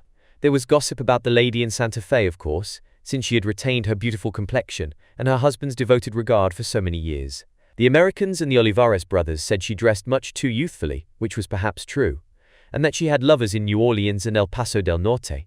Her nephews-in-law went so far as to declare that she was enamored of the Mexican boy the Olivares had brought up from San Antonio to play the banjo for them. They both loved music, and this boy, Pablo, was a magician with his instrument. All sorts of stories went out from the kitchen, that Donna Isabella had a whole chamber full of dresses so grand that she never wore them here at all, that she took gold from her husband's pockets and hid it under the floor of her room, that she gave him love potions and herb teas to increase his ardor. This gossip did not mean that her servants were disloyal, but rather that they were proud of their mistress. Olivares, who read the newspapers, though they were weeks old when he got them, who liked cigars better than cigarettes and French wine better than whiskey, had little in common with his younger brothers. Next to his old friend Manuel Chavez, the two French priests were the men in Santa Fe whose company he most enjoyed, and he let them see it. He was a man who cherished his friends. He liked to call at the bishop's house to advise him about the care of his young orchard, or to leave a bottle of homemade cherry brandy for Father Joseph. It was Olivares who presented Father Latour with the silver hand basin and pitcher and toilet accessories, which gave him so much satisfaction all the rest of his life. There were good silversmiths among the Mexicans of Santa Fe, and Don Antonio had his own toilet set copied in hammered silver for his friend. Donna Isabella once remarked that her husband always gave Father Vaillant something good for the palate, and Father Latour something good for the eye. This couple had one child, a daughter, the Señorita Inés, born long ago and still unmarried. Indeed, it was generally understood that she would never marry. Though she had not taken the veil, her life was that of a nun. She was very plain and had none of her mother's social graces, but she had a beautiful contralto voice. She sang in the cathedral choir in New Orleans and taught singing in a convent there. She came to visit her parents only once after they settled in Santa Fe, and she was a somewhat somber figure in that convivial household. Donna Isabella seemed devotedly attached to her, but afraid of displeasing her. While Inés was there, her mother dressed very plainly, pinned back the little curls that hung over her right ear, and the two women went to church together all day long. Antonio Olivares was deeply interested in the bishop's dream of a cathedral. For one thing, he saw that Father Latour had set his heart on building one, and Olivares was the sort of man who liked to help a friend accomplish the desire of his heart. Furthermore, he had a deep affection for his native town. He had traveled and seen fine churches, and he wished there might someday be one in Santa Fe. Many a night he and Father Latour talked of it by the fire, discussed the site, the design, the building stone, the cost, and the grave difficulties of raising money. It was the bishop's hope to begin work upon the building in 1860, 10 years after his appointment to the bishopric. One night, at a long-remembered New Year's party in his house, Olivares announced in the presence of his guests that before the new year was gone, he meant to give to the cathedral fund a sum sufficient to enable Father Latour to carry out his purpose. That supper party at the Olivares was memorable because of this pledge, and because it marked a parting of old friends. Donna Isabella was entertaining the officers at the post, two of whom had received orders to leave Santa Fe. The popular commandant was called back to Washington. The young lieutenant of cavalry, an Irish Catholic, lately married and very dear to Father Latour, was to be sent farther west. Before the next New Year's Day came round, he was killed in Indian warfare on the plains of Arizona. But that night the future troubled nobody. The house was full of light and music, the air warm with that simple hospitality of the frontier, where people dwell in exile far from their kindred, where they lead rough lives and seldom meet together for pleasure. Kit Carson, who greatly admired Madame Olivares, had come the 2 days' journey from Taos to be present that night, and brought along his gentle half-breed daughter, lately home from a convent school in St. Louis. On this occasion he wore a handsome buckskin coat, embroidered in silver, with brown velvet cuffs and collar. The officers from the fort were in dress uniform. The host as usual wore a broadcloth frock coat. His wife was in a hoop skirt, a French dress from New Orleans, all covered with little garlands of pink satin roses. The military ladies came out to the Olivares place in an army wagon, to keep their satin shoes from the mud. The bishop had put on his violet vest, which he seldom wore, and Father Vaillant had donned a fresh new cassock, made by the loving hands of his sister Philomene in Riom. Father Latour had used to feel a little ashamed that Joseph kept his sister and her nuns so busy making cassocks and vestments for him. But the last time he was in France he came to see all this in another light. When he was visiting Mother Philomene's convent, one of the younger sisters had confided to him what an inspiration it was to them, living in retirement, to work for the faraway missions. She told him also how precious to them were Father Vaillant's long letters in which he told his sister of the country, the Indians, the pious Mexican women, the Spanish martyrs of old. These letters, she said, Mother Philomene read aloud in the evening. The nun took Father Latour to a window that jutted out and looked up the narrow street to where the wall turned at an angle, cutting off further view. "Look," she said, "after the mother has read us one of those letters from her brother, I come and stand in this alcove and look up our little street with its one lamp, and just beyond the turn there is New Mexico, all that he has written us of those red deserts and blue mountains, the great plains and the herds of bison, and the canyons more profound than our deepest mountain gorges. I can feel that I am there, my heart beats faster, and it seems but a moment until the retiring bell cuts short my dreams." The bishop went away believing that it was good for these sisters to work for Father Joseph. Tonight, when Madame Olivares was complimenting Father Vaillant on the sheen of his poplin and velvet, for some reason Father Latour recalled that moment with the nun in her alcove window, her white face, her burning eyes, and sighed.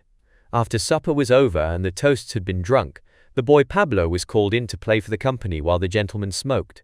The banjo always remained a foreign instrument to Father Latour. He found it more than a little savage. When this strange yellow boy played it, there was softness and languor in the wire strings. But there was also a kind of madness, the recklessness, the call of wild countries which all these men had felt and followed in one way or another. Through clouds of cigar smoke, the scouts and the soldiers, the Mexican rancheros and the priests, sat silently watching the bent head and crouching shoulders of the banjo player, and his seesawing yellow hand, which sometimes lost all form and became a mere whirl of matter in motion, like a patch of sandstorm. Observing them thus in repose, in the act of reflection, Father Latour was thinking how each of these men not only had a story, but seemed to have become his story. Those anxious, far-seeing blue eyes of Carson's, to whom could they belong but to a scout and trailbreaker? Don Manuel Chavez, the handsomest man of the company, very elegant in velvet and broadcloth, with delicately cut, disdainful features. One had only to see him cross the room, or to sit next him at dinner, to feel the electric quality under his cold reserve, the fierceness of some embitterment, the passion for danger. Chavez boasted his descent from 2 Castilian knights who freed the city of Chavez from the Moors in 1160.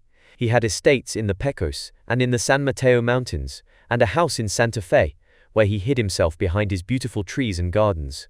He loved the natural beauties of his country with a passion, and he hated the Americans who were blind to them.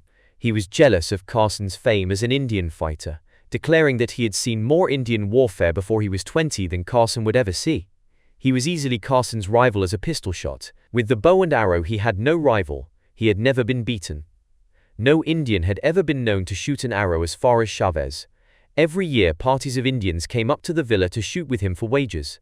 His house and stables were full of trophies. He took a cool pleasure in stripping the Indians of their horses, or silver, or blankets, or whatever they had put up on their man. He was proud of his skill with Indian weapons. He had acquired it in a hard school. When he was a lad of 16, Manuel Chavez had gone out with a party of Mexican youths to hunt Navajos. In those days, before the American occupation, hunting Navajos needed no pretext. It was a form of sport. A company of Mexicans would ride west to the Navajo country, raid a few sheep camps, and come home bringing flocks and ponies and a bunch of prisoners, for every one of whom they received a large bounty from the Mexican government. It was with such a raiding party that the boy Chavez went out for spoil and adventure. Finding no Indians abroad, the young Mexicans pushed on farther than they had intended. They did not know that it was the season when all the roving Navajo bands gather at the Cañon de Shelly for their religious ceremonies, and they rode on impetuously until they came out upon the rim of that mysterious and terrifying canyon itself, then swarming with Indians. They were immediately surrounded, and retreat was impossible. They fought on the naked sandstone ledges that overhang that gulf. Don José Chavez, Manuel's older brother, was captain of the party and was one of the first to fall. The company of 50 were slaughtered to a man. Manuel was the 51st, and he survived. With 7 arrow wounds and 1 shaft clear through his body, he was left for dead in a pile of corpses. That night, while the Navajos were celebrating their victory, the boy crawled along the rocks until he had high boulders between him and the enemy, and then started eastward on foot. It was summer, and the heat of that red sandstone country is intense. His wounds were on fire, but he had the superb vitality of early youth. He walked for 2 days and nights without finding a drop of water, covering a distance of 60-odd miles across the plain, across the mountain, until he came to the famous spring on the other side, where Fort Defiance was afterward built. There he drank and bathed his wounds and slept. He had had no food since the morning before the fight. Near the spring he found some large cactus plants, and slicing away the spines with his hunting knife, he filled his stomach with the juicy pulp. From here, still without meeting a human creature, he stumbled on until he reached the San Mateo mountain, north of Laguna. In a mountain valley he came upon a camp of Mexican shepherds, and fell unconscious. The shepherds made a litter of saplings, and their sheepskin coats, and carried him into the village of Ceboleta, where he lay delirious for many days. Years afterward, when Chavez came into his inheritance, he bought that beautiful valley in the San Mateo mountain, where he had sunk unconscious under 2 noble oak trees. He built a house between those twin oaks, and made a fine estate there. Never reconciled to American rule, Chavez lived in seclusion when he was in Santa Fe. At the first rumor of an Indian outbreak, near or far, he rode off to add a few more scalps to his record. He distrusted the new bishop because of his friendliness toward Indians and Yankees. Besides, Chavez was a Martinez man. He had come here tonight only in compliment to Senora Olivares. He hated to spend an evening among American uniforms. When the banjo player was exhausted, Father Joseph said that as for him, he would like a little drawing-room music, and he led Madame Olivares to her harp. She was very charming at her instrument. The pose suited her tip-tilted canary head and her little foot and white arms. This was the last time the bishop heard her sing La Paloma for her admiring husband, whose eyes smiled at her even when his heavy face seemed asleep. Olivares died on Septuagesima Sunday, fell over by his own fireplace when he was lighting the candles after supper, and the banjo boy was sent running for the bishop. Before midnight, two of the Olivares brothers, half drunk with brandy and excitement, galloped out of Santa Fe, on the road to Albuquerque, to employ an American lawyer. Chapter 2. The Lady. Antonio Olivares' funeral was the most solemn and magnificent ever seen in Santa Fe, but Father Vaillant was not there. He was off on a long missionary journey to the south, and did not reach home until Madame Olivares had been a widow for some weeks. He had scarcely got off his riding boots when he was called into Father Latour's study to see her lawyer. Olivares had entrusted the management of his affairs to a young Irish Catholic, Boyd O'Reilly, who had come out from Boston to practice law in the new territory. There were no steel safes in Santa Fe at that time, but O'Reilly had kept Olivares' will in his strongbox. The document was brief and clear. Antonio's estate amounted to about $200,000 in American money, a considerable fortune in those days.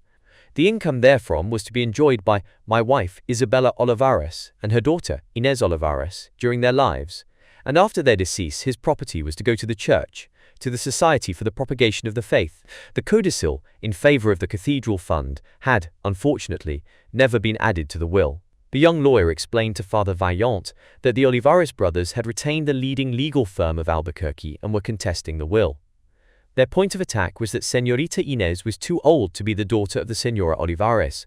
Don Antonio had been a promiscuous lover in his young days, and his brothers held that Inez was the offspring of some temporary attachment and had been adopted by Donna Isabella.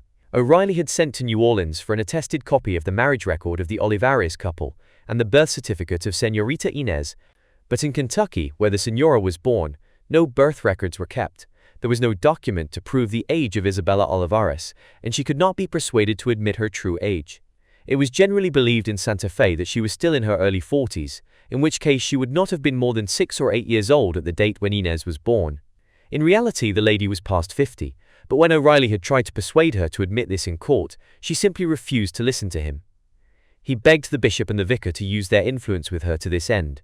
Father Latour shrank from interfering in so delicate a matter, but Father Vaillant saw at once that it was their plain duty to protect the two women and, at the same time, secure the rights of the propaganda. Without more ado, he threw on his old cloak over his cassock, and the three men set off through the red mud to the Olivares hacienda in the hills east of the town.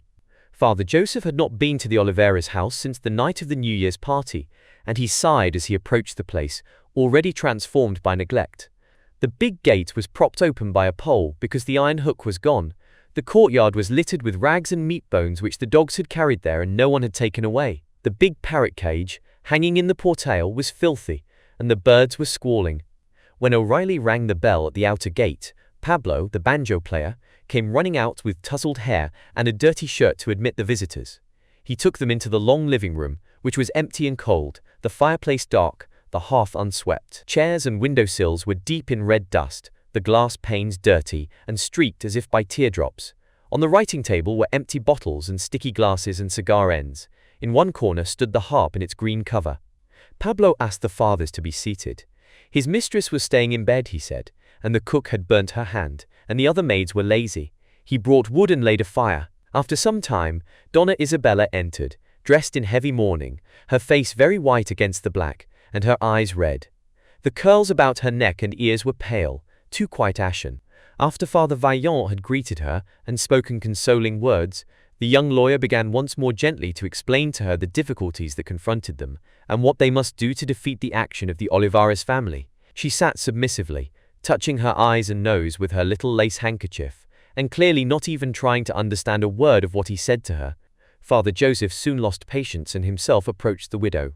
"You understand, my child," he began briskly, "that your husband's brothers are determined to disregard his wishes, to defraud you and your daughter, and eventually, the church. This is no time for childish vanity. To prevent this outrage to your husband's memory, you must satisfy the court that you are old enough to be the mother of Mademoiselle Inez. You must resolutely declare your true age. 53, is it not?" Donna Isabella became pallid with fright. She shrank into one end of the deep sofa, but her blue eyes focused and gathered light as she became intensely, rigidly animated in her corner, her back against the wall, as it were. 53! She cried in a voice of horrified amazement. "Why, I never heard of anything so outrageous. I was 42 my last birthday. It was in December, the 4th of December. If Antonio were here, he would tell you, and he wouldn't let you scold me and talk about business to me either, Father Joseph. He never let anybody talk about business to me." She hid her face in her little handkerchief and began to cry. Father Latour checked his impetuous vicar and sat down on the sofa beside Madame Olivares, feeling very sorry for her and speaking very gently. 42 to your friends, dear Madame Olivares, and to the world. In heart and face you are younger than that, but to the law and the church there must be a literal reckoning. A formal statement in court will not make you any older to your friends. It will not add one line to your face. A woman, you know, is as old as she looks.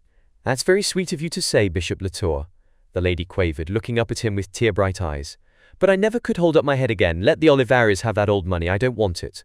Father Vaillant sprang up and glared down at her, as if he could put common sense into her drooping head by the mere intensity of his gaze. 400,000 pesos, Senora Isabella," he cried. "Ease and comfort for you and your daughter all the rest of your lives. Would you make your daughter a beggar? The Olivares will take everything." "I can't help it about Inez," she pleaded. "Inez means to go into the convent anyway, and I don't care about the money. Ah, mon père, je voudrais mieux être jeune et mendiante, que n'être que vieille et riche, certes, oui." Father Joseph caught her icy cold hand. "And have you a right to defraud the church of what is left to it in your trust? Have you thought of the consequences to yourself of such a betrayal?" Father Latour glanced sternly at his vicar. "Assez," he said quietly. He took the little hand Father Joseph had released and bent over it, kissing it respectfully. "We must not press this any further. We must leave this to Madame Olivares and her own conscience. I believe, my daughter, you will come to realize that this sacrifice of your vanity would be for your soul's peace. Looking merely at the temporal aspect of the case, you would find poverty hard to bear. You would have to live upon the Olivares' charity, would you not? I do not wish to see this come about. I have a selfish interest. I wish you to be always your charming self, and to make a little poesy in life for us here. We have not much of that." Madame Olivares stopped crying. She raised her head and sat drying her eyes. Suddenly she took hold of one of the buttons on the bishop's cassock and began twisting it with nervous fingers. "Father," she said timidly, "what is the youngest I could possibly be, to be Inez's mother?" The bishop could not pronounce the verdict. He hesitated, flushed, then passed it on to O'Reilly with an open gesture of his fine white hand. 52, Senora Olivares," said the young man respectfully. "If I can get you to admit that and stick to it, I feel sure we will win our case." "Very well, Mr. O'Reilly." She bowed her head. As her visitors rose, she sat looking down at the dust-covered rugs. "Before everybody," she murmured, as if to herself. When they were tramping home, Father Joseph said that as for him, he would rather combat the superstitions of a whole Indian pueblo than the vanity of one white woman. "And I would rather do almost anything than go through such a scene again," said the bishop with a frown. "I don't think I ever assisted at anything so cruel." Boyd O'Reilly defeated the Olivares brothers and won his case. The bishop would not go to the court hearing, but Father Vaillant was there, standing in the malodorous crowd. There were no chairs in the courtroom, and his knees shook under him when the young lawyer, with the fierceness born of fright, poked his finger at his client and said, "Senora Olivares, you are 52 years of age, are you not?" Madame Olivares was swathed in mourning, her face a streak of shadowed white between folds of black veil. "Yes, sir." The crepe barely let it through. The night after the verdict was pronounced, Manuel Chavez, with several of Antonio's old friends, called upon the widow to congratulate her. Word of their intention had gone about the town and put others in the mood to call at a house that had been closed to visitors for so long. A considerable company gathered there that evening, including some of the military people and several hereditary enemies of the Olivares brothers. The cook, stimulated by the sight of the long sala full of people once more, hastily improvised a supper. Pablo put on a white shirt and a velvet jacket, and began to carry up from the cellar his late master's best whiskey and sherry, and quarts of champagne.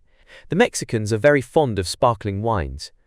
Only a few years before this, an American trader who had got into serious political trouble with the Mexican military authorities in Santa Fe, regained their confidence and friendship by presenting them with a large wagon shipment of champagne, 3,392 bottles indeed.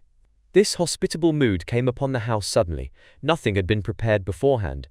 The wine glasses were full of dust, but Pablo wiped them out with the shirt he had just taken off, and without instructions from anyone he began gliding about with a tray full of glasses, which he afterward refilled many times, taking his station at the sideboard. Even Donna Isabella drank a little champagne. When she had sipped one glass with the young Georgia captain, she could not refuse to take another with their nearest neighbor, Ferdinand Sanchez, always a true friend to her husband. Everyone was gay. The servants and the guests, everything sparkled like a garden after a shower. Father Latour and Father Vaillant, having heard nothing of this spontaneous gathering of friends, set off at 8 o'clock to make a call upon the brave widow. When they entered the courtyard, they were astonished to hear music within, and to see light streaming from the long row of windows behind the portal.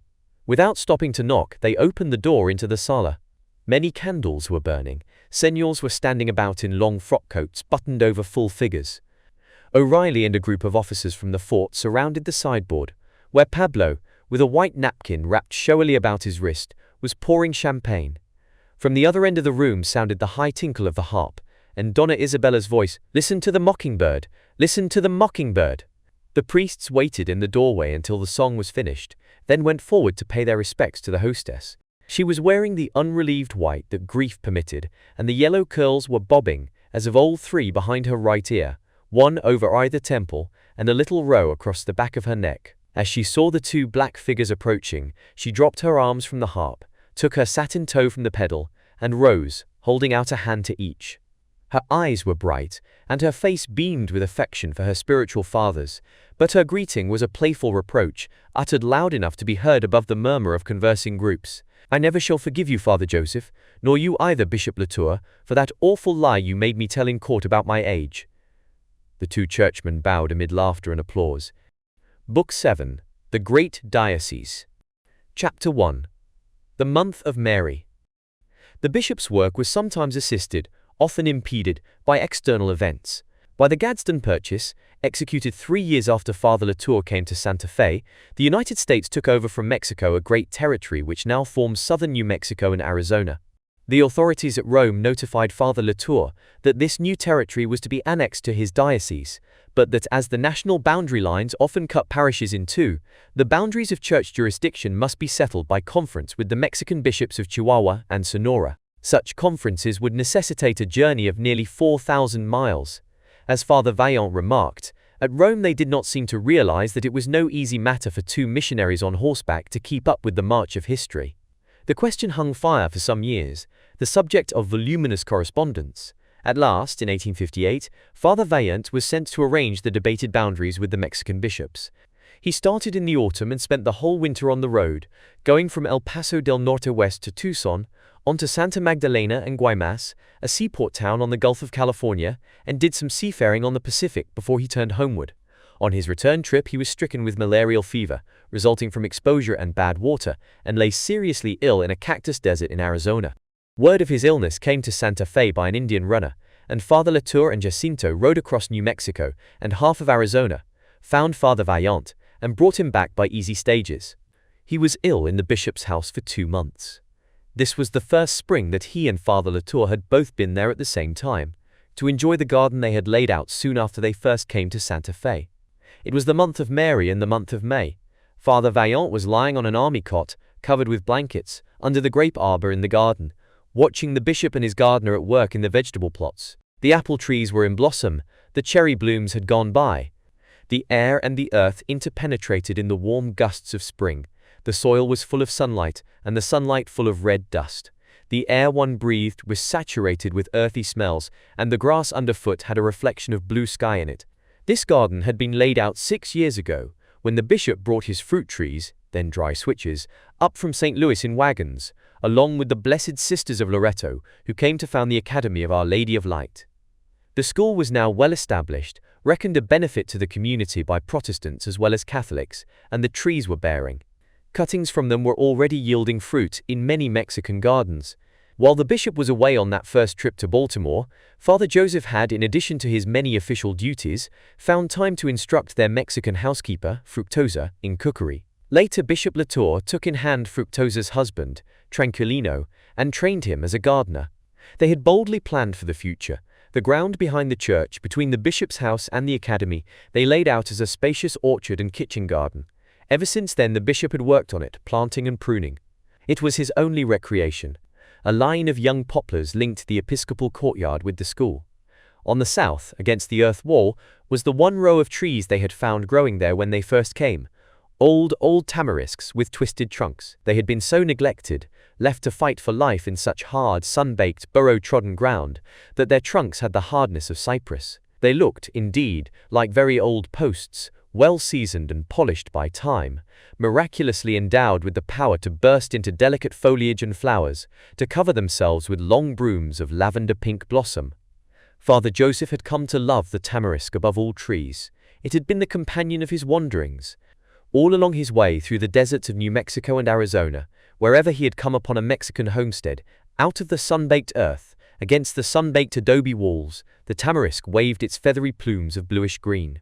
The family burrow was tied to its trunk, the chickens scratched under it, the dogs slept in its shade, the washing was hung on its branches. Father Latour had often remarked that this tree seemed especially designed in shape and color for the adobe village. The sprays of bloom which adorn it are merely another shade of the red earth walls, and its fibrous trunk is full of gold and lavender tints. Father Joseph respected the bishop's eye for such things, but himself he loved it merely because it was the tree of the people, and was like one of the family in every Mexican household. This was a very happy season for Father Vaillant. For years he had not been able properly to observe this month, which in his boyhood he had selected to be the holy month of the year for him, dedicated to the contemplation of his gracious patroness. In his former missionary life, on the Great Lakes he used always to go into retreat at this season. But here there was no time for such things. Last year, in May, he had been on his way to the Hopi Indians, riding 30 miles a day, marrying, baptizing, confessing as he went, making camp in the sandhills at night. His devotions had been constantly interrupted by practical considerations. But this year, because of his illness, the month of Mary he had been able to give to Mary. To her he had consecrated his waking hours. At night he sank to sleep with the sense of her protection. In the morning when he awoke, before he had opened his eyes, he was conscious of a special sweetness in the air.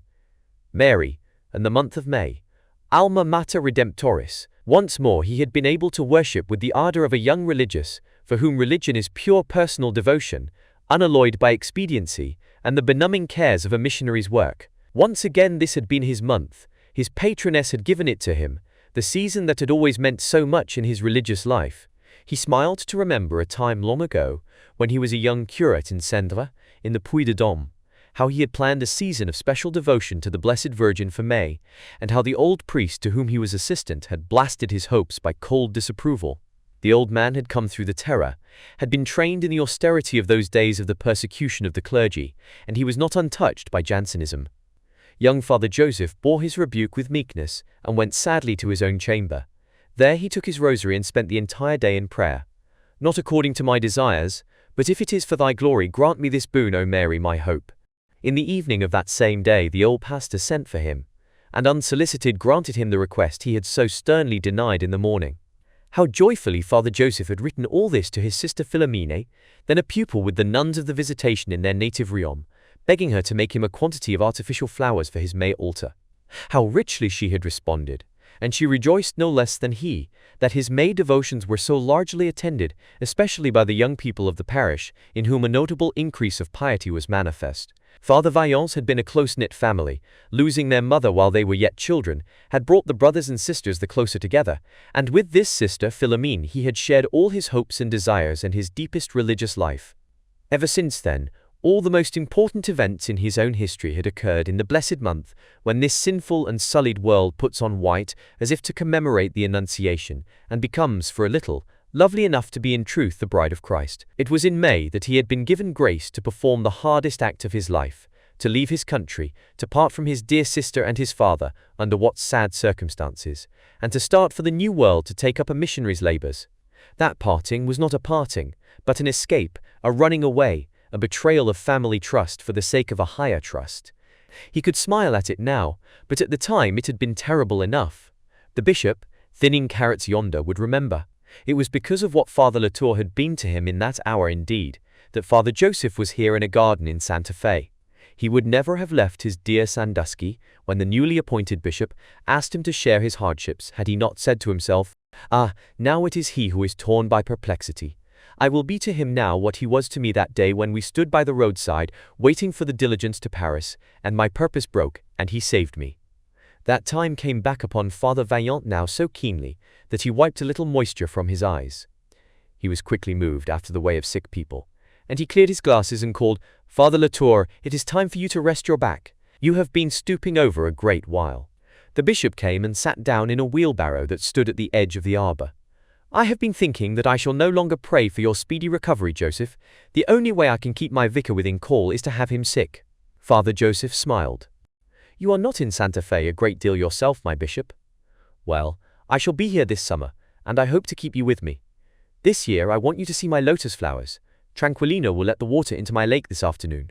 The lake was a little pond in the middle of the garden, into which Tranquillino, clever with water like all Mexicans, had piped a stream from the Santa Fe Creek flowing near at hand. "Last summer, while you were away," the bishop continued, "we had more than 100 lotus blossoms floating on that little lake, and all from 5 bulbs that I put into my valise in Rome."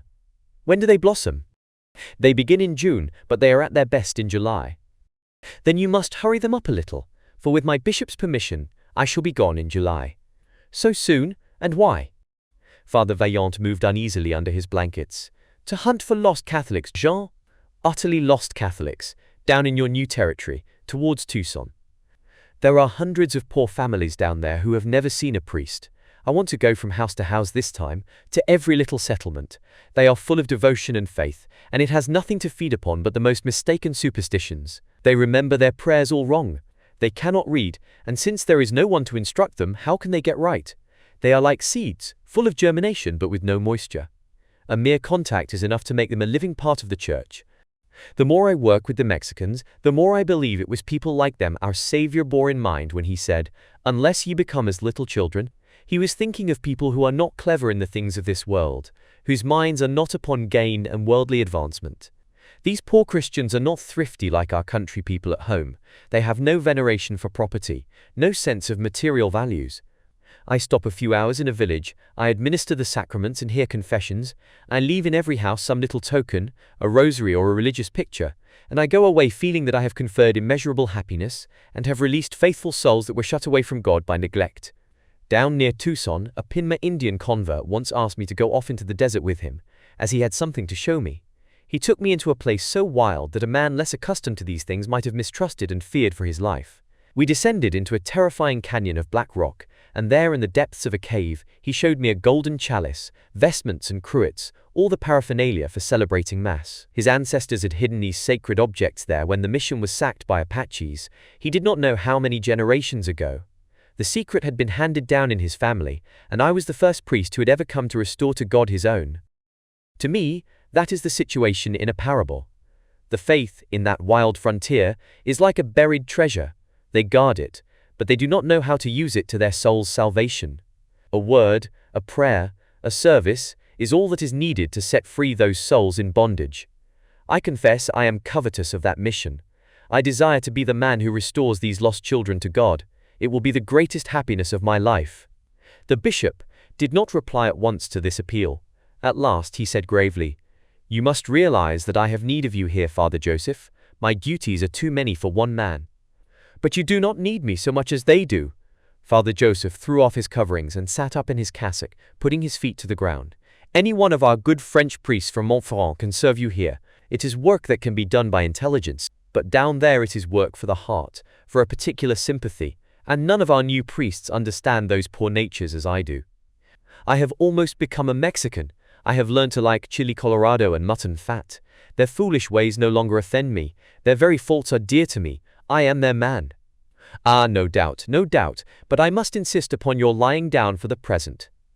Father Vaillant, flushed and excited, dropped back upon his pillows, and the bishop took a short turn through the garden, to the row of tamarisk trees and back. He walked slowly, with even, unhesitating pace, with that slender, unrigid erectness, and the fine carriage of head, which always made him seem master of the situation. No one would have guessed that a sharp struggle was going on within him.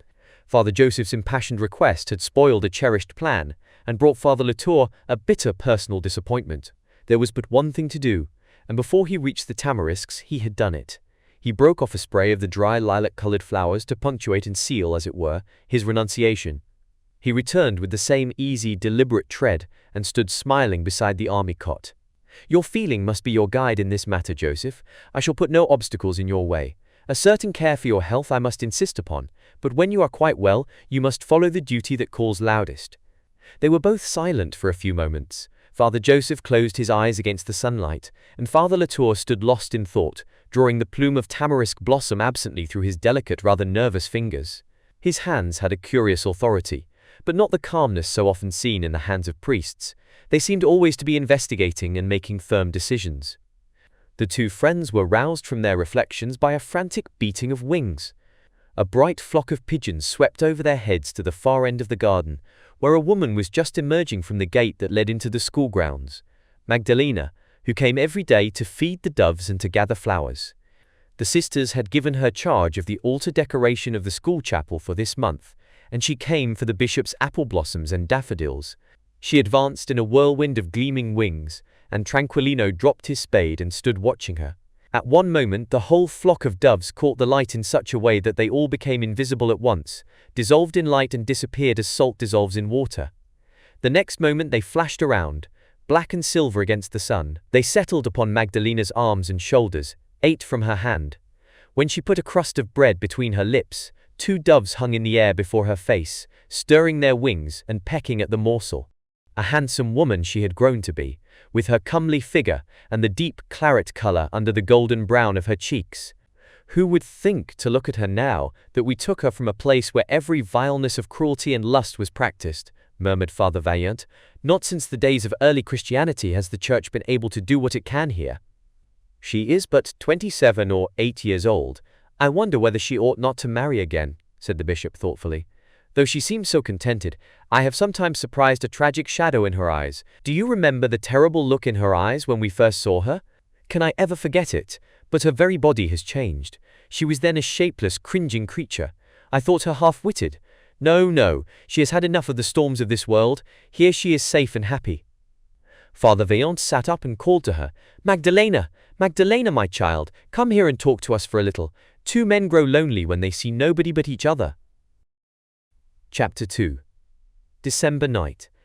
Father Vaillant had been absent in Arizona since midsummer, and it was now December. Bishop Latour had been going through one of those periods of coldness and doubt which, from his boyhood, had occasionally settled down upon his spirit and made him feel an alien wherever he was. He attended to his correspondence, went on his rounds among the parish priests, held services at missions that were without pastors, superintended the building of the addition to the sisters' school, but his heart was not in these things. One night, about 3 weeks before Christmas, he was lying in his bed, unable to sleep, with the sense of failure clutching at his heart. His prayers were empty words and brought him no refreshment. His soul had become a barren field. He had nothing within himself to give his priests or his people. His work seemed superficial, a house built upon the sands. His great diocese was still a heathen country. The Indians traveled their old road of fear and darkness, battling with evil omens and ancient shadows. The Mexicans were children who played with their religion. As the night wore on, the bed on which the bishop lay became a bed of thorns. He could bear it no longer. Getting up in the dark, he looked out of the window and was surprised to find that it was snowing, that the ground was already lightly covered. The full moon, hidden by veils of cloud, threw a pale phosphorescent luminousness over the heavens, and the towers of the church stood up black against this silvery fleece. Father Latour felt a longing to go into the church to pray, but instead he lay down again under his blankets. Then, realizing that it was the cold of the church he shrank from, and despising himself, he rose again, dressed quickly, and went out into the court, throwing on over his cassock that faithful old cloak that was the twin of Father Vaillant's. They had bought the cloth for those coats in Paris long ago, when they were young men staying at the seminary for foreign missions, in the Rue du Bac, preparing for their first voyage to the New World. The cloth had been made up into caped riding cloaks by a German tailor in Ohio and lined with fox fur. Years afterward, when Father Latour was about to start on his long journey in search of his bishopric, that same tailor had made the cloaks over and relined them with squirrel skins, as more appropriate for a mild climate. These memories, and many others, went through the bishop's mind as he wrapped the trusty garment about him and crossed the court to the sacristy, with the big iron key in his hand. The court was white with snow, and the shadows of walls and buildings stood out sharply in the faint light from the moon muffled in vapor. In the deep doorway of the sacristy, he saw a crouching figure. A woman he made out, and she was weeping bitterly. He raised her up and took her inside. As soon as he had lit a candle, he recognized her and could have guessed her errand. It was an old Mexican woman called Sada, who was slave in an American family. They were Protestants, very hostile to the Roman Church, and they did not allow her to go to Mass or to receive the visits of a priest. She was carefully watched at home. But in winter, when the heated rooms of the house were desirable to the family, she was put to sleep in a woodshed. Tonight, unable to sleep for the cold, she had gathered courage for this heroic action, had slipped out through the stable door, and come running up an alleyway to the house of God to pray. Finding the front doors of the church fastened, she had made her way into the bishop's garden and come round to the sacristy, only to find that, too, shut against her. The bishop stood holding the candle and watching her face while she spoke her few words. A dark brown peon face, worn thin and sharp by life and sorrow. It seemed to him that he had never seen pure goodness shine out of a human countenance as it did from hers. He saw that she had no stockings under her shoes, the cast-off rawhides of her master, and beneath her frayed black shawl was only a thin calico dress covered with patches. Her teeth struck together as she stood trying to control her shivering. With one movement of his free hand, the bishop took the furred cloak from his shoulders and put it about her. This frightened her.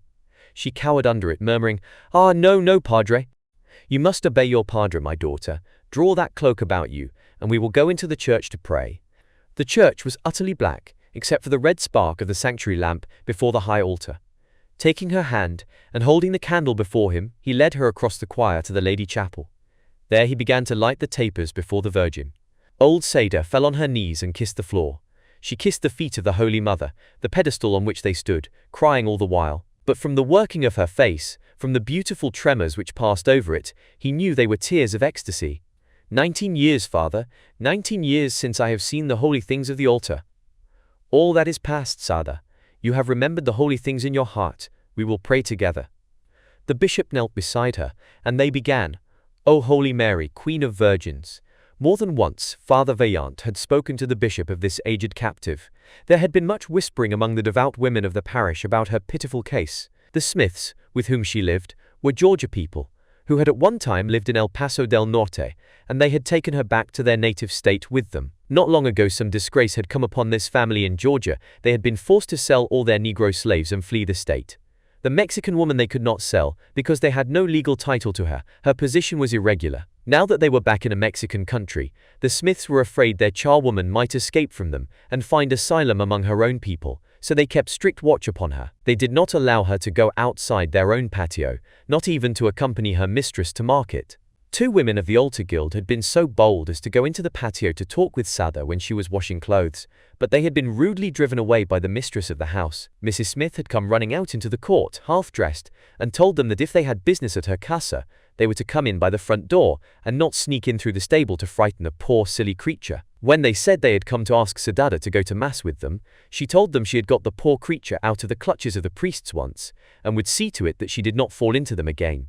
Even after that rebuff, a very pious neighbor woman had tried to say a word to Sada through the alley door of the stable, where she was unloading wood off the burrow. But the old servant had put her finger to her lips and motioned the visitor away, glancing back over her shoulder the while with such an expression of terror that the intruder hastened off, surmising that Sada would be harshly used if she were caught speaking to anyone.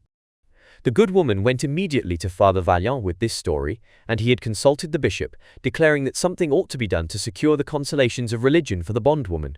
But the bishop replied that the time was not yet. For the present, it was inexpedient to antagonize these people. The Smiths were the leaders of a small group of low-caste Protestants who took every occasion to make trouble for the Catholics. They hung about the door of the church on festival days with mockery and loud laughter, spoke insolently to the nuns in the street, stood jeering and blaspheming when the procession went by on Corpus Christi Sunday. There were 5 sons in the Smith family, fellows of low habits and evil tongues. Even the 2 younger boys, still children, showed a vicious disposition. Tranquilino had repeatedly driven these two boys out of the bishop's garden, where they came with their lewd companions to rob the young pear trees or to speak filth against the priests. When they rose from their knees, Father Latour told Sada he was glad to know that she remembered her prayers so well. "Ah, Padre, every night I say my rosary to my Holy Mother, no matter where I sleep," declared the old creature passionately, looking up into his face and pressing her knotted hands against her breast. When he asked if she had her beads with her, she was confused. She kept them tied with a cord around her waist, under her clothes, as the only place she could hide them safely. He spoke soothingly to her. "Remember this, Sada. In the year to come, and during the novena before Christmas, I will not forget to pray for you whenever I offer the Blessed Sacrament of the Mass. Be at rest in your heart, for I will remember you in my silent supplications before the altar, as I do my own sisters and my nieces." Never, as he afterward told Father Vaillant, had it been permitted him to behold such deep experience of the holy joy of religion as on that pale December night. He was able to feel, kneeling beside her, the preciousness of the things of the altar to her who was without possessions. The tapers, the image of the Virgin, the figures of the saints, the cross that took away indignity from suffering and made pain and poverty a means of fellowship with Christ. Kneeling beside the much-enduring bondwoman, he experienced those holy mysteries as he had done in his young manhood. He seemed able to feel all it meant to her to know that there was a kind woman in heaven, though there were such cruel ones on earth. Old people who have felt blows and toil and known the world's hard hand need, even more than children do, a woman's tenderness. Only a woman, divine, could know all that a woman can suffer. Not often indeed had Jean-Marie Latour come so near to the fountain of all pity as in the Lady Chapel that night, the pity that no man born of woman could ever utterly cut himself off from. That was for the murderer on the scaffold, as it was for the dying soldier or the martyr on the rack. The beautiful concept of Mary pierced the priest's heart like a sword. "O Sacred Heart of Mary," she murmured by his side, and he felt how that name was food and raiment, friend and mother to her. He received the miracle in her heart into his own, saw through her eyes, knew that his poverty was as bleak as hers. When the kingdom of heaven had first come into the world, into a cruel world of torture and slaves and masters, he who brought it had said, "And whosoever is least among you, the same shall be first in the kingdom of heaven." This church was Sada's house, and he was a servant in it. The bishop heard the old woman's confession. He blessed her and put both hands upon her head. When he took her down the nave to let her out of the church, Sada made to lift his cloak from her shoulders. He restrained her, telling her she must keep it for her own and sleep in it at night. But she slipped out of it hurriedly. Such a thought seemed to terrify her. "No, no, Father, if they were to find it on me." More than that, she did not accuse her oppressors, but as she put it off, she stroked the old garment and patted it as if it were a living thing that had been kind to her. Happily, Father Latour bethought him of a little silver medal, with the figure of the Virgin he had in his pocket. He gave it to her, telling her that it had been blessed by the Holy Father himself. Now she would have a treasure to hide and guard, to adore while her watchers slept. Ah, he thought, for one who cannot read or think the image, the physical form of love. He fitted the great key into its lock. The door swung slowly back on its wooden hinges. The peace without seemed all one with the peace in his own soul. The snow had stopped. The gauzy clouds that had ribbed the arch of heaven were now all sunk into one soft white fog bank over the Sangre de Cristo mountains. The full moon shone high in the blue vault, majestic, lonely, benign. The bishop stood in the doorway of his church, lost in thought, looking at the line of black footprints his departing visitor had left in the wet scurf of snow. Chapter 3. Spring in the Navajo Country. Father Vaillant was away in Arizona all winter. When the first hint of spring was in the air, the bishop and Jacinto set out on a long ride across New Mexico to the Painted Desert and the Hopi villages. After they left Araibi, the bishop rode several days to the south to visit a Navajo friend who had lately lost his only son, and who had paid the bishop the compliment of sending word of the boy's death to him at Santa Fe. Father Latour had known Eusebio a long while, had met him soon after he first came to his new diocese. The Navajo was in Santa Fe at that time, assisting the military officers to quiet an outbreak of the never-ending quarrel between his people and the Hopis. Ever since then, the bishop and the Indian chief had entertained an increasing regard for each other. Eusebio brought his son all the way to Santa Fe to have the bishop baptize him, that one beloved son who had died during this last winter. Though he was 10 years younger than Father Latour, Eusebio was one of the most influential men among the Navajo people, and one of the richest in sheep and horses. In Santa Fe and Albuquerque he was respected for his intelligence and authority, and admired for his fine presence. He was extremely tall, even for a Navajo, with a face like a Roman general's of Republican times.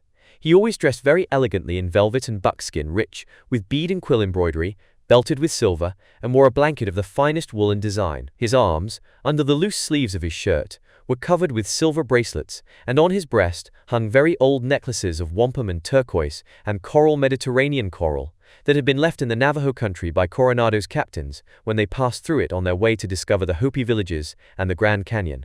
Eusebio lived, with his relatives and dependents, in a group of hogans on the Colorado Chiquito. To the west and south and north his kinsmen herded his great flocks. Father Latour and Jacinto arrived at the cluster of booth-like cabins during a high sandstorm, which circled about them and their mules like snow in a blizzard, and all but obliterated the landscape. The Navajo came out of his house and took possession of Angelica by her bridle bit. At first he did not open his lips, merely stood holding Father Latour's very fine white hand in his very fine dark one, and looked into his face with a message of sorrow and resignation in his deep-set eagle eyes. A wave of feeling passed over his bronze features as he said slowly, "My friend has come." That was all, but it was everything. Welcome, confidence, appreciation. For his lodging the bishop was given a solitary hogan, a little apart from the settlement. Eusebio quickly furnished it with his best skins and blankets, and told his guest that he must tarry a few days there and recover from his fatigue. His mules were tired, the Indian said. The padre himself looked weary, and the way to Santa Fe was long. The bishop thanked him and said he would stay 3 days, that he had need for reflection. His mind had been taken up with practical matters ever since he left home.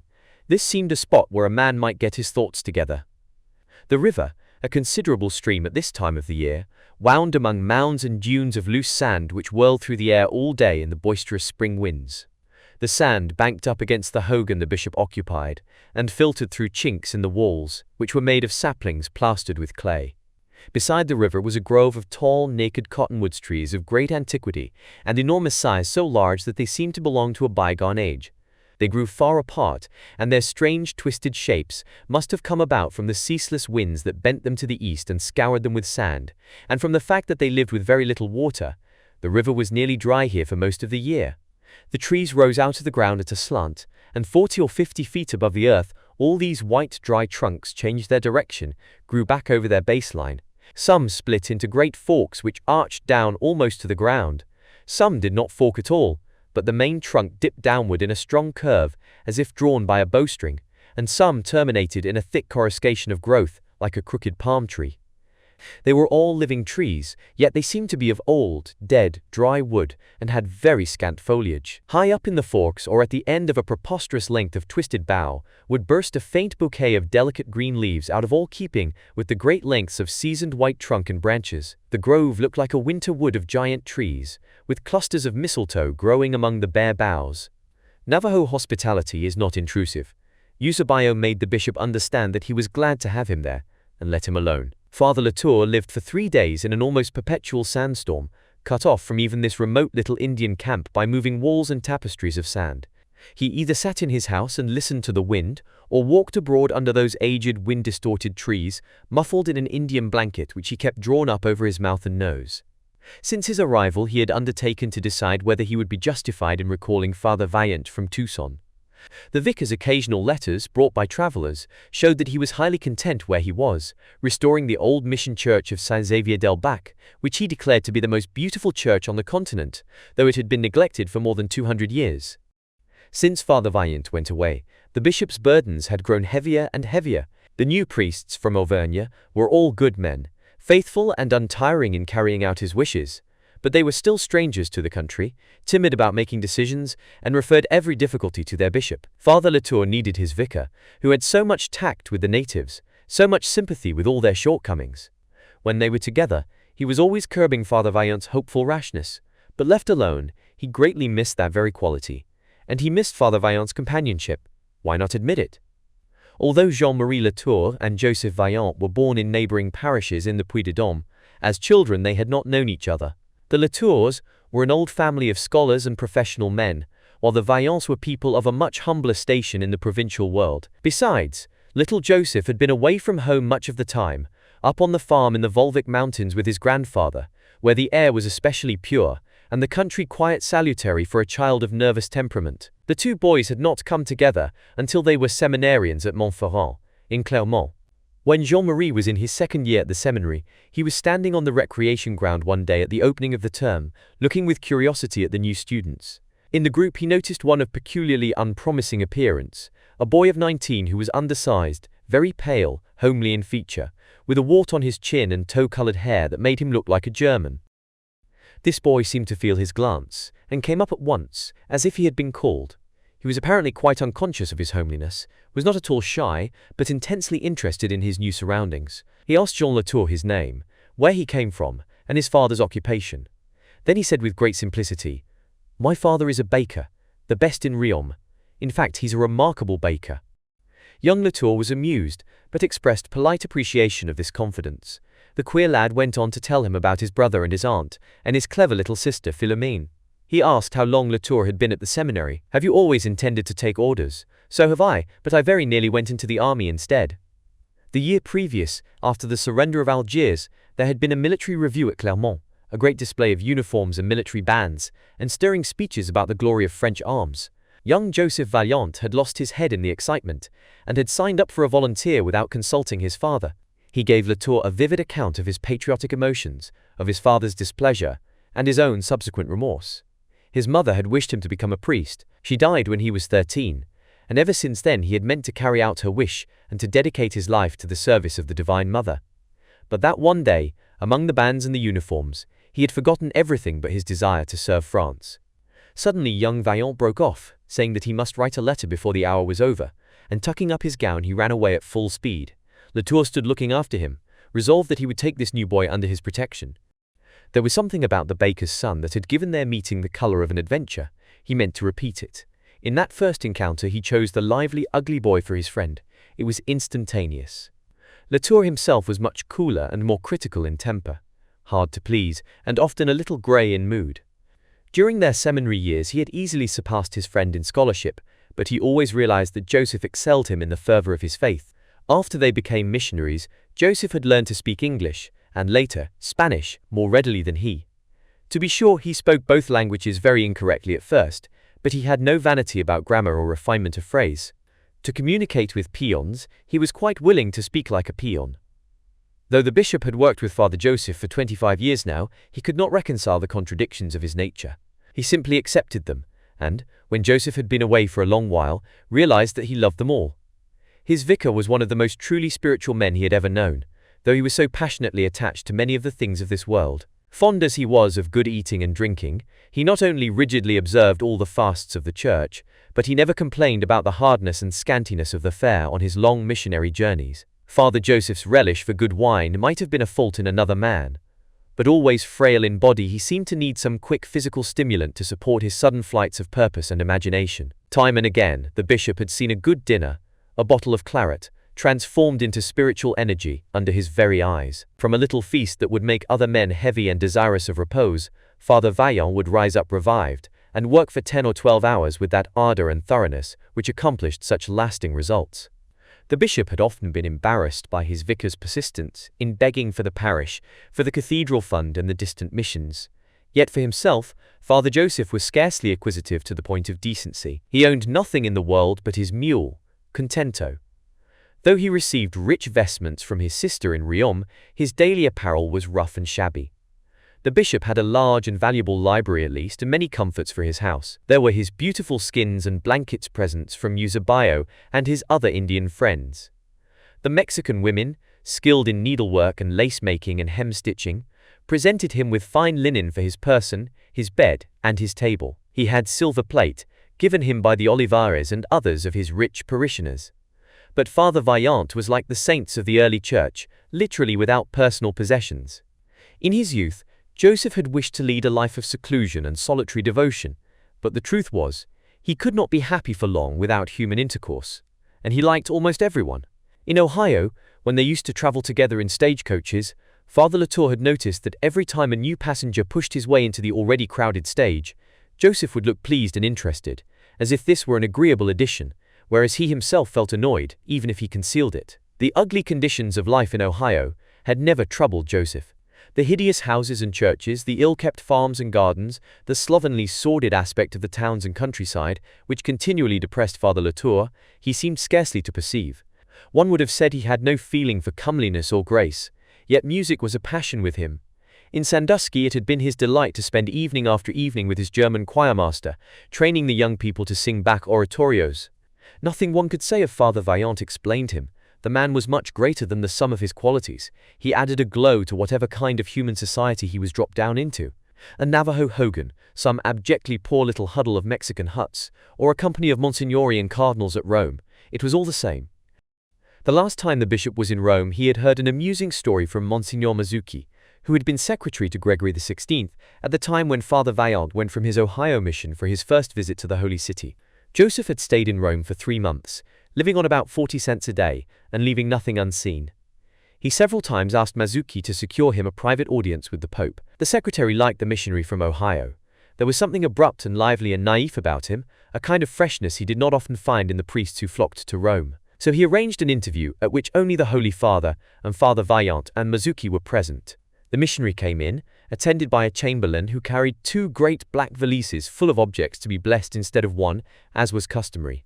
After his reception, Father Joseph began to pour out such a vivid account of his missions and brother missionaries that both the Holy Father and the secretary forgot to take account of time, and the audience lasted 3 times as long as such interviews were supposed to last. Gregory XVI, that aristocratic and autocratic prelate who stood so consistently on the wrong side in European politics and was the enemy of free Italy, had done more than any of his predecessors to propagate the faith in remote parts of the world. And here was a missionary after his own heart. Father Vaillant asked for blessings for himself, his fellow priests, his missions, his bishop. He opened his big valises like peddler's packs, full of crosses, rosaries, prayer books, medals, breviaries, on which he begged more than the usual blessing. The astonished chamberlain had come and gone several times, and Mazzucchi at last reminded the Holy Father that he had other engagements. Father Vaillant caught up his 2 valises himself, the chamberlain not being there at the moment, and thus laden, was bowing himself backward out of the presence, when the Pope rose from his chair and lifted his hand, not in benediction but in salutation, and called out to the departing missionary as one man to another, "Coraggio, Americano!" Bishop Latour found his Navajo house favorable for reflection, for recalling the past and planning the future. He wrote long letters to his brother and to old friends in France. The hogan was isolated like a ship's cabin on the ocean, with the murmuring of great winds about it. There was no opening except the door, always open, and the air without had the turbid yellow light of sandstorms. All day long the sand came in through the cracks in the walls and formed little ridges on the earth floor. It rattled like sleet upon the dead leaves of the tree branch roof. This house was so frail a shelter that one seemed to be sitting in the heart of a world made of dusty earth and moving air. Chapter 4. Eusebio.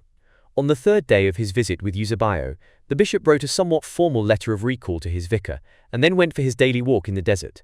He stayed out until sunset, when the wind fell and the air cleared, to a crystal sharpness. As he was returning, still a mile or more up the river, he heard the deep sound of a cottonwood drum, beaten softly. He surmised that the sound came from Eusebio's house, and that his friend was at home. Retracing his steps to the settlement, Father Latour found Eusebio seated beside his doorway, singing in the Navajo language and beating softly on one end of his long drum. Before him 2 very little Indian boys, about 4 and 5 years old, were dancing to the music, on the hard-beaten ground. 2 women, Eusebio's wife and sister, looked on from the deep twilight of the hut. The little boys did not notice the stranger's approach. They were entirely engrossed in their occupation, their faces serious, their chocolate-colored eyes half-closed. The bishop stood watching the flowing, supple movements of their arms and shoulders, the sure rhythm of their tiny moccasined feet, no larger than cottonwood leaves, as without a word of instruction they followed the irregular and strangely accented music. Eusebio himself wore an expression of religious gravity. He sat with the drum between his knees, his broad shoulders bent forward. A crimson banda covered his forehead to hold his black hair. The silver on his dark wrists glittered as he stroked the drumhead with a stick, or merely tapped it with his fingers. When he finished the song he was singing, he rose and introduced the little boys, his nephews, by their Indian names, Eagle Feather and Medicine Mountain, after which he nodded to them in dismissal. They vanished into the house. Eusebio handed the drum to his wife and walked away with his guest. "Eusebio," said the bishop, "I want to send a letter to Father Vaillant at Tucson. I will send Jacinto with it, provided you can spare me one of your people to accompany me back to Santa Fe." "I myself will ride with you to the villa," said Eusebio. The Navajos still called the capital by its old name. Accordingly, on the following morning, Jacinto was dispatched southward, and Father Latour and Eusebio, with their pack mule, rode to the east. The ride back to Santa Fe was something under 400 miles. The weather alternated between blinding sandstorms and brilliant sunlight. The sky was as full of motion and change as the desert beneath it was monotonous and still. And there was so much sky, more than at sea, more than anywhere else in the world. The plain was there, under one's feet, but what one saw when one looked about was that brilliant blue world of stinging air and moving cloud.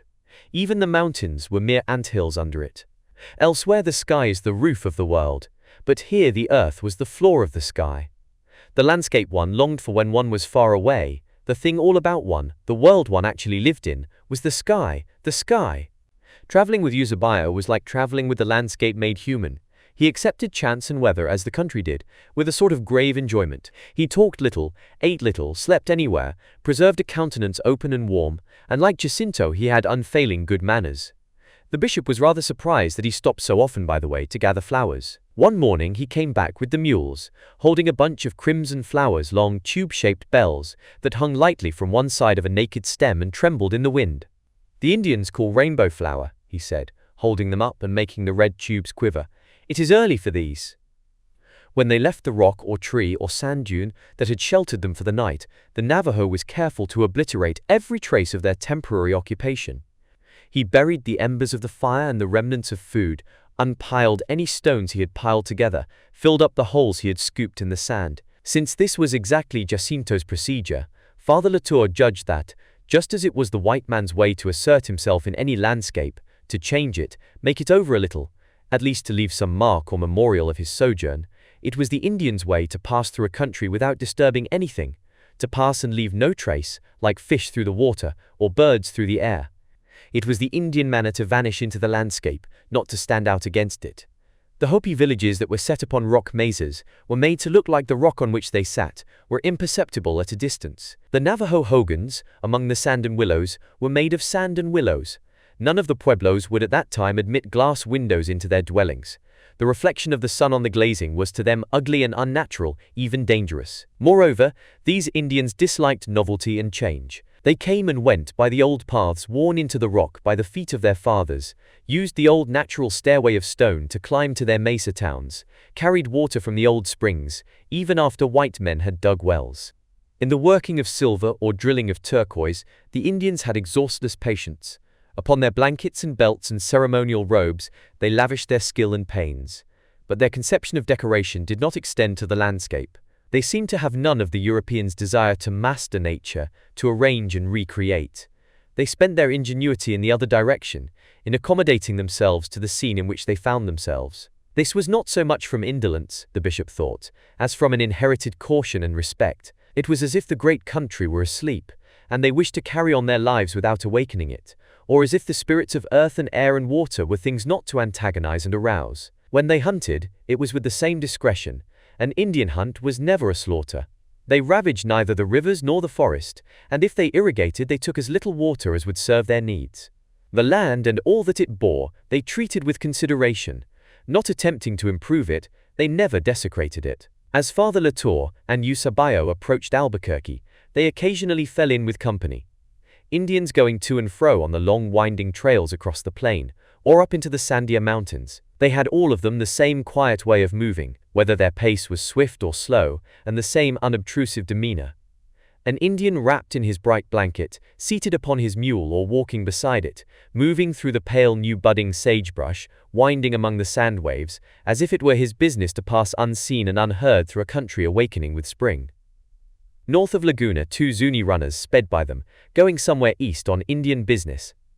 They saluted Eusebio by gestures with the open palm but did not stop. They coursed over the sand with the fleetness of young antelope, their bodies disappearing and reappearing among the sand dunes, like the shadows that eagles cast in their strong, unhurried flight. Book 8. Gold Under Pike's Peak. Chapter 1. Cathedral. Father Vaillant had been in Santa Fe nearly 3 weeks, and as yet nothing had been revealed to him that warranted his bishop in calling him back from Tucson. One morning, Fructosa came into the garden to tell him that lunch would be earlier than usual, as the bishop was going to ride somewhere that afternoon. Half an hour later he joined his superior in the dining room. The bishop seldom lunched alone. That was the hour when he could most conveniently entertain a priest from one of the distant parishes, an army officer, an American trader, a visitor from Old Mexico or California. He had no parlor, his dining room served that purpose. It was long and cool, with windows only at the west end, opening into the garden. The green jalousies let in a tempered light. Sunbeams played on the white, rounded walls and twinkled on the glass and silver of the sideboard. When Madame Olivares left Santa Fe to return to New Orleans and sold her effects at auction, Father Latour bought her sideboard, and the dining table around which friends had so often gathered. Donna Isabella gave him her silver coffee service and candelabra for remembrance. They were the only ornaments of the severe and shadowy room. The bishop was already at his place when Father Joseph entered. "Fructosa has told you why we are lunching early? We will take a ride this afternoon. I have something to show you." "Very good. Perhaps you have noticed that I am a little restless. I don't know when I have been 2 weeks out of the saddle before. When I go to visit Contento in his stall, he looks at me reprovingly. He will grow too fat." The bishop smiled, with a shade of sarcasm on his upper lip. He knew his Joseph. "Ah well," he said carelessly, "a little rest will not hurt him. After coming 600 miles from Tucson, you can take him out this afternoon and I will ride Angelica." The two priests left Santa Fe, a little after midday, riding west. The bishop did not disclose his objective, and the vicar asked no questions. Soon they left the wagon road and took a trail running straight south, through an empty greasewood country sloping gradually in the direction of the naked blue Sandia Mountains. At about 4 o'clock they came out upon a ridge high over the Rio Grande Valley. The trail dropped down a long decline at this point and wound about the foot of the Sandias into Albuquerque, some 60 miles away. This ridge was covered with cone-shaped rocky hills, thinly clad with pignol, and the rock was a curious shade of green, something between sea green and olive. The thin, pebbly earth, which was merely the rock pulverized by weather, had the same green tint. Father Latour rode to an isolated hill that beetled over the western edge of the ridge, just where the trail descended. This hill stood up high and quite alone, boldly facing the declining sun and the blue Sandias. As they drew close to it, Father Vaillant noticed that on the western face the earth had been scooped away, exposing a rugged wall of rock, not green like the surrounding hills but yellow, a strong golden ochre, very much like the gold of the sunlight that was now beating upon it. Picks and crowbars lay about, and fragments of stone freshly broken off.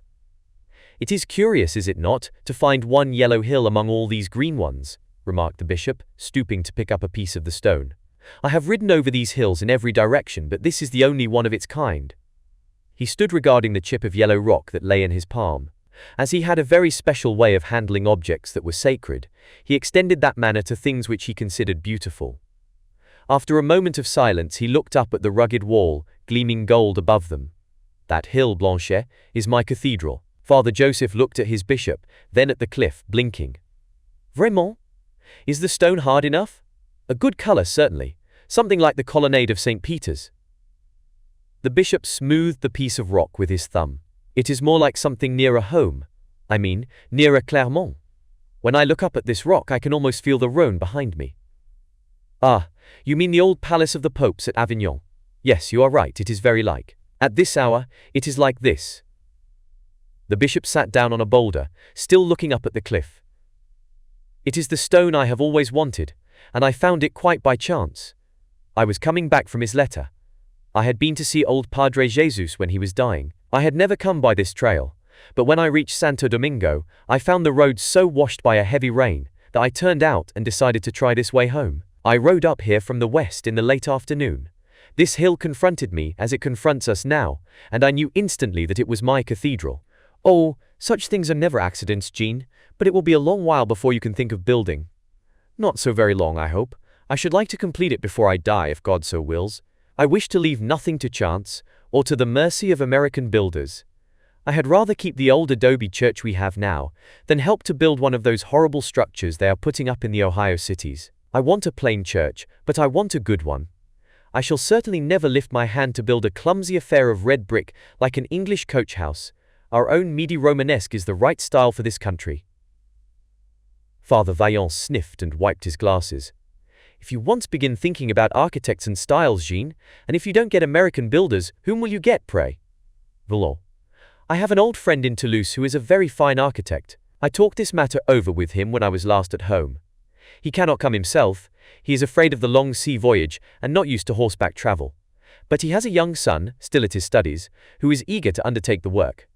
Indeed, his father writes me that it has become the young man's dearest ambition to build the first Romanesque church in the New World. He will have studied the right models. He thinks our old churches of the Midi the most beautiful in France. When we are ready, he will come and bring with him a couple of good French stonecutters. They will certainly be no more expensive than workmen from St. Louis. Now that I have found exactly the stone I want, my cathedral seems to me already begun. This hill is only about 15 miles from Santa Fe. There is an upgrade, but it is gradual.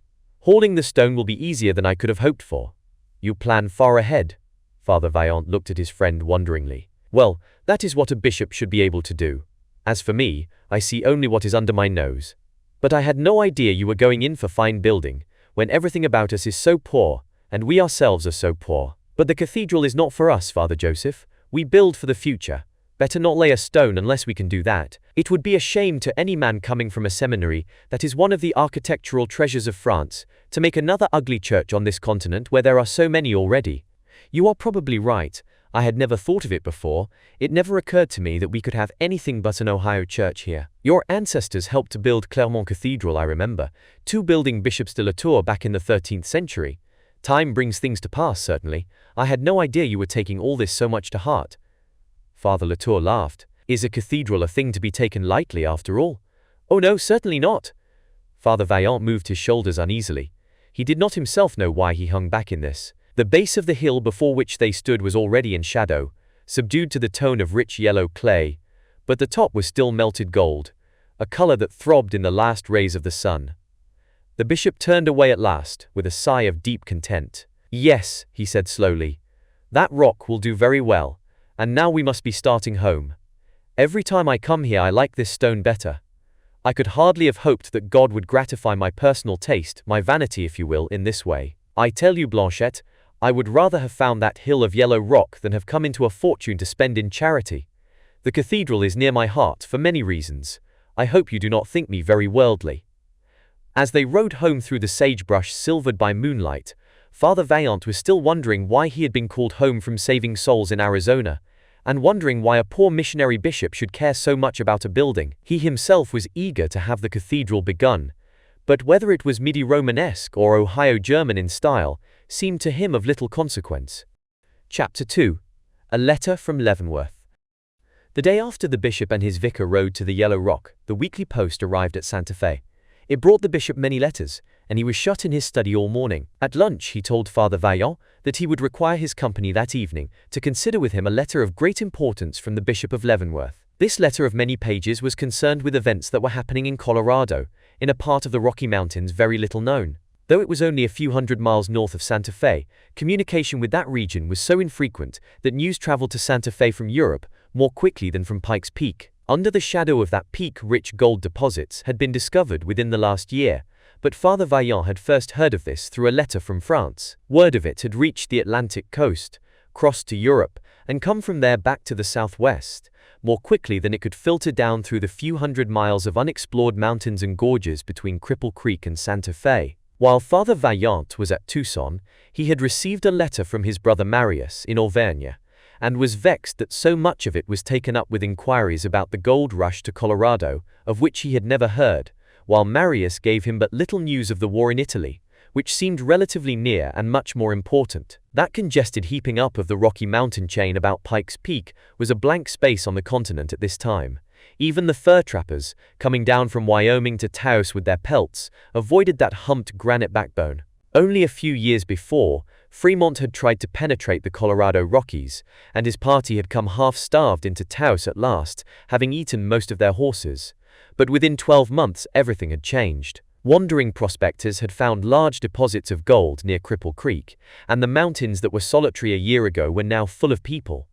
Wagon trains were streaming westward across the prairies from the Missouri River. The Bishop of Leavenworth wrote Father Latour that he himself had just returned from a visit to Cripple Creek. He had found the slopes under Pikes Peak dotted with camps, the gorges black with placer miners. Thousands of people were living in tents and shacks. Cherry Creek was full of saloons and gambling rooms, and among all the wanderers and wastrels were many honest men, hundreds of good Catholics and not one priest. The young men were adrift in a lawless society without spiritual guidance. The old men died from exposure and mountain pneumonia, with no one to give them the last rites of the church. This new and populous community must, for the present, the Kansas bishop wrote, be accounted under Father Latour's jurisdiction. His great diocese, already enlarged by thousands of square miles to the south and west, must now, on the north, take in the still undefined but suddenly important region of the Colorado Rockies. The Bishop of Leavenworth begged him to send a priest there as soon as possible. An able one, by all means, not only devoted but resourceful and intelligent, one who would be at his ease with all sorts of men. He must take his bedding and camp outfit, medicines and provisions, and clothing for the severe winter. At Camp Denver there was nothing to be bought but tobacco and whiskey. There were no women there, and no cook stoves. The miners lived on half-baked dough and alcohol. They did not even keep the mountain water pure, and so died of fever.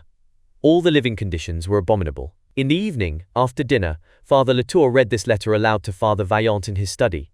When he had finished, he put down the closely written pages.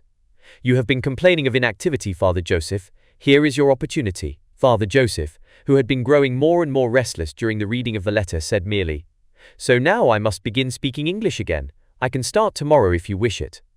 The bishop shook his head. "Not so fast. There will be no hospitable Mexicans to receive you at the end of this journey. You must take your living with you. We will have a wagon built for you, and choose your outfit carefully.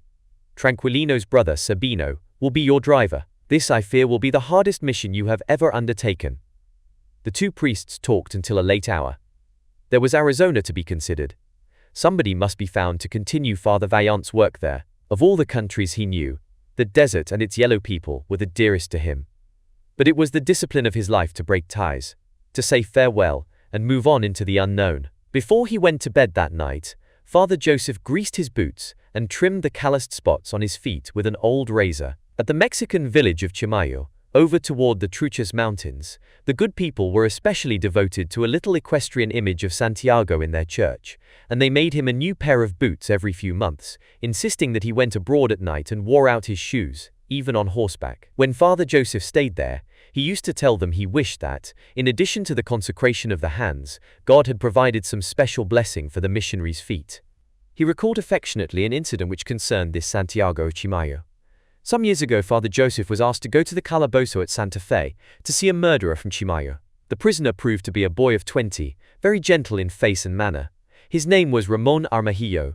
He had been passionately fond of cockfighting, and it was his undoing. He had bred a rooster that never lost a battle, but had slit the necks of cocks in all the little towns about. At last Ramon brought the bird to Santa Fe to match him with a famous cock there, and half a dozen Chimayo boys came along and put up everything they had on Ramon's rooster. The betting was heavy on both sides, and the gate receipts also were to go to the winner. After a somewhat doubtful beginning, Ramon's cock neatly ripped the jugular vein of his opponent, but the owner of the defeated bird, before anyone could stop him, reached into the ring and wrung the victor's neck. Before he had dropped the limp bunch of feathers from his hand, Ramon's knife was in his heart.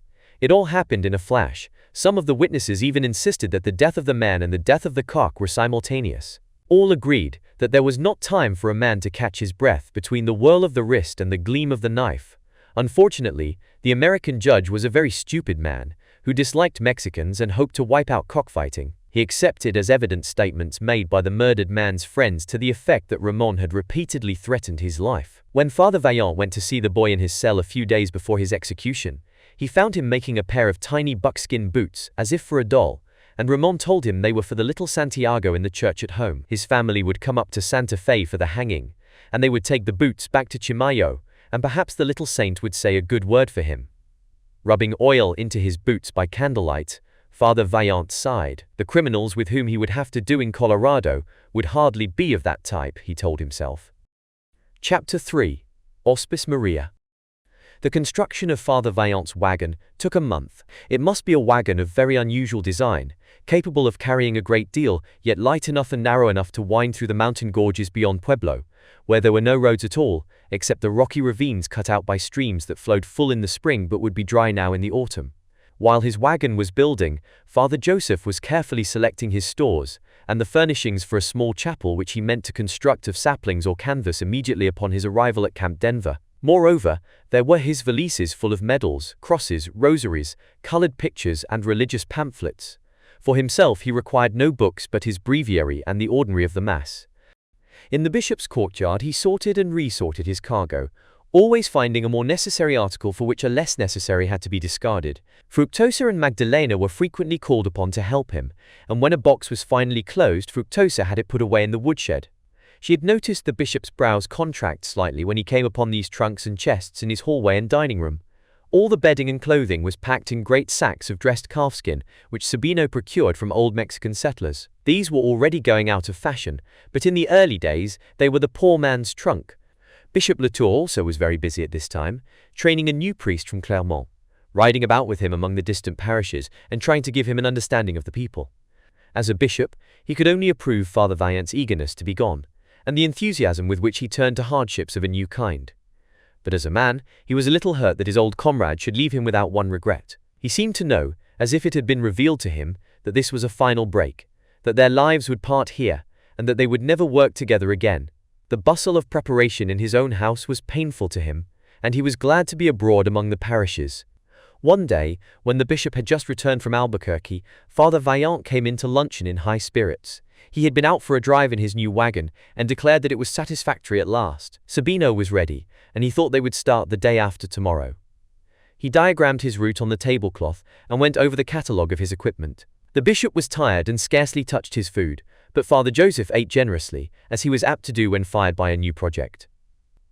After Fructosa had brought the coffee, he leaned back in his chair and turned to his friend with a beaming face. "I often think, Jean, how you were an unconscious agent in the hands of Providence when you recalled me from Tucson. I seemed to be doing the most important work of my life there, and you recalled me for no reason at all apparently. You did not know why, and I did not know why. We were both acting in the dark, but heaven knew what was happening at Cripple Creek, and moved us like chessmen on the board. When the call came, I was here to answer it by a miracle indeed." Father Latour put down his silver coffee cup. "Miracles are all very well, Joseph, but I see none here. I sent for you because I felt the need of your companionship. I used my authority as a bishop to gratify my personal wish. That was selfish, if you will, but surely natural enough. We are countrymen, and are bound by early memories, and that two friends having come together should part and go their separate ways, that is natural too. No, I don't think we need any miracle to explain all this." Father Vaillant had been wholly absorbed in his preparations for saving souls in the gold camps, blind to everything else. Now it came over him in a flash, how the bishop had held himself aloof from his activities. It was a very hard thing for Father Latour to let him go. The loneliness of his position had begun to weigh upon him. Yes, he reflected, as he went quietly to his own room, there was a great difference in their natures. Wherever he went, he soon made friends that took the place of country and family. But Jean, who was at ease in any society and always the flower of courtesy, could not form new ties. It had always been so. He was like that even as a boy, gracious to everyone, but known to a very few. To man's wisdom, it would have seemed that a priest with Father Latour's exceptional qualities would have been better placed in some part of the world where scholarship, a handsome person, and delicate perceptions all have their effect, and that a man of much rougher type would have served God well enough as the first bishop of New Mexico. Doubtless Bishop Latour's successors would be men of a different fiber. But God had his reasons, Father Joseph devoutly believed. Perhaps it pleased him to grace the beginning of a new era and a vast new diocese by a fine personality. And perhaps after all, something would remain through the years to come, some ideal, or memory, or legend. The next afternoon, his wagon loaded and standing ready in the courtyard, Father Vaillant was seated at the bishop's desk, writing letters to France, a short one to Marius, a long one to his beloved Philomene, telling her of his plunge into the unknown and begging her prayers for his success in the world of gold-crazed men. He wrote rapidly and jerkily, moving his lips as well as his fingers. When the bishop entered the study, he rose and stood holding the written pages in his hand. "I did not mean to interrupt you, Joseph, but do you intend to take Contento with you to Colorado?" Father Joseph blinked. "Why, certainly, I had intended to ride him. However, if you have need for him here—" "Oh no, not at all, but if you take Contento, I will ask you to take Angelica as well. They have a great affection for each other. Why separate them indefinitely? One could not explain to them. They have worked long together." Father Vaillant made no reply. He stood looking intently at the pages of his letter. The bishop saw a drop of water splash down upon the violet script and spread. He turned quickly and went out through the arched doorway. At sunrise next morning, Father Vaillant set out, Sabino driving the wagon, his oldest boy riding Angelica, and Father Joseph himself riding Contento. They took the old road to the northeast, through the sharp red sandhills spotted with juniper, and the bishop accompanied them as far as the loop, where the road wound out on the top of one of those conical hills, giving the departing traveler his last glimpse of Santa Fe. There Father Joseph drew rein and looked back at the town lying rosy in the morning light, the mountain behind it, and the hills close about it like two encircling arms. "Auspice Maria," he murmured as he turned his back on these familiar things. The bishop rode home to his solitude. He was 47 years old, and he had been a missionary in the New World for 20 years, 10 of them in New Mexico. If he were a parish priest at home, there would be nephews coming to him for help in their Latin or a bit of pocket money, nieces to run into his garden and bring their sewing and keep an eye on his housekeeping. All the way home he indulged in such reflections as any bachelor nearing 50 might have. But when he entered his study, he seemed to come back to reality, to the sense of a presence awaiting him. The curtain of the arched doorway had scarcely fallen behind him when that feeling of personal loneliness was gone, and a sense of loss was replaced by a sense of restoration. He sat down before his desk, deep in reflection. It was just this solitariness of love in which a priest's life could be like his master's. It was not a solitude of atrophy, of negation, but of perpetual flowering. A life need not be cold or devoid of grace in the worldly sense if it were filled by her who was all the graces. Virgin daughter, virgin mother, girl of the people and queen of heaven, the rêve suprême de la chair. The nursery tale could not vie with her in simplicity. The wisest theologians could not match her in profundity. Here in his own church in Santa Fe, there was one of these nursery virgins, a little wooden figure, very old and very dear to the people. De Vargas, when he recaptured the city for Spain 200 years ago, had vowed a yearly procession in her honor, and it was still one of the most solemn events of the Christian year in Santa Fe. She was a little wooden figure, about 3 feet high, very stately in bearing, with a beautiful though rather severe Spanish face. She had a rich wardrobe, a chest full of robes and laces and gold and silver diadems. The women loved to sew for her, and the silversmiths to make her chains and brooches. Father Latour had delighted her wardrobe keepers when he told them he did not believe the Queen of England or the Empress of France had so many costumes. She was their doll and their queen, something to fondle and something to adore, as Mary's son must have been to her. These poor Mexicans, he reflected, were not the first to pour out their love in this simple fashion. Raphael and Titian had made costumes for her in their time, and the great masters had made music for her, and the great architects had built cathedrals for her. Long before her years on earth, in the long twilight between the fall and the redemption, the pagan sculptors were always trying to achieve the image of a goddess who should yet be a woman. Bishop Latour's premonition was right. Father Vaillant never returned to share his work in New Mexico. Come back he did, to visit his old friends, whenever his busy life permitted. But his destiny was fulfilled in the cold, steely Colorado Rockies, which he never loved as he did the Blue Mountains of the South. He came back to Santa Fe to recuperate from the illnesses and accidents which consistently punctuated his way. Came with the papal emissary when Bishop Latour was made Archbishop. But his working life was spent among bleak mountains and comfortless mining camps, looking after lost sheep. Creed, Durango, Silver City, Central City, over the Continental Divide into Utah.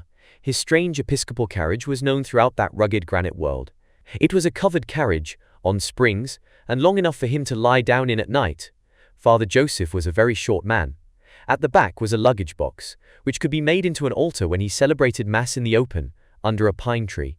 He used to say that the mountain torrents were the first road builders, and that wherever they found a way, he could find one. He wore out driver after driver, and his coach was repaired so often and so extensively that long before he abandoned it, there was none of the original structure left. Broken tongues and singletrees, smashed wheels and splintered axles he considered trifling matters.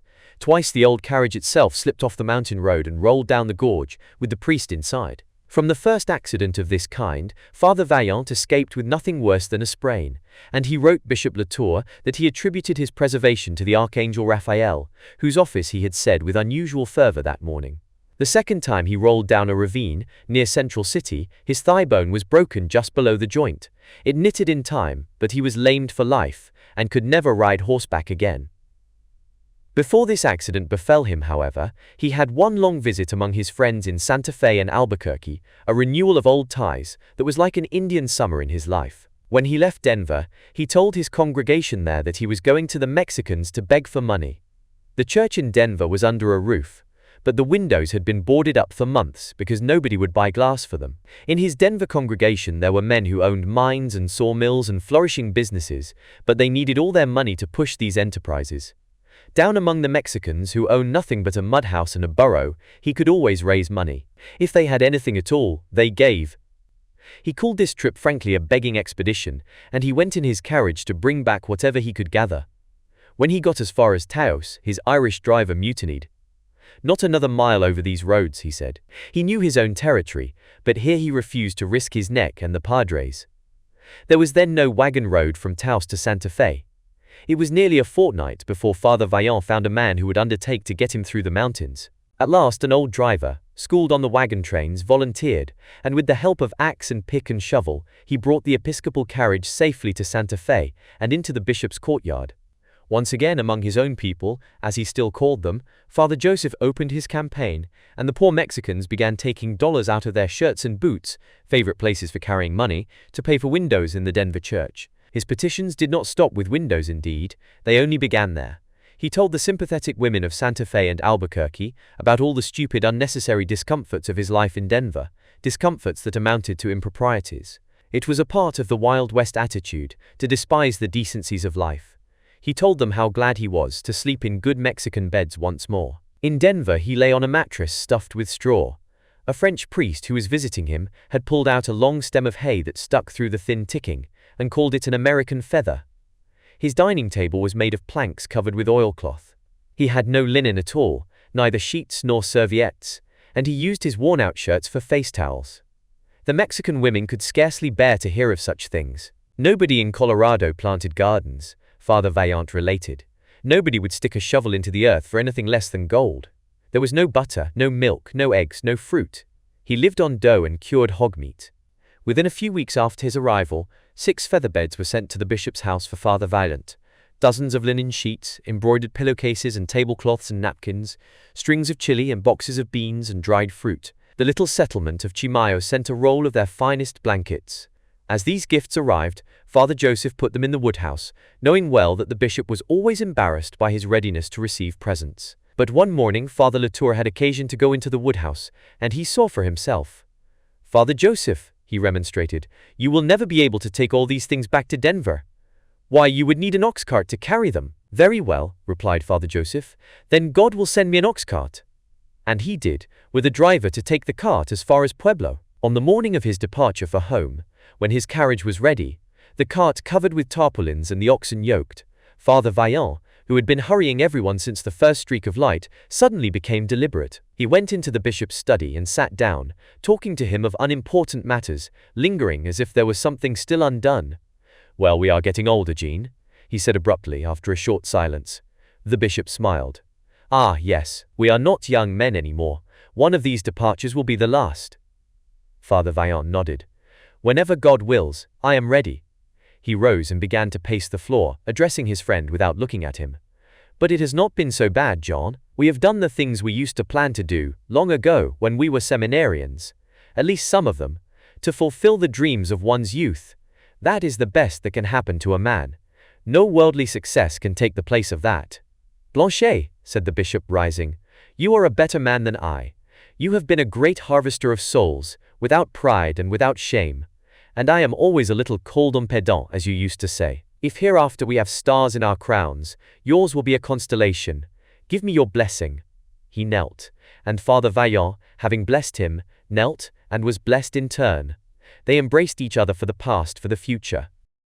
Book 9. Death Comes for the Archbishop. Chapter 1. When that devout nun, Mother Superior Philomene, died at a great age in her native Riom, among her papers were found several letters from Archbishop Latour, one dated December 1888, only a few months before his death. "Since your brother was called to his reward," he wrote, "I feel nearer to him than before. For many years duty separated us, but death has brought us together. The time is not far distant when I shall join him. Meanwhile, I am enjoying to the full that period of reflection which is the happiest conclusion to a life of action." This period of reflection the Archbishop spent on his little country estate, some 4 miles north of Santa Fe. Long before his retirement from the cares of the diocese, Father Latour bought those few acres in the red sandhills near the Tesuque Pueblo, and set out an orchard which would be bearing when the time came for him to rest. He chose this place in the Red Hills, spotted with juniper against the advice of his friends, because he believed it to be admirably suited for the growing of fruit. Once when he was riding out to visit the Tsuki mission, he had followed a stream and come upon this spot, where he found a little Mexican house and a garden shaded by an apricot tree of such great size as he had never seen before. It had 2 trunks, each of them thicker than a man's body, and though evidently very old, it was full of fruit. The apricots were large, beautifully colored, and of superb flavor. Since this tree grew against the hillside, the Archbishop concluded that the exposure there must be excellent for fruit. He surmised that the heat of the sun, reflected from the rocky hill slope up into the tree, gave the fruit an even temperature, warmth from 2 sides, such as brings the wall peaches to perfection in France. The old Mexican who lived there said the tree must be 200 years old. It had been just like this when his grandfather was a boy, and had always borne luscious apricots like these. The old man would be glad to sell the place and move into Santa Fe, the bishop found, and he bought it a few weeks later. In the spring he set out his orchard and a few rows of acacia trees. Some years afterward, he built a little adobe house, with a chapel, high up on the hillside overlooking the orchard. Thither he used to go for rest and at seasons of special devotion. After his retirement he went there to live, though he always kept his study unchanged in the house of the new archbishop. In his retirement, Father Latour's principal work was the training of the new missionary priests who arrived from France. His successor, the second archbishop, was also an Auvergnat, from Father Latour's own college, and the clergy of northern New Mexico remained predominantly French. When a company of new priests arrived, they never came singly, Archbishop S. sent them out to stay with Father Latour for a few months, to receive instruction in Spanish, in the topography of the diocese, in the character and traditions of the different pueblos. Father Latour's recreation was his garden. He grew such fruit as was hardly to be found even in the old orchards of California. Cherries and apricots, apples and quinces, and the peerless pears of France, even the most delicate varieties. He urged the new priests to plant fruit trees wherever they went, and to encourage the Mexicans to add fruit to their starchy diet. Wherever there was a French priest, there should be a garden of fruit trees and vegetables and flowers. He often quoted to his students that passage from their fellow Auvergnat Pascal, that man was lost and saved in a garden. He domesticated and developed the native wild flowers. He had one hillside solidly clad with that low-growing purple verbena which mats over the hills of New Mexico. It was like a great violet velvet mantle thrown down in the sun, all the shades that the dyers and weavers of Italy and France strove for through centuries, the violet that is full of rose color and is yet not lavender, the blue that becomes almost pink and then retreats again into sea-dark purple, the true episcopal color and countless variations of it. In the year 1885, there came to New Mexico a young seminarian, Bernard Ducrot, who became like a son to Father Latour. The story of the old archbishop's life, often told in the cloisters and classrooms at Montferrat, had taken hold of this boy's imagination, and he had long waited an opportunity to come. Bernard was handsome in person and of unusual mentality, had in himself the fineness to reverence all that was fine in his venerable superior. He anticipated Father Latour's every wish, shared his reflections, cherished his reminiscences. "Surely," the bishop used to say to the priests, "God himself has sent me this young man to help me through the last years." Chapter 2. Throughout the autumn of the year 88, the bishop was in good health. He had 5 French priests in his house, and he still rode abroad with them to visit the nearer missions. On Christmas Eve, he performed the midnight mass in the cathedral at Santa Fe. In January, he drove with Bernard to Santa Cruz to see the resident priest who was ill. While they were on their way home, the weather suddenly changed, and a violent rainstorm overtook them. They were in an open buggy and were drenched to the skin before they could reach any Mexican house for shelter. After arriving home, Father Latour went at once to bed. During the night he slept badly and felt feverish. He called none of his household, but arose at the usual hour before dawn and went into the chapel for his devotions. While he was at prayer, he was seized with a chill. He made his way to the kitchen, and his old cook, Fructosa, alarmed at once, put him to bed and gave him brandy. This chill left him feverish, and he developed a distressing cough. After keeping quietly to his bed for a few days, the bishop called young Bernard to him one morning and said, "Bernard, will you ride into Santa Fe today and see the Archbishop for me? Ask him whether it will be quite convenient if I return to occupy my study in his house for a short time. Je voudrais mourir à Santa Fe." "I will go at once, Father, but you should not be discouraged. One does not die of a cold." The old man smiled. "I shall not die of a cold, my son. I shall die of having lived." From that moment on he spoke only French to those about him, and this sudden relaxing of his rule alarmed his household more than anything else about his condition. When a priest had received bad news from home, or was ill, Father Latour would converse with him in his own language. But at other times he required that all conversation in his house should be in Spanish or English. Bernard returned that afternoon to say that the Archbishop would be delighted if Father Latour would remain the rest of the winter with him. Magdalena had already begun to air his study and put it in order, and she would be in special attendance upon him during his visit. The Archbishop would send his new carriage to fetch him, as Father Latour had only an open buggy. "Not today, mon fils," said the bishop. "We will choose a day when I am feeling stronger, a fair day when we can go in my own buggy and you can drive me. I wish to go late in the afternoon towards sunset." Bernard understood. He knew that once, long ago at that hour of the day, a young bishop had ridden along the Albuquerque road and seen Santa Fe for the first time. And often when they were driving into town together, the bishop had paused with Bernard on that hilltop from which Father Vaillant had looked back on Santa Fe when he went away to Colorado to begin the work that had taken the rest of his life and made him, too, a bishop in the end. The old town was better to look at in those days, Father Latour used to tell Bernard with a sigh. In the old days it had an individuality, a style of its own, a tawny adobe town with a few green trees, set in a half-circle of carnelian-colored hills, that, and no more. But the year 1880 had begun a period of incongruous American building. Now half the plaza square was still adobe, and half was flimsy wooden buildings with double porches, scrollwork and jackstraw posts and banisters painted white. Father Latour said the wooden houses which had so distressed him in Ohio had followed him. All this was quite wrong for the cathedral he had been so many years in building, the cathedral that had taken Father Vaillant's place in his life, after that remarkable man went away. Father Latour made his last entry into Santa Fe at the end of a brilliant February afternoon. Bernard stopped the horses at the foot of the long street to await the sunset. Wrapped in his Indian blankets, the old Archbishop sat for a long while, looking at the open, golden face of his cathedral. How exactly young Molny, his French architect, had done what he wanted. Nothing sensational, simply honest building and good stone-cutting, good Midi-Romanesque of the plainest. And even now in winter, when the acacia trees before the door were bare, how it was of the south, that church, how it sounded the note of the south. No one but Molny and the bishop had ever seemed to enjoy the beautiful sight of that building, perhaps no one ever would. But these two had spent many an hour admiring it. The steep carnelian hills drew up so close behind the church that the individual pine trees thinly wooding their slopes were clearly visible. From the end of the street where the bishop's buggy stood, the tawny church seemed to start directly out of those rose-colored hills, with a purpose so strong that it was like action. Seen from this distance, the cathedral lay against the pine-splashed slopes as against a curtain. When Bernard drove slowly nearer, the backbone of the hills sank gradually, and the towers rose clear into the blue air, while the body of the church still lay against the mountain.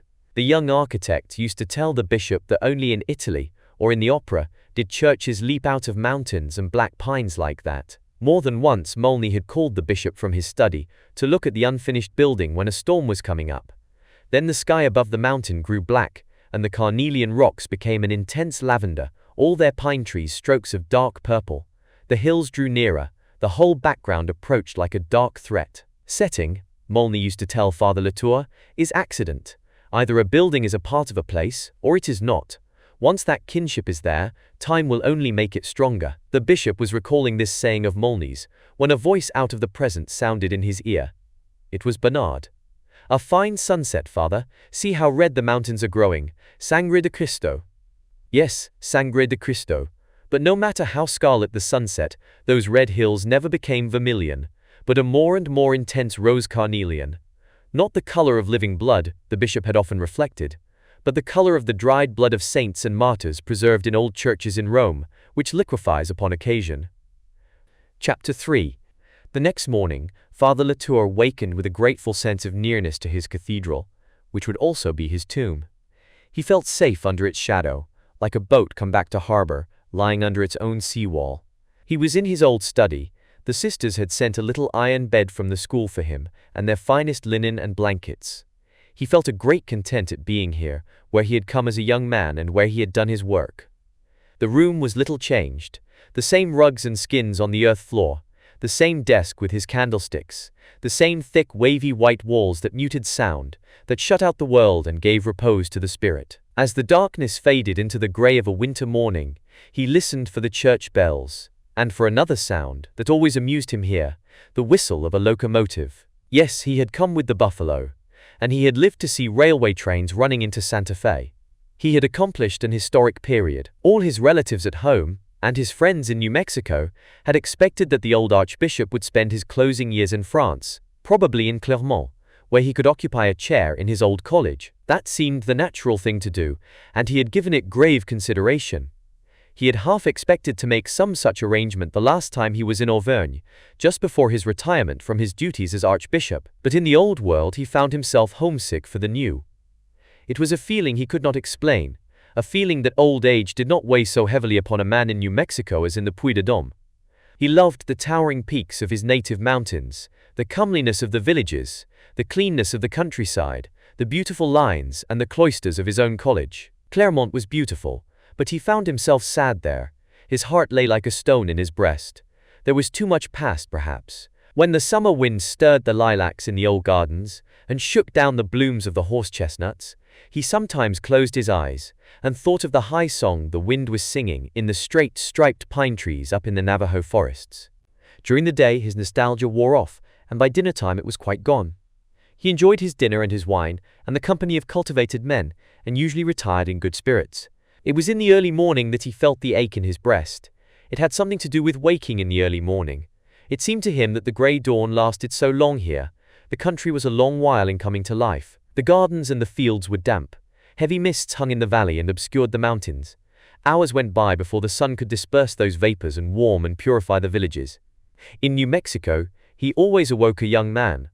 Not until he rose and began to shave did he realize that he was growing older. His first consciousness was a sense of the light, dry wind blowing in through the windows, with the fragrance of hot sun and sagebrush and sweet clover.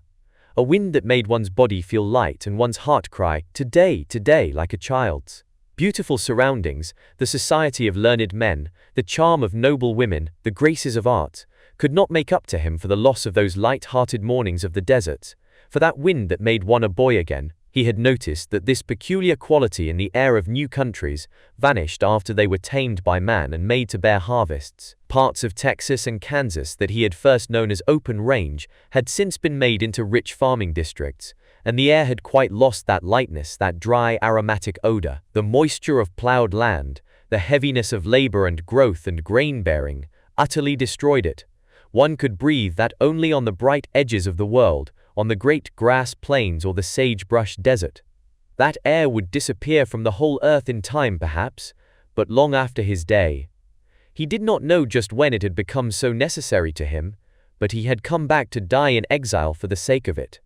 Something soft and wild and free, something that whispered to the ear on the pillow, lightened the heart, softly, softly picked the lock, slid the bolts, and released the prisoned spirit of man into the wind, into the blue and gold, into the morning, into the morning. Chapter 4. Father Latour arranged an order for his last days. If routine was necessary to him in health, it was even more so in sickness. Early in the morning, Bernard came with hot water, shaved him, and helped him to bathe. They had brought nothing in from the country with them but clothing and linen, and the silver toilet articles the Olivares had given the bishop so long ago. These 30 years he had washed his hands in that hammered basin. Morning prayers over, Magdalena came with his breakfast, and he sat in his easy chair while she made his bed and arranged his room. Then he was ready to see visitors. The Archbishop came in for a few moments when he was at home, the Mother Superior, the American doctor. Bernard read aloud to him the rest of the morning, St. Augustine, or the letters of Madame de Sévigné, or his favorite Pascal. Sometimes, in the morning hours, he dictated to his young disciple certain facts about the old missions in the diocese, facts which he had come upon by chance and feared would be forgotten. He wished he could do this systematically, but he had not the strength. Those truths and fancies relating to a bygone time would probably be lost. The old legends and customs and superstitions were already dying out. He wished now that long ago he had had the leisure to write them down, that he could have arrested their flight by throwing about them the light and elastic mesh of the French tongue. He had indeed for years directed the thoughts of the young priests, whom he instructed to the fortitude and devotion of those first missionaries, the Spanish friars, declaring that his own life, when he first came to New Mexico, was one of ease and comfort compared with theirs. If he had used to be abroad for weeks together on short rations, sleeping in the open, unable to keep his body clean, at least he had the sense of being in a friendly world, where by every man's fireside a welcome awaited him. But the Spanish fathers who came up to Zuni, then went north to the Navajos, west to the Hopis, east to all the pueblos scattered between Albuquerque and Taos. They came into a hostile country, carrying little provisionment but their breviary and crucifix. When their mules were stolen by Indians, as often happened, they proceeded on foot, without a change of raiment, without food or water. A European could scarcely imagine such hardships. The old countries were worn to the shape of human life, made into an investiture, a sort of second body, for man. There the wild herbs and the wild fruits and the forest fungi were edible. The streams were sweet water, the trees afforded shade and shelter, but in the alkali deserts, the water holes were poisonous, and the vegetation offered nothing to a starving man. Everything was dry, prickly, sharp. Spanish bayonet, juniper, greasewood, cactus, the lizard, the rattlesnake, and man made cruel by a cruel life.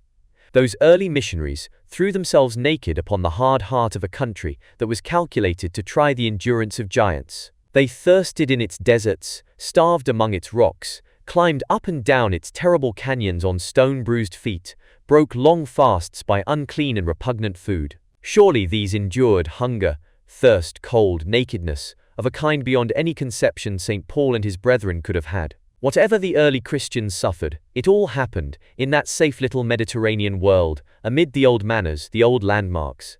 If they endured martyrdom, they died among their brethren, their relics were piously preserved, their names lived in the mouths of holy men. Riding with his Auvergnats to the old missions that had been scenes of martyrdom, the bishop used to remind them that no man could know what triumphs of faith had happened there, where one white man met torture and death alone among so many infidels, or what visions and revelations God may have granted to soften that brutal end. When, as a young man, Father Latour first went down into Old Mexico to claim his see at the hands of the Bishop of Durango, he had met on his journey priests from the missions of Sonora and Lower California, who related many stories of the blessed experiences of the early Franciscan missionaries. Their way through the wilderness had blossomed with little miracles, it seemed.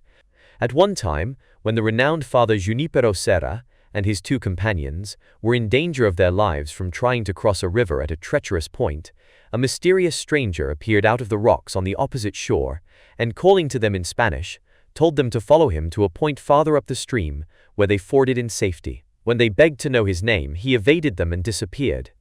At another time they were traversing a great plain, and were famished for water and almost spent. A young horseman overtook them and gave them 3 ripe pomegranates, then galloped away. This fruit not only quenched their thirst, but revived and strengthened them as much as the most nourishing food could have done, and they completed their journey like fresh men. One night in his travels through Durango, Father Latour was entertained at a great country estate where the resident chaplain happened to be a priest from one of the Western missions, and he told a story of this same Father Junipero, which had come down in his own monastery from the old times. Father Junipero, he said, with a single companion, had once arrived at his monastery on foot, without provisions. The brothers had welcomed the two in astonishment, believing it impossible that men could have crossed so great a stretch of desert in this naked fashion. The superior questioned them as to whence they had come, and said the mission should not have allowed them to set off without a guide and without food. He marveled how they could have got through alive, but Father Junipero replied that they had fared very well and had been most agreeably entertained by a poor Mexican family on the way. At this a muleteer, who was bringing in wood for the brothers, began to laugh, and said there was no house for 12 leagues, nor anyone at all living in the sandy waste through which they had come, and the brothers confirmed him in this. Then Father Junipero and his companion related fully their adventure. They had set out with bread and water for 1 day, but on the 2nd day, they had been traveling since dawn across a cactus desert, and had begun to lose heart when, near sunset, they espied in the distance 3 great cottonwood trees, very tall in the declining light. Toward these they hastened. As they approached the trees, which were large and green and were shedding cotton freely, they observed an ass tied to a dead trunk which stuck up out of the sand. Looking about for the owner of the ass, they came upon a little Mexican house with an oven by the door and strings of red peppers hanging on the wall. When they called aloud, a venerable Mexican, clad in sheepskins, came out and greeted them kindly, asking them to stay the night. Going in with him, they observed that all was neat and comely, and the wife, a young woman of beautiful countenance, was stirring porridge by the fire. Her child, scarcely more than an infant and with no garment but his little shirt, was on the floor beside her, playing with a pet lamb. They found these people gentle, pious, and well-spoken. The husband said they were shepherds. The priests sat at their table and shared their supper, and afterward read the evening prayers. They had wished to question the host about the country, and about his mode of life, and where he found pasture for his flock.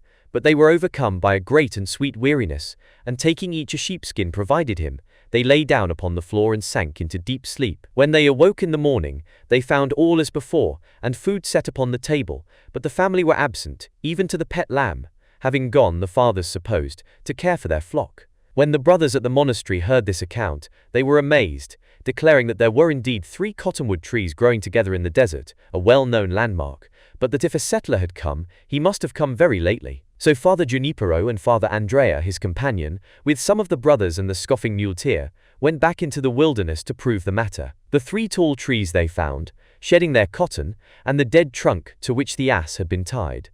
But the ass was not there, nor any house, nor the oven by the door. Then the 2 fathers sank down upon their knees in that blessed spot, and kissed the earth, for they perceived what family it was that had entertained them there. Father Junipero confessed to the brothers how from the moment he entered the house he had been strangely drawn to the child, and desired to take him in his arms, but that he kept near his mother. When the priest was reading the evening prayers, the child sat upon the floor against his mother's knee, with the lamb in his lap, and the father found it hard to keep his eyes upon his breviary. After prayers, when he bade his hosts good night, he did indeed stoop over the little boy in blessing, and the child had lifted his hand, and with his tiny finger made the cross upon Father Junipero's forehead. This story of Father Junipero's holy family made a strong impression upon the bishop, when it was told him by the fireside of that great hacienda, where he was a guest for the night. He had such an affection for that story indeed, that he had allowed himself to repeat it on but 2 occasions. Once to the nuns of Mother Philomeni's convent in Riom, and once at a dinner given by Cardinal Mazzucchi in Rome. There is always something charming in the idea of greatness returning to simplicity, the queen making hay among the country girls. But how much more endearing was the belief that they, after so many centuries of history and glory, should return to play their first parts, in the persons of a humble Mexican family, the lowliest of the lowly, the poorest of the poor, in a wilderness at the end of the world, where the angels could scarcely find them. Chapter 5. After his déjeuner, the old Archbishop made a pretense of sleeping. He requested not to be disturbed until dinner-time, and those long hours of solitude were precious to him. His bed was at the dark end of the room, where the shadows were restful to his eyes. On fair days the other end was full of sunlight. On grey days the light of the fire flickered along the wavy white walls. Lying so still that the bedclothes over his body scarcely moved, with his hands resting delicately on the sheet beside him or upon his breast, the bishop was living over his life. When he was otherwise motionless, the thumb of his right hand would sometimes gently touch a ring on his forefinger, an amethyst with an inscription cut upon it, Auspice Maria, Father Vaillant's signet ring. And then he was almost certainly thinking of Joseph, of their life together here, in this room, in Ohio beside the Great Lakes, as young men in Paris, as boys at Montferrand.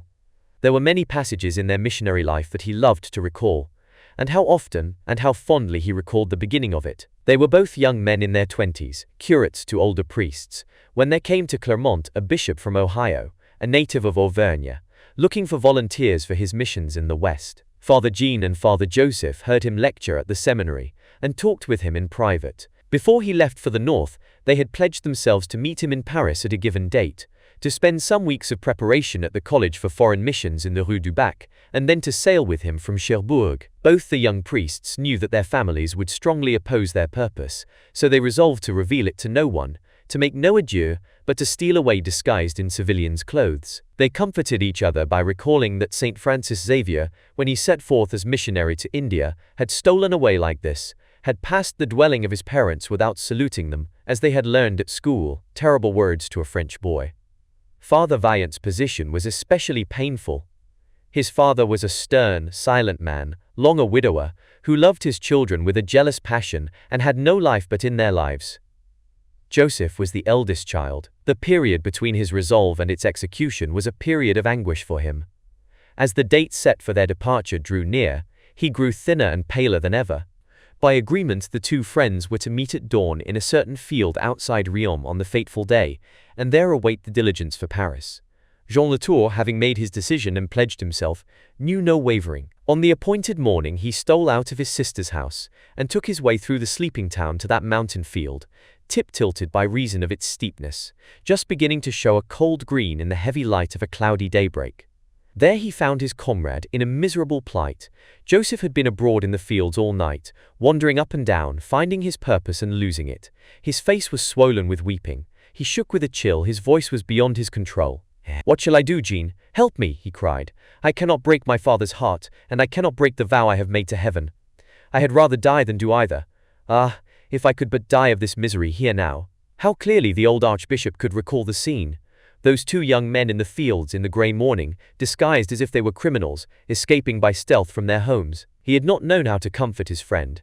It seemed to him that Joseph was suffering more than flesh could bear, that he was actually being torn in two by conflicting desires. While they were pacing up and down, arm in arm, they heard a hollow sound, the diligence rumbling down the mountain gorge.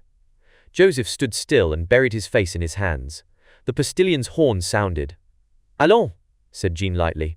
"L'invitation du voyage. You will accompany me to Paris. Once we are there, if your father is not reconciled, we will get Bishop F to absolve you from your promise, and you can return to Riom. It is very simple." He ran to the roadside and waved to the driver. The coach stopped. In a moment they were off, and before long Joseph had fallen asleep in his seat from sheer exhaustion. But he always said that if Jean Latour had not supported him in that hour of torment, he would have been a parish priest in the Puy de Dôme for the rest of his life. Of the two young priests who set forth from Riom that morning in early spring, Jean Latour had seemed the one so much more likely to succeed in a missionary's life. He indeed had a sound mind in a sound body. During the weeks they spent at the College of Foreign Missions in the Rue du Bac, the authorities had been very doubtful of Joseph's fitness for the hardships of the mission field. Yet in the long test of years it was that frail body that had endured more and accomplished more. Father Latour often said that his diocese changed little except in boundaries. The Mexicans were always Mexicans, the Indians were always Indians. Santa Fe was a quiet backwater, with no natural wealth, no importance commercially. But Father Vaillant had been plunged into the midst of a great industrial expansion, where guile and trickery and honorable ambition all struggled together, a territory that developed by leaps and bounds and then experienced ruinous reverses. Every year, even after he was crippled, he traveled thousands of miles by stage and in his carriage, among the mountain towns that were now rich, now poor and deserted. Boulder, Gold Hill, Caribou, Cache la Poudre, Spanish Bar, South Park, up the Arkansas to Cache Creek and California Gulch. And Father Vaillant had not been content to be a mere missionary priest. He became a promoter. He saw a great future for the church in Colorado. While he was still so poor that he could not have a rectory of ordinary comfort to live in, he began buying up great tracts of land for the church. He was able to buy a great deal of land for very little money, but that little had to be borrowed from banks at a ruinous rate of interest. He borrowed money to build schools and convents, and the interest on his debts ate him up. He made long begging trips through Ohio and Pennsylvania and Canada to raise money to pay this interest, which grew like a rolling snowball. He formed a land company, went abroad, and floated bonds in France to raise money, and dishonest brokers brought reproach upon his name. When he was nearly 70, with one leg 4 inches shorter than the other, Father Vaillant, then first Bishop of Colorado, was summoned to Rome to explain his complicated finance before the papal court, and he had very hard work to satisfy the cardinals. When a dispatch was flashed into Santa Fe announcing Bishop Vaillant's death, Father Latour at once took the new railroad for Denver, but he could scarcely believe the telegram. He recalled the old nickname Trompe la Mort, and remembered how many times before he had hurried across mountains and deserts, not daring to hope he would find his friend alive. Curiously, Father Latour could never feel that he had actually been present at Father Joseph's funeral, or rather he could not believe that Father Joseph was there. The shriveled little old man in the coffin, scarcely larger than a monkey, that had nothing to do with Father Vaillant. He could see Joseph as clearly as he could see Bernard, but always as he was when they first came to New Mexico. It was not sentiment, that was the picture of Father Joseph, his memory produced for him, and it did not produce any other. The funeral itself he liked to remember as a recognition. It was held under canvas, in the open air. There was not a building in Denver, in the whole far west for that matter, big enough for his Blanchette's funeral. For 2 days before, the populations of villages and mining camps had been streaming down the mountains. They slept in wagons and tents and barns. They made a throng like a national convention in the convent square. And a strange thing happened at that funeral. Father Rivardi, the French priest who had gone from Santa Fe to Colorado with Father Vaillant more than 20 years before, and had been with him ever since as his curate and vicar, had been sent to France on business for his bishop. While there, he was told by his physician that he had a fatal malady, and he at once took ship and hurried homeward, to make his report to Bishop Vaillant and to die in the harness. When he got as far as Chicago, he had an acute seizure, and was taken to a Catholic hospital, where he lay very ill. One morning, a nurse happened to leave a newspaper near his bed. Glancing at it, Father Rivardi saw an announcement of the death of the Bishop of Colorado. When the sister returned, she found her patient dressed. He convinced her that he must be driven to the railway station at once. On reaching Denver, he entered a carriage and asked to be taken to the bishop's funeral. He arrived there when the services were nearly half over, and no one ever forgot the sight of this dying man, supported by the cab driver and 2 priests, making his way through the crowd and dropping upon his knees beside the bier. A chair was brought for him, and for the rest of the ceremony he sat with his forehead resting against the edge of the coffin.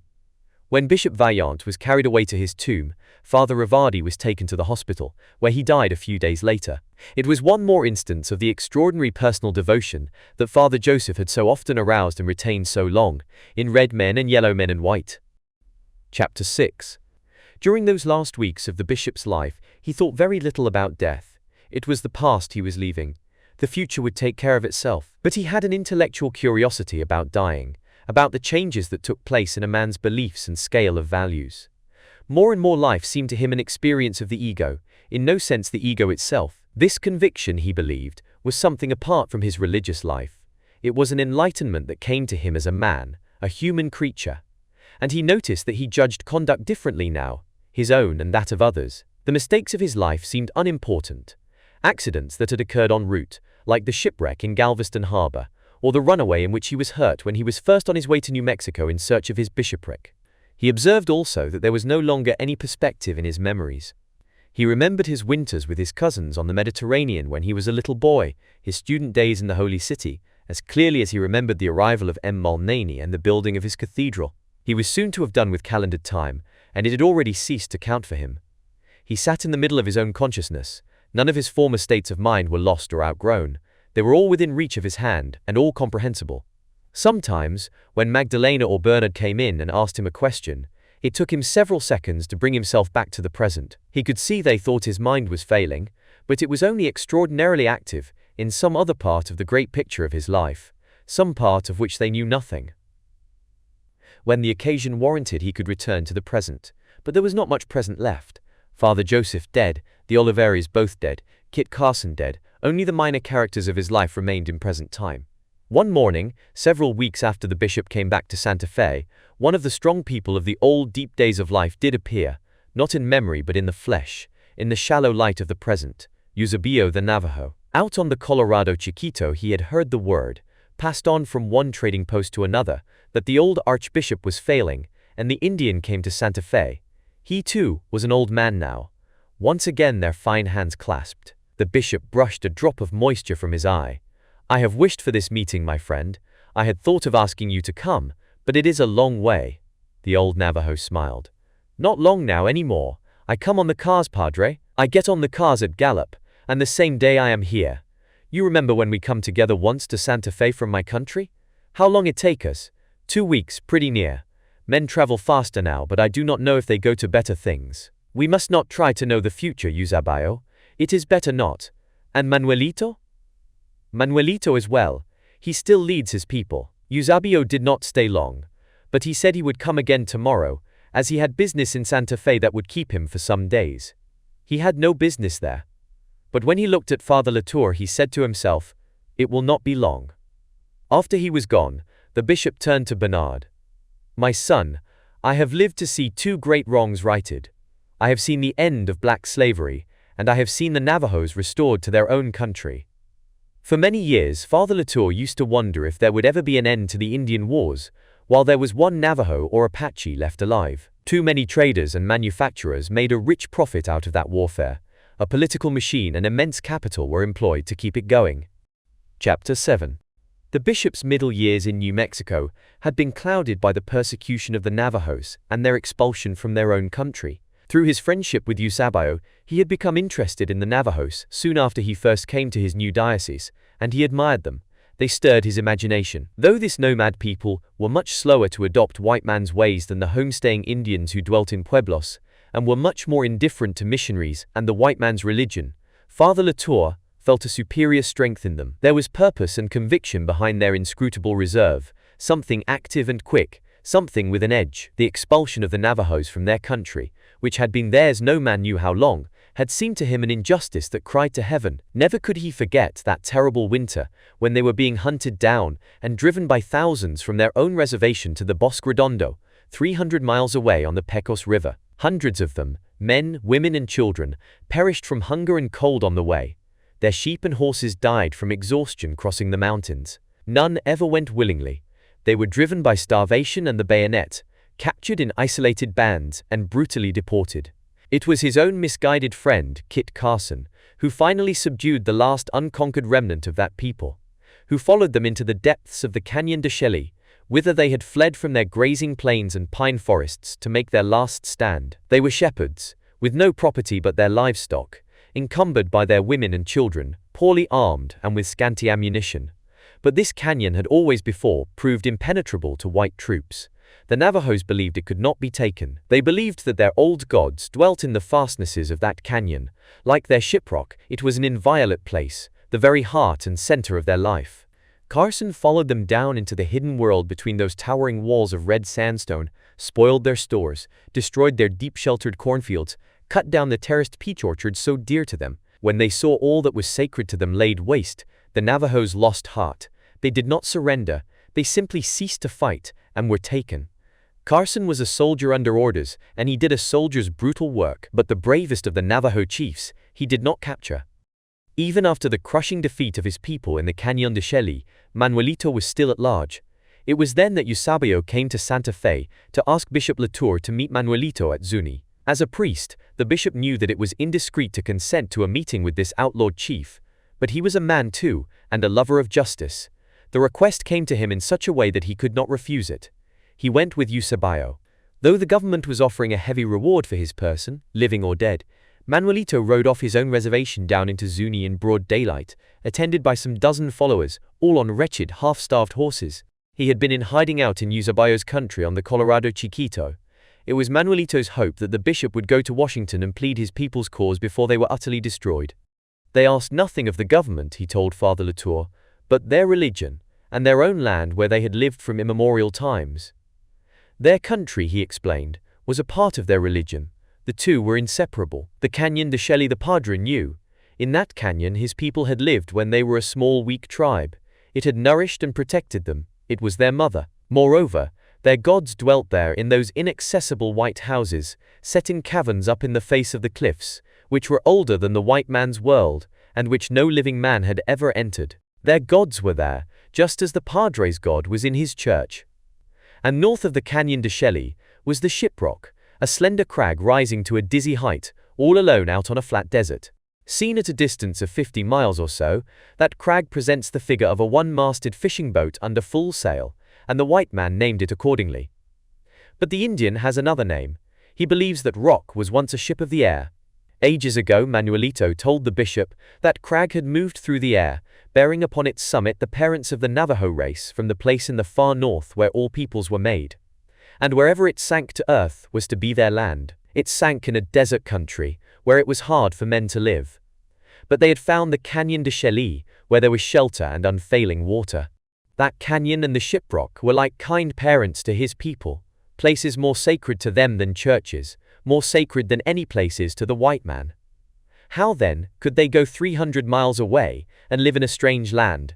Moreover, the Bosque Redondo was down on the Pecos, far east of the Rio Grande. Manuelito drew a map in the sand and explained to the bishop how, from the very beginning, it had been enjoined that his people must never cross the Rio Grande on the east, or the Rio San Juan on the north, or the Rio Colorado on the west. If they did, the tribe would perish. If a great priest, like Father Latour, were to go to Washington and explain these things, perhaps the government would listen. Father Latour tried to tell the Indian that in a Protestant country, the one thing a Roman priest could not do was to interfere in matters of government. Manuelito listened respectfully, but the bishop saw that he did not believe him. When he had finished, the Navajo rose and said, "You are the friend of Cristobal, who hunts my people and drives them over the mountains to the Bosque Redondo. Tell your friend that he will never take me alive. He can come and kill me when he pleases. 2 years ago, I could not count my flocks. Now I have 30 sheep and a few starving horses. My children are eating roots, and I do not care for my life. But my mother and my gods are in the west, and I will never cross the Rio Grande. He never did cross it. He lived in hiding until the return of his exiled people. For an unforeseen thing happened. The Bosque Redondo proved an utterly unsuitable country for the Navajos. It could have been farmed by irrigation, but they were nomad shepherds, not farmers. There was no pasture for their flocks. There was no firewood. They dug mesquite roots and dried them for fuel. It was an alkaline country, and hundreds of Indians died from bad water. At last, the government at Washington admitted its mistake, which governments seldom do. After 5 years of exile, the remnant of the Navajo people were permitted to go back to their sacred places. In 1875, the bishop took his French architect on a pack trip into Arizona to show him something of the country before he returned to France, and he had the pleasure of seeing the Navajo horsemen riding free over their great plains again. The two Frenchmen went as far as the Canyon de Chelly to behold the strange cliff ruins. Once more, crops were growing down at the bottom of the world between the towering sandstone walls. Sheep were grazing under the magnificent cottonwoods and drinking at the streams of sweet water. It was like an Indian Garden of Eden. Now, when he was an old man and ill, scenes from those bygone times, dark and bright, flashed back to the bishop, the terrible faces of the Navajos waiting at the place on the Rio Grande, where they were being ferried across into exile. The long streams of survivors going back to their own country, driving their scanty flocks, carrying their old men and their children. Memories, too, of that time he had spent with Eusebio on the Little Colorado, in the early spring, when the lambing season was not yet over. Dark horsemen riding across the sands with orphan lambs in their arms, a young Navajo woman, giving a lamb her breast until a ewe was found for it. Bernard, the old bishop would murmur, God has been very good to let me live to see a happy issue to those old wrongs.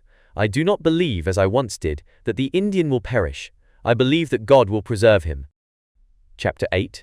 The American doctor was consulting with Archbishop S. and the Mother Superior. It is his heart that is the trouble now. I have been giving him small doses to stimulate it, but they no longer have any effect. I scarcely dare increase them. It might be fatal at once. But that is why you see such a change in him. The change was that the old man did not want food, and that he slept, or seemed to sleep, nearly all the time. On the last day of his life, his condition was pretty generally known. The cathedral was full of people all day long, praying for him. Nuns and old women, young men and girls coming and going. The sick man had received the viaticum early in the morning. Some of the Tesuque Indians, who had been his country neighbors, came into Santa Fe and sat all day in the Archbishop's courtyard, listening for news of him.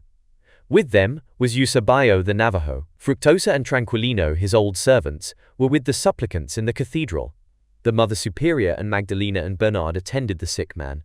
There was little to do but to watch and pray, so peaceful and painless was his repose. Sometimes it was sleep, they knew from his relaxed features. Then his face would assume personality, consciousness, even though his eyes did not open. Toward the close of day, in the short twilight after the candles were lighted, the old bishop seemed to become restless, moved a little, and began to murmur. It was in the French tongue, but Bernard, though he caught some words, could make nothing of them. He knelt beside the bed. "What is it, father? I am here." He continued to murmur, to move his hands a little, and Magdalena thought he was trying to ask for something, or to tell them something. But in reality, the bishop was not there at all. He was standing in a tip-tilted green field among his native mountains, and he was trying to give consolation to a young man who was being torn in two before his eyes, by the desire to go and the necessity to stay. He was trying to forge a new will in that devout and exhausted priest, and the time was short, for the diligence for Paris was already rumbling down the mountain gorge. When the cathedral bell tolled just after dark, the Mexican population of Santa Fe fell upon their knees, and all American Catholics as well. Many others who did not kneel prayed in their hearts. Eusebio and the Tesuque boys went quietly away to tell their people, and the next morning the old archbishop lay before the high altar in the church he had built. The end.